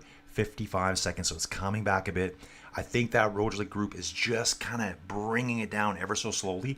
Going to jump back here, guys. 4 riders in that group. Okay, there was 5 before. Kevin Vauquelin's gone again, guys. Here he is. He did get back on. He's fallen out the back again. This is a super tough climb, guys. Super tough climb. No doubt about it. If you've ever done any of these things, riding inside or outside, this is a brutal climb. Just kind of messing around here myself. What are we seeing here? Head of the course? Taddy. Wonder if this can show us anything here. Guys, I'm over on, as you guys are watching that. Okay, I'm watching Taddy over here. He is bouncing back and forward pretty good, but yeah, this is a 9% gradient. You're going to kind of start doing that bouncing thing back and forward. Jonas grabbing a bottle off a Visma dude on the side of the road, hosing himself down, takes 3 or 4 sucks out of there. God, I don't know if you've done a lot of cycling outside or even inside. Trying to take a drink from your water bottle as you're half dying, your heart rate's 180 plus. You miss those breaths, it gets even harder. I'm going to bounce back here to Primoz for second. Guys, this is so cool. Guys, I got to show this to you again. Bike Terra for the win, guys. This is so cool. I'm doing it because I want to show you this, what's really cool right now on Bike Terra. Guys, this is an indoor cycling app right here. I want to show you this right now. Dudes, check this out, Bike Terra. This is showing Kevin Vauquelin catching back up with the guys up front. So Kevin Vauquelin was off the back here. Here's the 4 riders. This is Primoz, Florian. I forget the other ones right now, but I'm seeing a rider go by. I think that's Kevin Vauquelin going by. I'm going to zoom out a little bit and see if we can see things up the road. This is the actual climb, guys. If you're wondering what you're looking at, this is where someone came in and said, oh, this is fake. No, this is real. This is real data from the Tour de France being represented in a 3D graphic through Bike Terra, cycling application. It's showing the groups. It's not showing every rider. I can see there's a rider back there just a little bit, just around the corner. That says that's the Evenepoel group. I'm going to bounce back. Take a look at this, guys. If we're lucky, we can't see them. Here's Evenepoel riding. If you look up in the distance there, you can just see the 4 riders ahead of Evenepoel with a rider coming up behind him. Anyway, guys, I know it's not the real Tour de France. Let's get back here. Boom. I think that's super cool, guys. That's a whole new way to follow the race. Yeah, Poggy went early, Marcella. June says here, June Passada again. Remember, Poggy did it on stage 20. Correct me if I'm wrong. And Poggy first Tour de France win. Yeah, that was back in 2020. Poggy's first win in the COVID year when they had the tour late. I'm now seeing the footage of Remco riding solo here.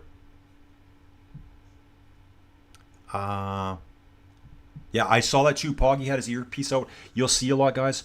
Riders will take their earpiece out. They do not want to hear from the director. Even though it's helpful, they just don't want to hear it.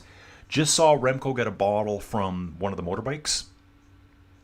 And this here looks like Remco is catching Kevin Vauquelin. Kevin got back up, but I think he may have hurt himself trying to get back on with the group of 4 at the front. At the front, Taddy riding solo, guys. What a champion.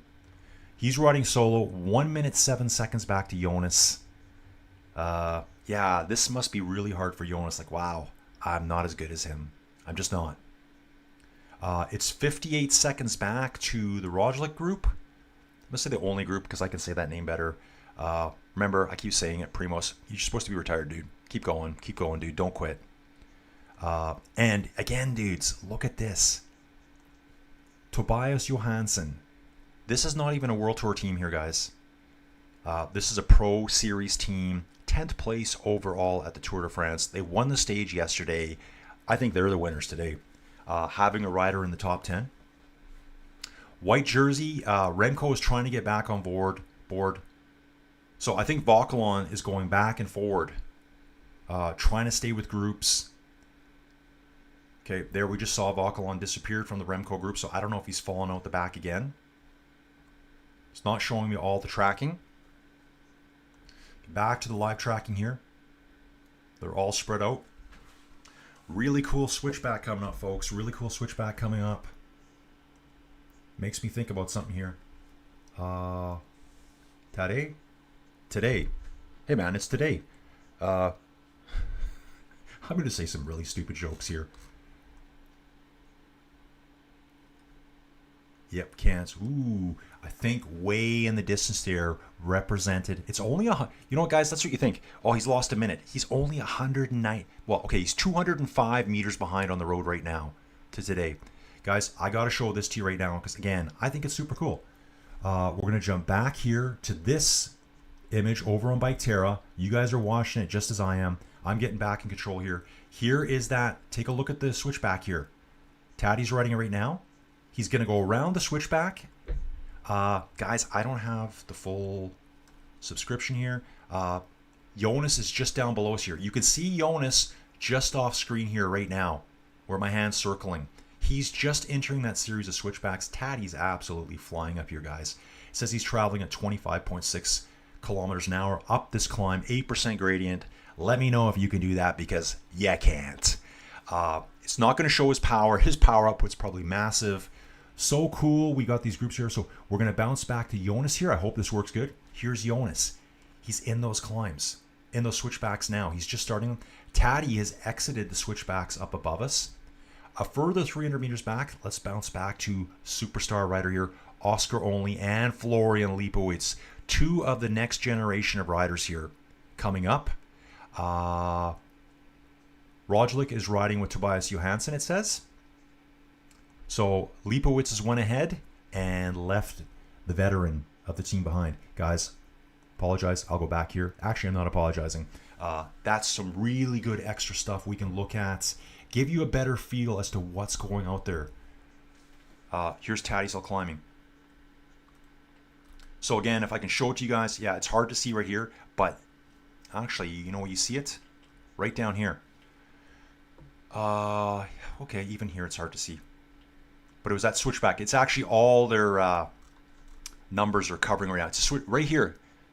Group 2, Jonas is just coming out of the switchbacks.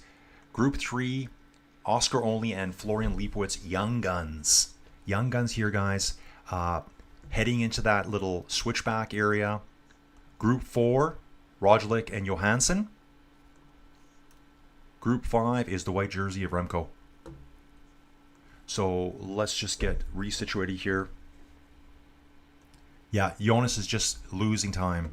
Again, guys, it's not a huge distance on the road. Taddy's got 3.8 kilometers to go, but Jonas has now lost a further 1 minute 20 seconds to Taddy. The only group... I keep saying Taddy. Whatever. No one else has complained. They're further back. I'm going to catch up here, going.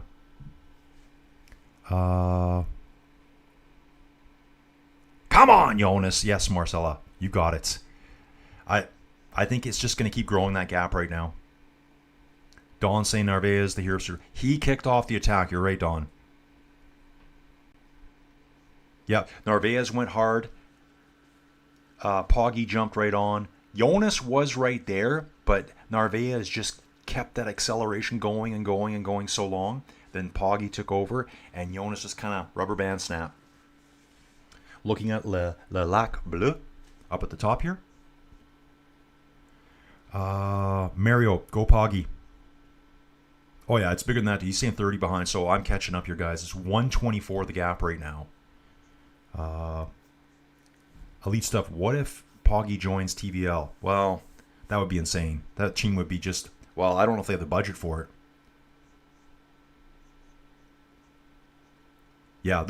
So they're saying here, if the broom wagon catches them, they wouldn't disqualify. A lot of times in the past, there have been like a ton of riders that were outside time cuts. They just say, yeah, we're not doing that. They look at the circumstances day to day.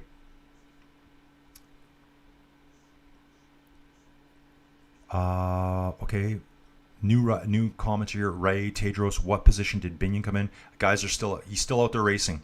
Stage is not done yet. We're still a little ways from the stage finishing. 3.2 kilometers to go to the finish. Yeah, I'm interested to know what the time cut's going to be today. So right now, that green jersey group is 23 minutes back. And they basically just started the climb. They're just starting it. You can see them down here, guys. The broom wagon just lurking, just doing its thing back there. Don't worry about us. We're just here in case you slow down so much. You're going to jump in here. You can see the groups. It's all shattered, folks. Full obliteration here. Just like Watts Apocalypse by Taddy. And as Don did say, he called it. Narvaez set that all up. Narvaez really shined today for UAE. Lots of people cheering on Poggy here.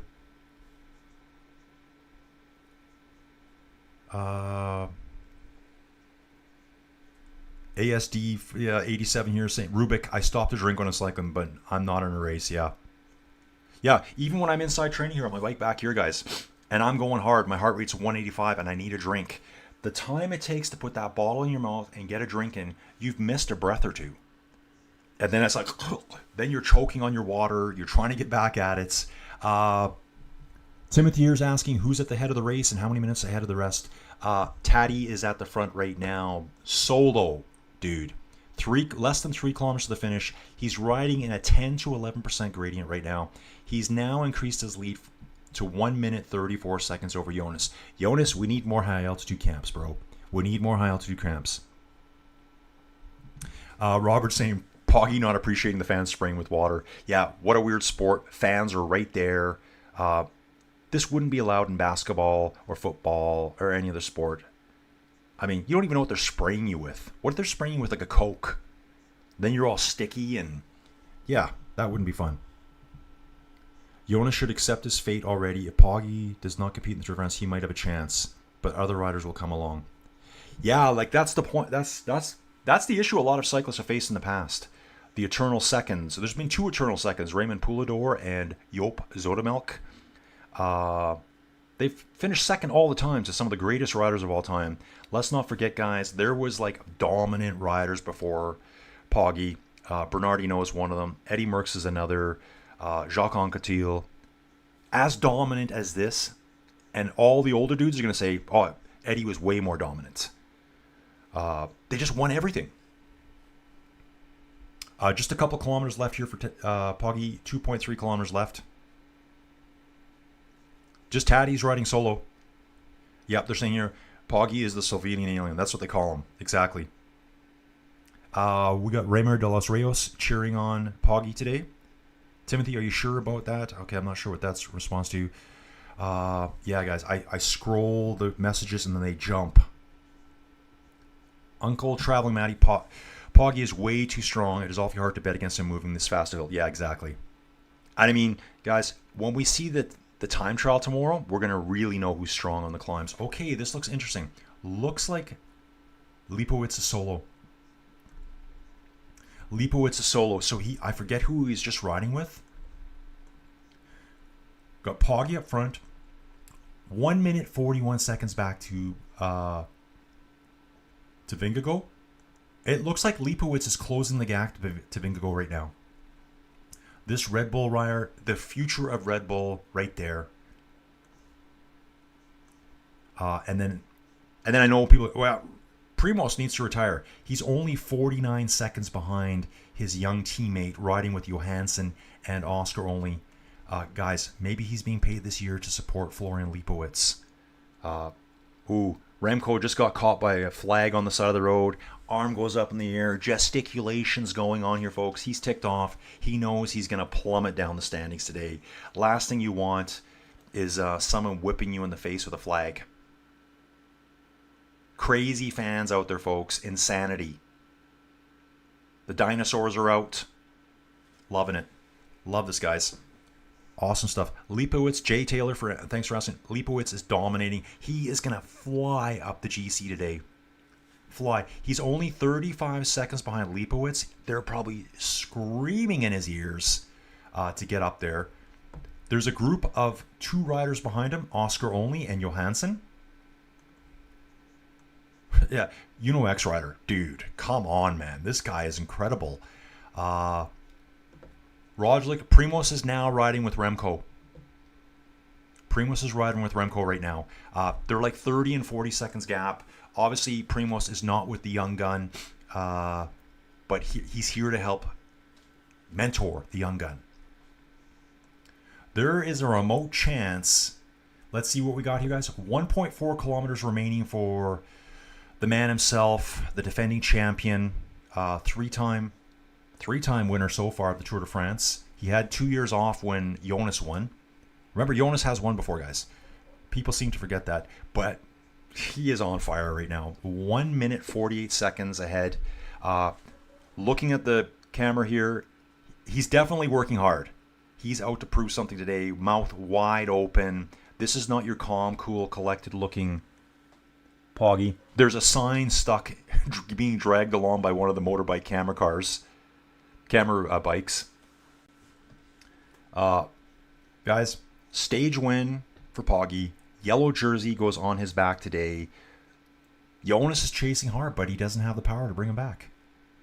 Florian Leibowitz is closing the gap to Vingegaard. I don't think there's enough time left for Leibowitz to catch him. It looks like Jonas is still riding really strong, just not at the Slovenian alien level.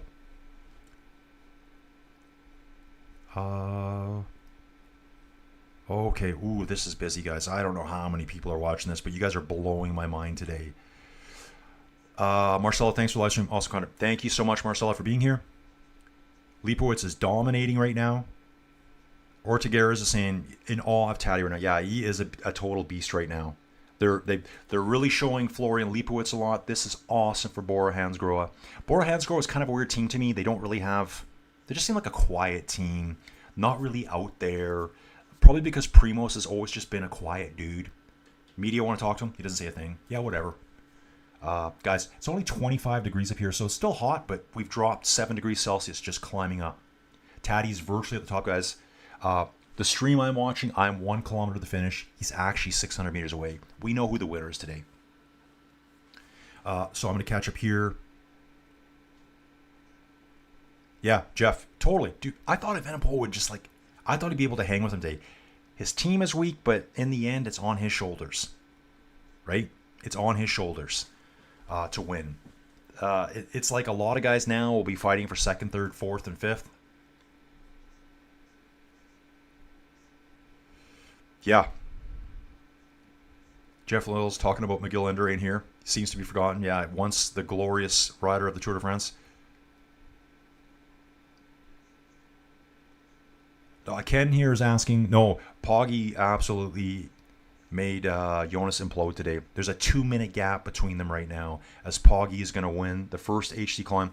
And I mean, guys, Poggy, this is not effortless. He is riding extremely hard, rocking back and forward, grimacing as he does this climb. He's not going easy. He's out to say, I'm here and I'm the man and I'm going to win. Jonas looking a little bit more relaxed. Not as maybe as violent on his bike right now. Maybe that's a good thing. Maybe that's a bad thing. Yeah, Jeff. If Jonas loses 2 minutes, then his tour's over. Yeah, I agree. Everyone goes in hoping for a good day, but not hoping that Taddy has a good day. Exactly. Almost caught up here, guys. Ooh.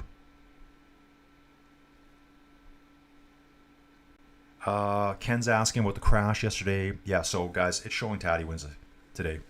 I'm going to say it, Taddy. I'm just saying Taddy. That's what I call him. I'm not allowed to. He's a kid compared to me. Brooke Bullock here. I'm kind of bummed there won't be so much rivalry for the GC, but remember, Jonas... Exactly, Brooke. Jonas in 23 time trial took 1 minute and 38 seconds out of the guy you're looking at on screen right now. Taddy crumbled in that time trial. That was only 2 years ago. One certain Jonas Vingegaard took 1 minute and 38 seconds on an individual time trial against Taddy. I'm hoping we see that. Everyone wants to see the battle back and forward. I agree with you 100%, Brooke. I'm really hoping that happens. Yeah, get inside the barriers and get protected, right? Those insane fans. Let's look here. Wow, Leibowitz is flying up the field, folks. Florian Leibowitz for Red Bull Bora Hansgrohe is only 10 seconds behind Jonas right now. Jonas is in danger of being caught right now. Jonas is in danger of being caught by Florian Leibowitz. Let's have a quick look here. I mean, take a look at this. Here they are. Florian, come on, sprint, dude. I love a battle. I love a battle. Okay, it's just changed from 6 to 20 seconds. Jonas will get 2nd place. Small time bonus. Florian gets 3rd place, and he'll get a small time bonus. I think here it's just 10, 6, and 4 seconds. Then we got the Scotsman, another future star of the Tour de France. Let's not forget this guy, Tobias Johansson. I think he's going to fly up the GC today. What a performance for UNOX. Not a World Tour team, guys. Showing Taddy at the finish. They got the red beverage for him to drink afterwards. I think people say that's cherry juice. I don't know what it is, but it seems every rider drinks it afterwards. Jonas finishing up pretty quick.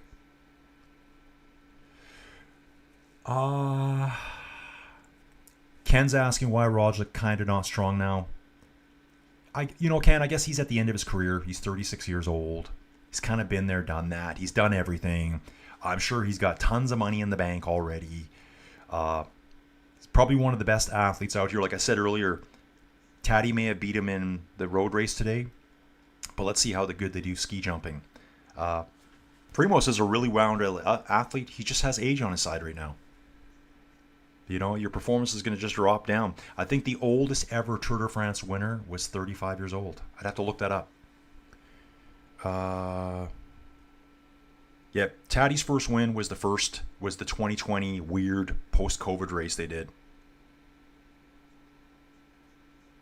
Ruben's asking, curious about his climb compared against history dopers. Bet he beats them by a lot. Yeah, we can look at that. I'm going to look that up tonight, Ruben. What's funny is Pontani still has the Alpe d'Huez time. That's how efficient those drugs were back in the day. So it kind of boggles my mind. So there's riders now riding quicker than the extreme drug use was in the 90s. And they have so much better equipment, so much better clothing, so much better nutrition, so much better training. Yet Pontani was able to beat them, like flapping loose things, earrings, bandanas, bikes that were cruddy by today's comparison. His time is still the fastest. Don saying the winners today are Collins dudes. Yeah, everyone's a dude. All dudes. Looking back here, guys, Oscar Only is going into a sprint battle with Tobias Johansson here. What a great effort by these guys. I'm loving this Uno X rider. Finishes just like, half a bike length ahead of Oscar Only, who's another star. Coming up next, we got Remco and Kevin Vauquelin. Guys, I'm actually watching the stream now. I find I'm watching less of the stream as I'm doing this here. But then I catch up later. I end up watching a lot of this again later. Kevin Vauquelin moving forward. I don't think Remco's going to contest him here on the sprint finish here. Some guys just want to finish higher. So Kevin Vauquelin, another up-and-coming star from a smaller team, just finishes ahead of Remco. Okay, guys, so here's what you're going to look at now. Time cutoff is 44 minutes, 45 minutes. The green jersey group is 25 minutes behind, so everyone should make it in unless someone implodes on the climb. I'm going to catch up with the chat. Guys, how long have we been going for? Oh, yeah. We're flying, guys. Almost another 5-hour stream. Thanks, everyone. Some guys have been here the whole time.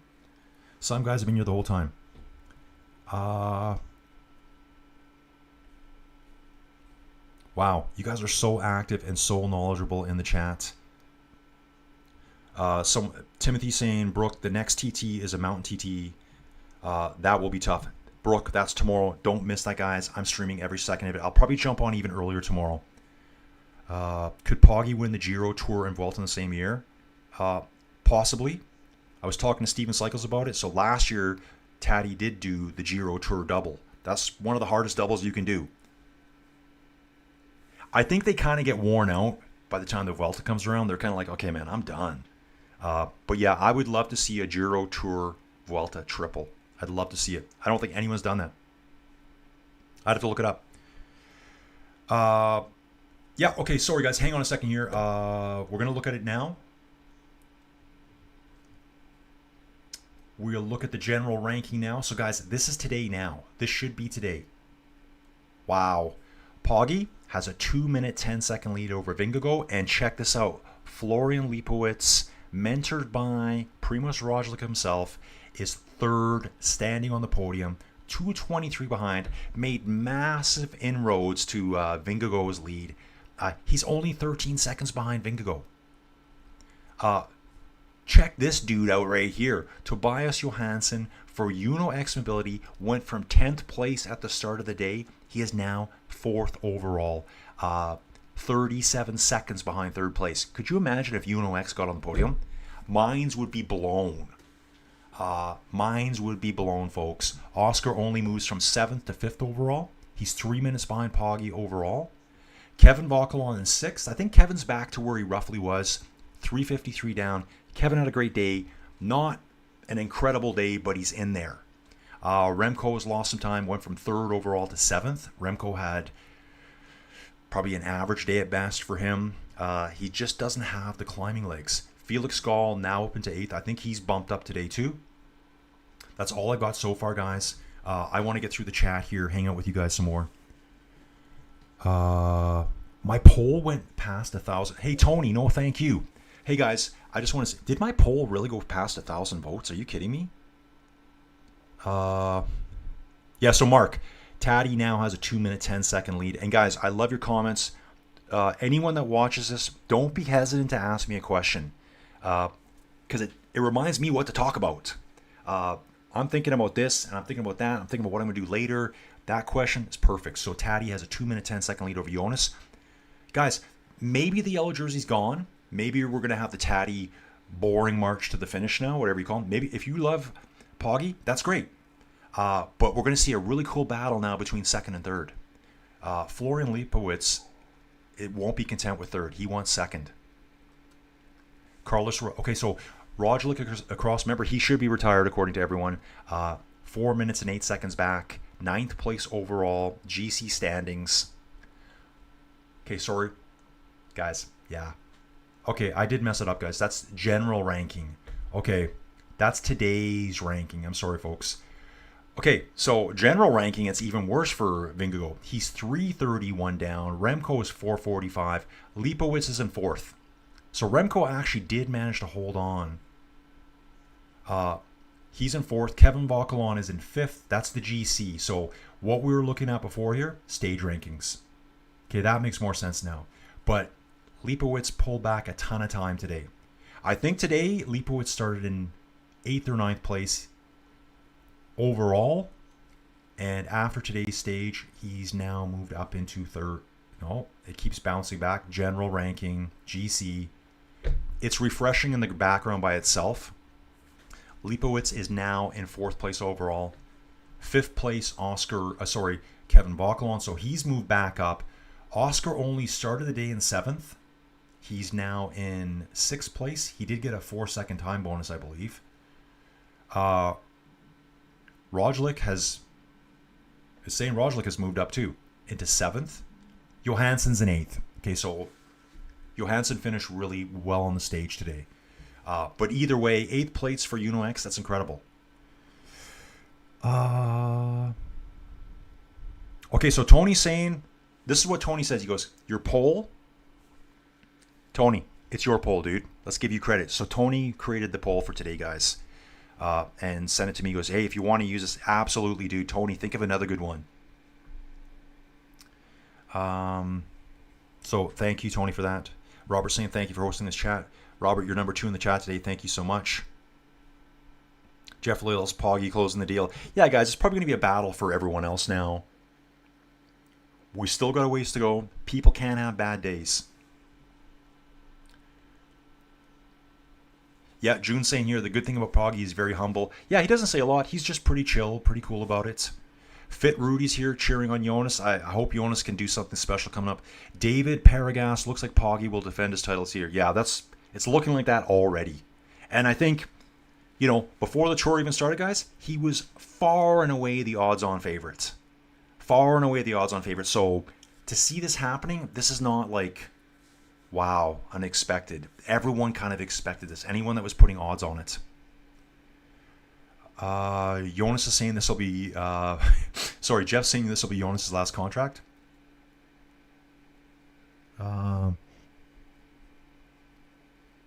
June saying Poggy does give other riders chances to win. I saw one year that I was like, come on, dude, give him a chance. And the unfortunate thing, it's a rider that passed away. He was on a breakaway all day by himself, and it seemed like in the last 200 meters, Poggy, I'm pretty sure it was Poggy. I could be wrong. Anyway, the leader of the tour that year could have just basically gifted him the stage win because that rider was so far behind, but he passed him and took it for himself. And I was like, are you kidding me? I forget the rider's name. He's now passed away. I was trying to think about it this morning.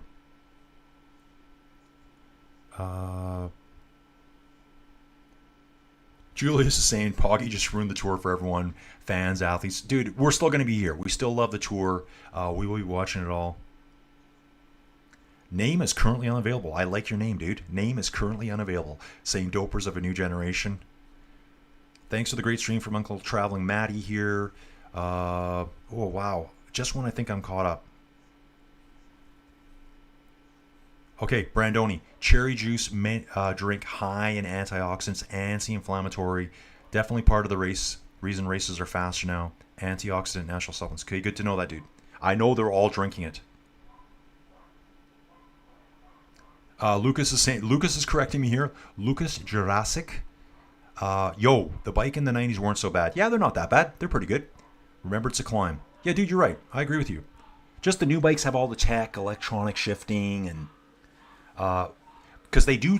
That's one thing I would say though. So I guess Lucas, my point was, people ask why are the new riders so fast if the old riders were all doped. It's a million new reasons. It's the clothes, it's the helmets, it's the training, it's the nutrition, it's the bikes, it's the techs, it's the tires, it's this and that. Yet some of the old records still stand. So, is it that all making them faster? Or, I don't know. Niagara region. This is Anna again from the Niagara region. Thank you, Colin, for an exciting morning of listening to Stage Roll. Anna, thanks for hanging out here.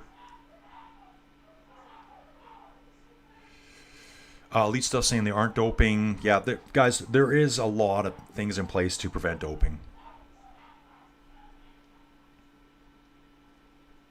Dave's asking if we should quit watching the Tour de France. No, Dave, don't do that. Just come hang out every day and tell us what you know about cycling. We'd appreciate it. There's going to be battles with them. We're going to be watching the future stars. Ben Healy is just finishing now, guys. Stage rankings. So I'll come back to the stage rankings here. Next ranking. So we've seen Carlos Rodriguez finish. Sorry, that's Christian Rodriguez for Arkea. He did a really good day. And you can see it keeps refreshing on me every time someone crosses. That's quite annoying on this website. Matteo Jorgensen finished 10 minutes behind Taddy today. Wow. Ben O'Connor almost 11 minutes back. And this is today. Guys, that hero that went out early on, Bruno Amaral on the descent, he ended up being almost 11 minutes back. Taddy caught him on the climb past him and put 11 minutes into him. That's how strong his climb was. Back to the race here. We're just going to look at this, see where everyone is out there. You can see the other groups are still climbing. It's been 15 minutes to the cutoff. They still have 35 minutes to avoid the cutoff. Yeah, Brett, perfect. The rest of the podium is going to be very exciting to watch. Plenty of riders chasing that. I don't see Jonas even getting second. These youngsters.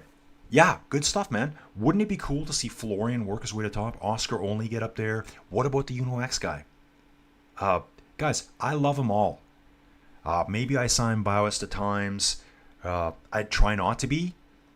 I do love all the riders. I just want to see it mixed up too. Oh yeah, the EF team drinking out of their little blue boxes. They look like little blue cartons. I don't know what they're drinking. Someone's going to say full EPO. It's EPO and vodka. A good day for Holly's right. A good day for Poggy. Jonas doing his best, guys. Yeah, that's what you got to remember. Jonas was out there absolutely burying himself. And think about it. It's pretty easy to armchair and go, yeah, he sucked today. He didn't have a great day, and he has to live with it. And he's watching his Tour de France ride away from him. Yeah, I could easily see second and third place being occupied by brand new riders this year. Lipowitz, only. Who else is there? Now, guys, you know I do like Primoz. You know what? I don't think I've ever even been a real Primoz fan. It's the fact that everyone's so against him.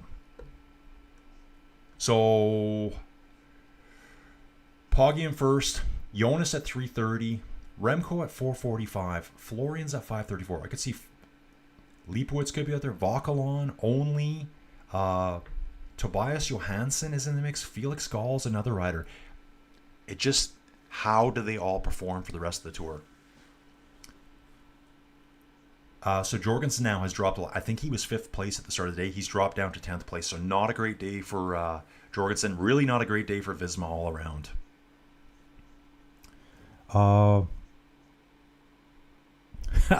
Neil saying Taddy was amazing, or he needs to recalibrate his trainer. Guys, we talk about calibrating our trainers inside all the time. If your trainer's not calibrated, it can give you Taddy-like power.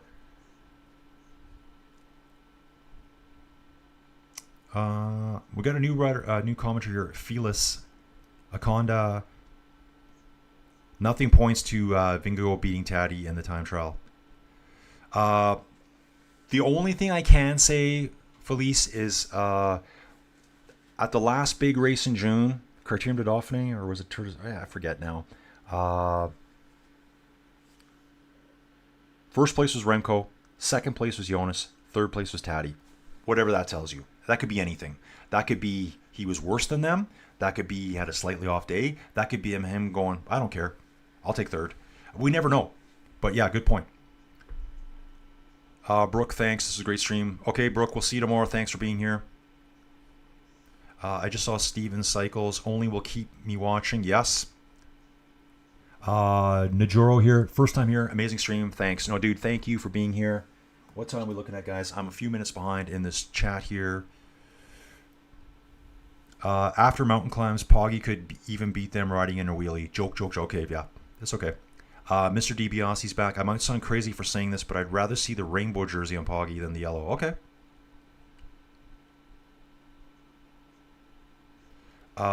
Julius Caesar. Fans got dropped. YouTubers and networks are trying to mitigate. Thanks for your coverage, but I'm out. Okay, Julius. Take it easy, dude. See you around. Fit Rudy. There are so many new supplements out, and now with AI, they will research and provide incredible performance enhance. Yeah, as long as all the subs are legitimate and approved, we're good to use them. June will be back. Thank you very much. Says keep it up. Nice commentating. We'll keep on watching, dude. I appreciate it.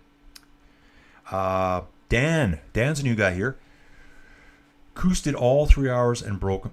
Koos did all 3 tours and broke himself. Yes, Dan. Fit Rudy again. Yeah, dude, we don't know what supplements they take, what's allowed, what's not allowed. They're all going to bend the rules a little bit. Every team's trying to do this. Some are just new supplements that get developed and might help them. Did anyone time this Hautacam? Ruben, I'm going to look afterwards, and I'll have that all stuff for tomorrow. Or I'll chat with you about it later. Jimmy Gaber. Today is a very entertaining and yet a pretty chill rider. He shows great sportsmanship. You can't blame him for trying to do his best. Yep, that's right. Jonas may be behind and may not catch him, but you never know. Exactly, dude. You just don't know. All it takes is for Taddy to wake up one day feeling like garbage, and it goes the other way. It could go to someone else altogether. Yeah, Don's got a year. Anyone who's been dominant for any sport is under drugging scrutiny, always. And I'd say particularly cycling, because it's been around in the past. Ruben's saying, if I'm right, it was 35-12. Ruben, let me see if I can figure this out here. I think if I go over here and have a look, I can give the standings for each climb. Like basically start category. I'm trying to see the results for the climb. Yeah, I'll dig around here, Ruben. I'll let you know. Standings. Okay, there's the standings there. No, I don't want to see it. I can find... So right now, team classification, Visma. Most aggressive rider, Jonas Abrahamsson. Best young rider, still Ben Healy. I think that's at points. Yeah, I think this is all going to change. Yeah, this is yesterday, guys. So that doesn't matter, that stuff there. So Ruben's saying 35-12 for the Hautacam, thinking Reese was faster than. So let's go back. What would that have been, 96 for Reese? 29 years ago. I guess what you're saying, this is what I look at it. 29 years ago, EPO was so potent that it's still keeping them ahead, or today's new tech is so good that it's getting them that much closer. You can look at it 10 different ways. Beat LeBlanc, Luc LeBlanc, Pantani, Veronk, Armstrong, and Ulrich. Don saying, sorry, nobody else will have the eligibility for the next 9 days.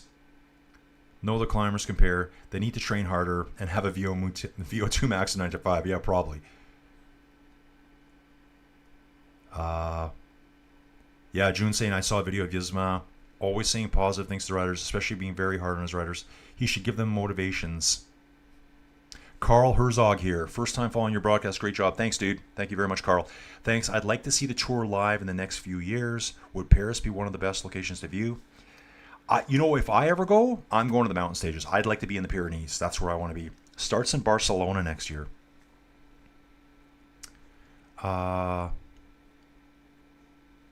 Mark, poll idea. Just as there is a combative award, should there be a domestic award for each stage? The award will highlight the responsibilities and complexities. Yeah, there probably should be. I think I did see a race that had that. I've been doing a whole review of last year, all the races that, guys, I don't know anything about. I know the cyclists. I'm trying to follow the ones that have the best competition that people will be interested in. Mr. DiBiase here. I really enjoyed the stream. Everyone here seems very knowledgeable, and I'm learning so much. I'll like, subscribe, and tune in every day. Dude, thank you so much. Don saying Narvaez is the MVP for the day. He's the one that kicked it all off.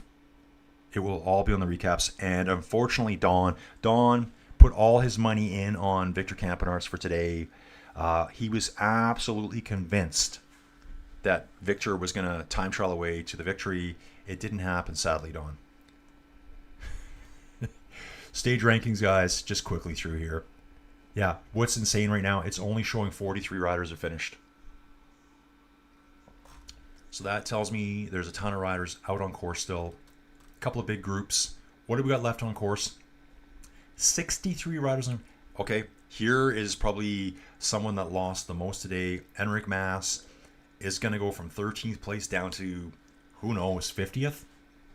He was 13th overall. Romain Gregoire, who had a great early season. Gregoire for Groupama FDJ. 19th, he is going way down.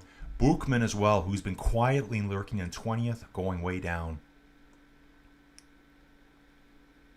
Although these riders are all ranked close together, there's a lot of top 30 riders here. Here's Mathieu van der Poel. Blackmore there. Quinn Simmons in 36th place overall at the moment. Yeah, these guys are losing massive amounts of time. Way back here, 61 riders. So guys, 61 riders here. 63 here. We have 124 riders still out on course. Still climbing the Hautacam. What is that cutoff? Just want to see that again quickly. I think, nope, I don't want to do that there. Nope, I don't want to do that there. Yeah, so there's a lot of riders still out there trying to get to the end.